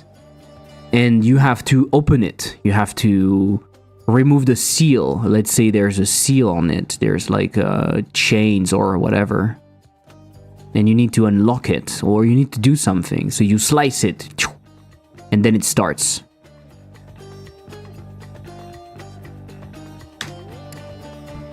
It could be something like this, or a more normal entrance where the boss is coming from outside. So here he's creating a hole in the thing. Okay.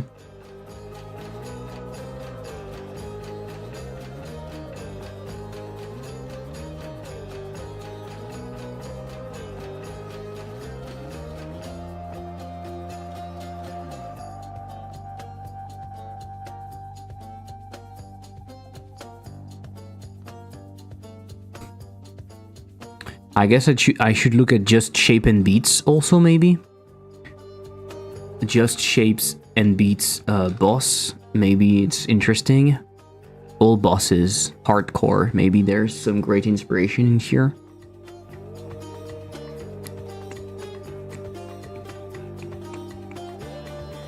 Is that really how it starts?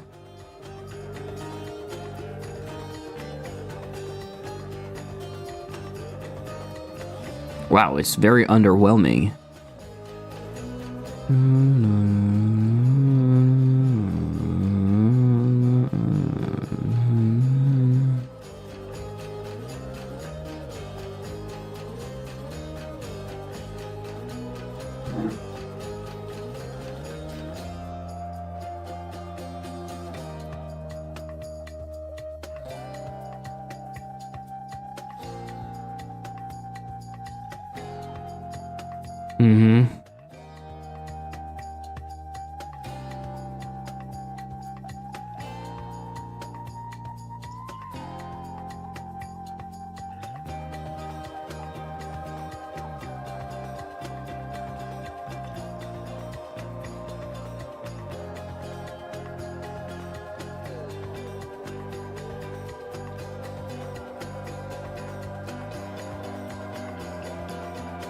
Is that really how it starts?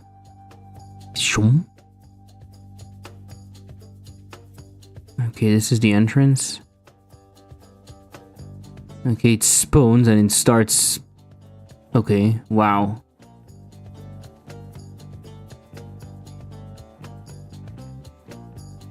Mwah. Not incredible.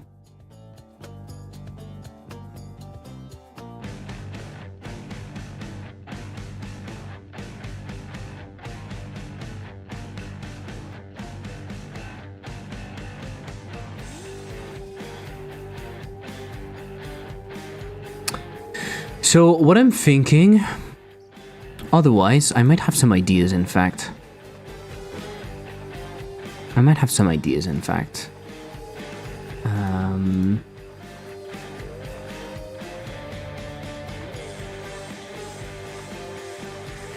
You know what? I have an idea.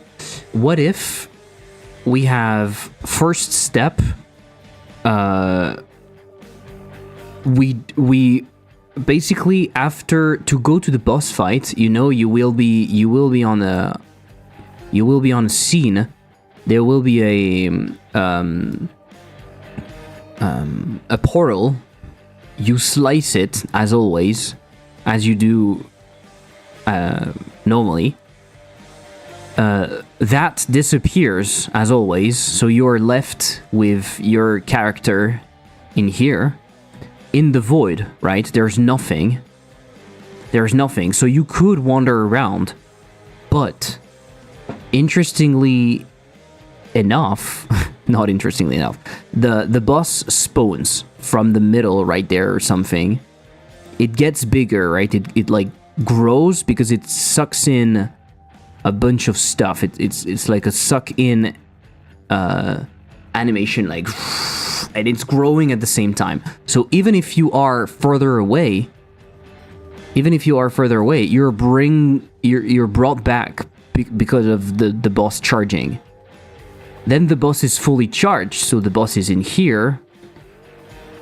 And when it's fully charged, it does like a ring animation that grows outward, and it creates the shape. And because you are close to it, you were sucked in, right, close to the boss, so you are here, and then you get pushed away, and it starts. So, I think I like that. You see what I mean?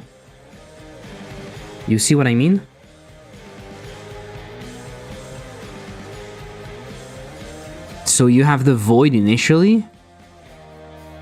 The boss appears, sucks in everything, and then it explodes. It creates the walls.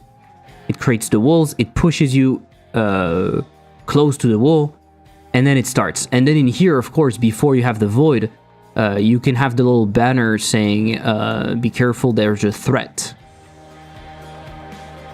it's not too complicated, and I think it's cool enough. It creates something, because when you arrive in here, you have a moment or two.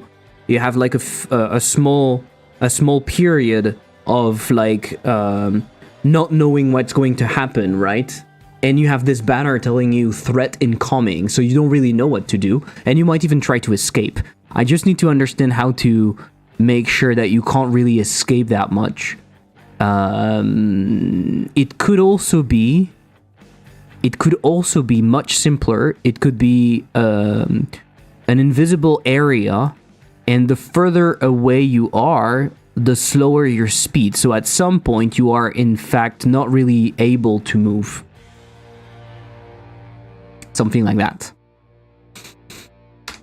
That's cool. I think I like that.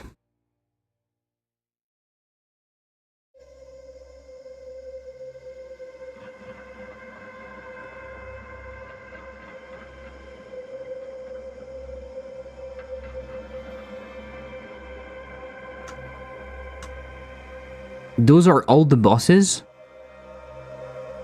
Show me, I don't care about the spoilers. The boss form throughout the game. Okay. From left to right. Okay. Royal appearance, final appearance. Okay. That is it? The boss battle? Oh my god. There's a wiki, that's crazy.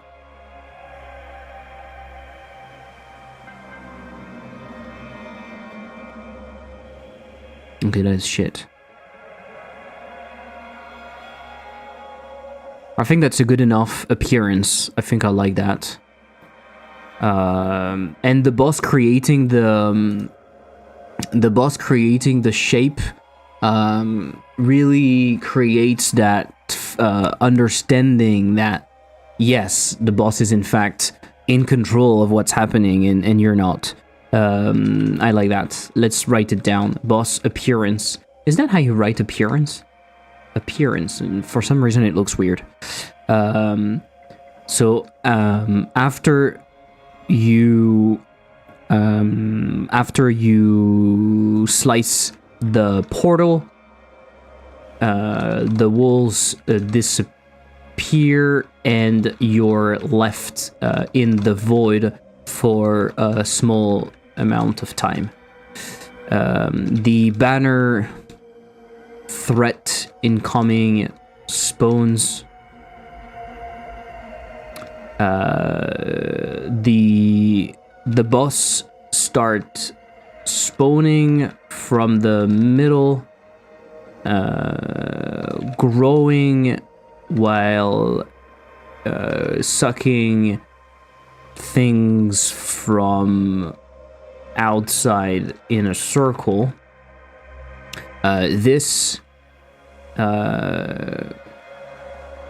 This pulls you in if you're trying to escape.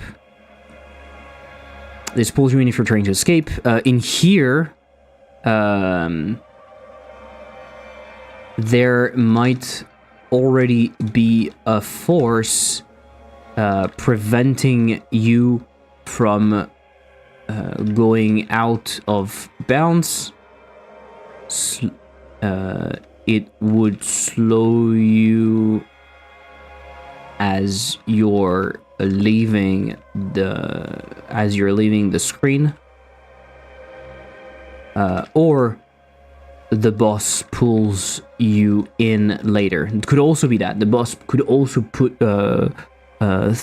you in later. What I want to do is, I think in most of those situations, if possible, if it makes sense, I want the player to still have the ability to move. I think it's cool. I think it's cool if while something is happening, you still have the ability to move. Unless, of course, the boss is doing something specific to you or whatever, but yeah. So the banner threat incoming spawns. The boss starts spawning from the middle, growing while sucking things from outside in a circle. This pulls you in if you're trying to escape. When the boss reaches its final shape, it creates a shockwave, spawning the walls of the arena at the same time as pushing you away. The fight starts. I think this is cool. Thank you for the follow, BGT, Stark. I think this is cool. I think this is cool.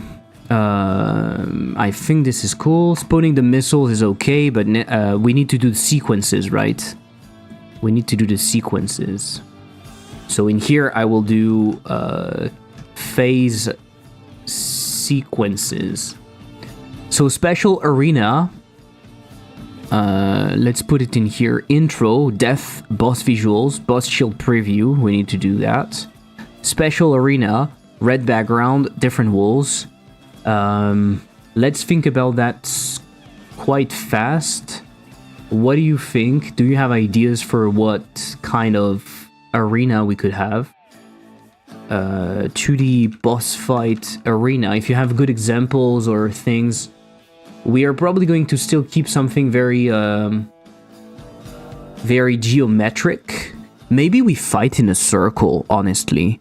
The thing is, I think I want the arenas for the boss fights to be different than the arenas that you have throughout the game. And so maybe throughout the game, the arenas can be more and more weird. You see what I mean? Because right now, throughout the game, the arenas are quite well defined and stuff. Maybe as you fight the different bosses, the arenas are less and less perfect and more organic. That's not what I wanted to do. 2D boss fight arena. Yeah, but the boss fights arenas are not going to be what I think. They're not going to be really top-down stuff. Right?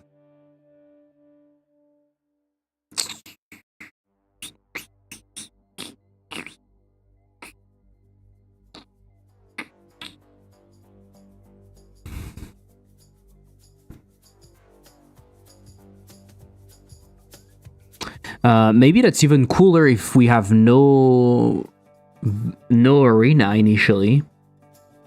Maybe it would be cool to have no arena initially.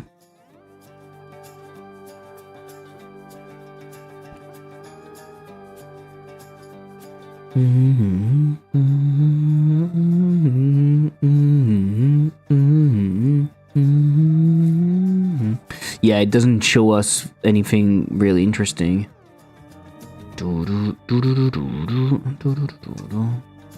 Maybe, why do I have boss? Maybe I just put 2D boss arena, but it's going to be the same, right? So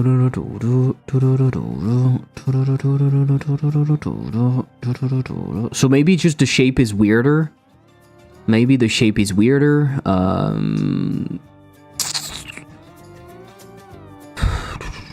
Right? Maybe the shape is just weirder. You can imagine having something like that.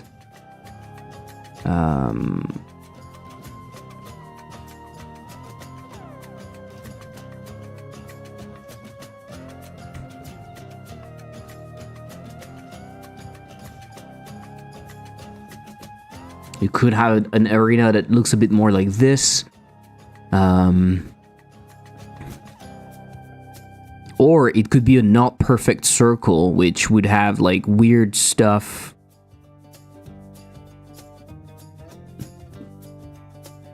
It would be very cool to have something nebulous that like kind of moves a bit. Because for some reason you're fighting something that is more organic. I don't know. We could start with something like that, right? A very defined shape. Or since the beginning we have arenas that are constantly very symmetrical. They could be slightly less symmetrical, but just like high with a bigger height. Or maybe it doesn't matter, right? I think having something that is slightly I think having something like... Oh, why my mouse is doing that? Having something that is slightly roundish but not could be cool. And it could also be done the same way, but instead of being organic, it would be very like that. Very spiky instead. That would do a lot of points. That would create a lot of points, but that, I mean, why not? I can try that. It's quite easily to modify the code that generates the walls to add a bit of randomness to it, add a bit of noise to it. I think it should be relatively easy. So we could try that. Can I do squares? Oh, I can create squares with that. Wow, I actually can create... Wow, this software is fucking cool. I'm telling you. Wow. I was not aware of that. I can do an arrow. Crazy. Crazy, crazy, crazy, crazy. I don't know how I created the arrow. Yeah, like that. Okay. Anyway. Okay. Okay. Boss appearance, that is good. And let's put it in here.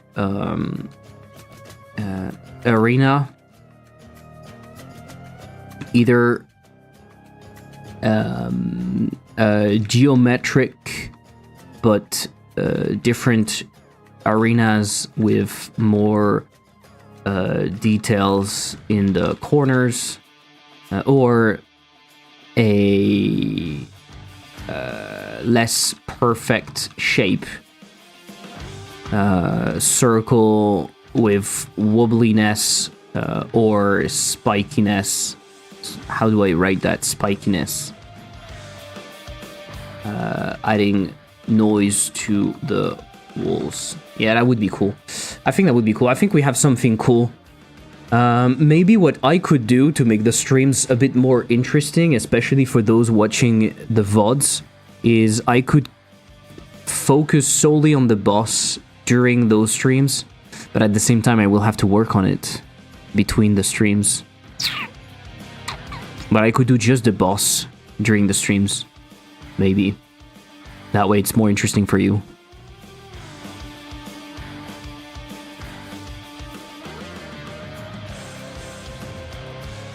So this intro is done, but it's not really what we want. Behavior, appearance, appear sequence. I need to do the behavior. Is it for the visuals though? I don't know. But I think we have something cool. All right. It's 7 p.m. right? I will stop here. It's been a while, but that's pretty cool. I think I have some nice understanding of what I need to do, and that's cool. Guys, thank you for being here. Who should we raid? We should raid someone. And for some reason, Godot didn't crash anymore. I will try to relaunch my treadmill app just to see if it's doing something. Do you think it's crashing now that the treadmill is running? Because what I'm thinking is maybe the capture. I had a capture. Game capture. Add existing. Create new. Treadmill. Maybe it was the treadmill. Now with capturing specific window. Treadmill stats. Allow transparency. Do you think it would be that? That seems stupid. Who should we raid?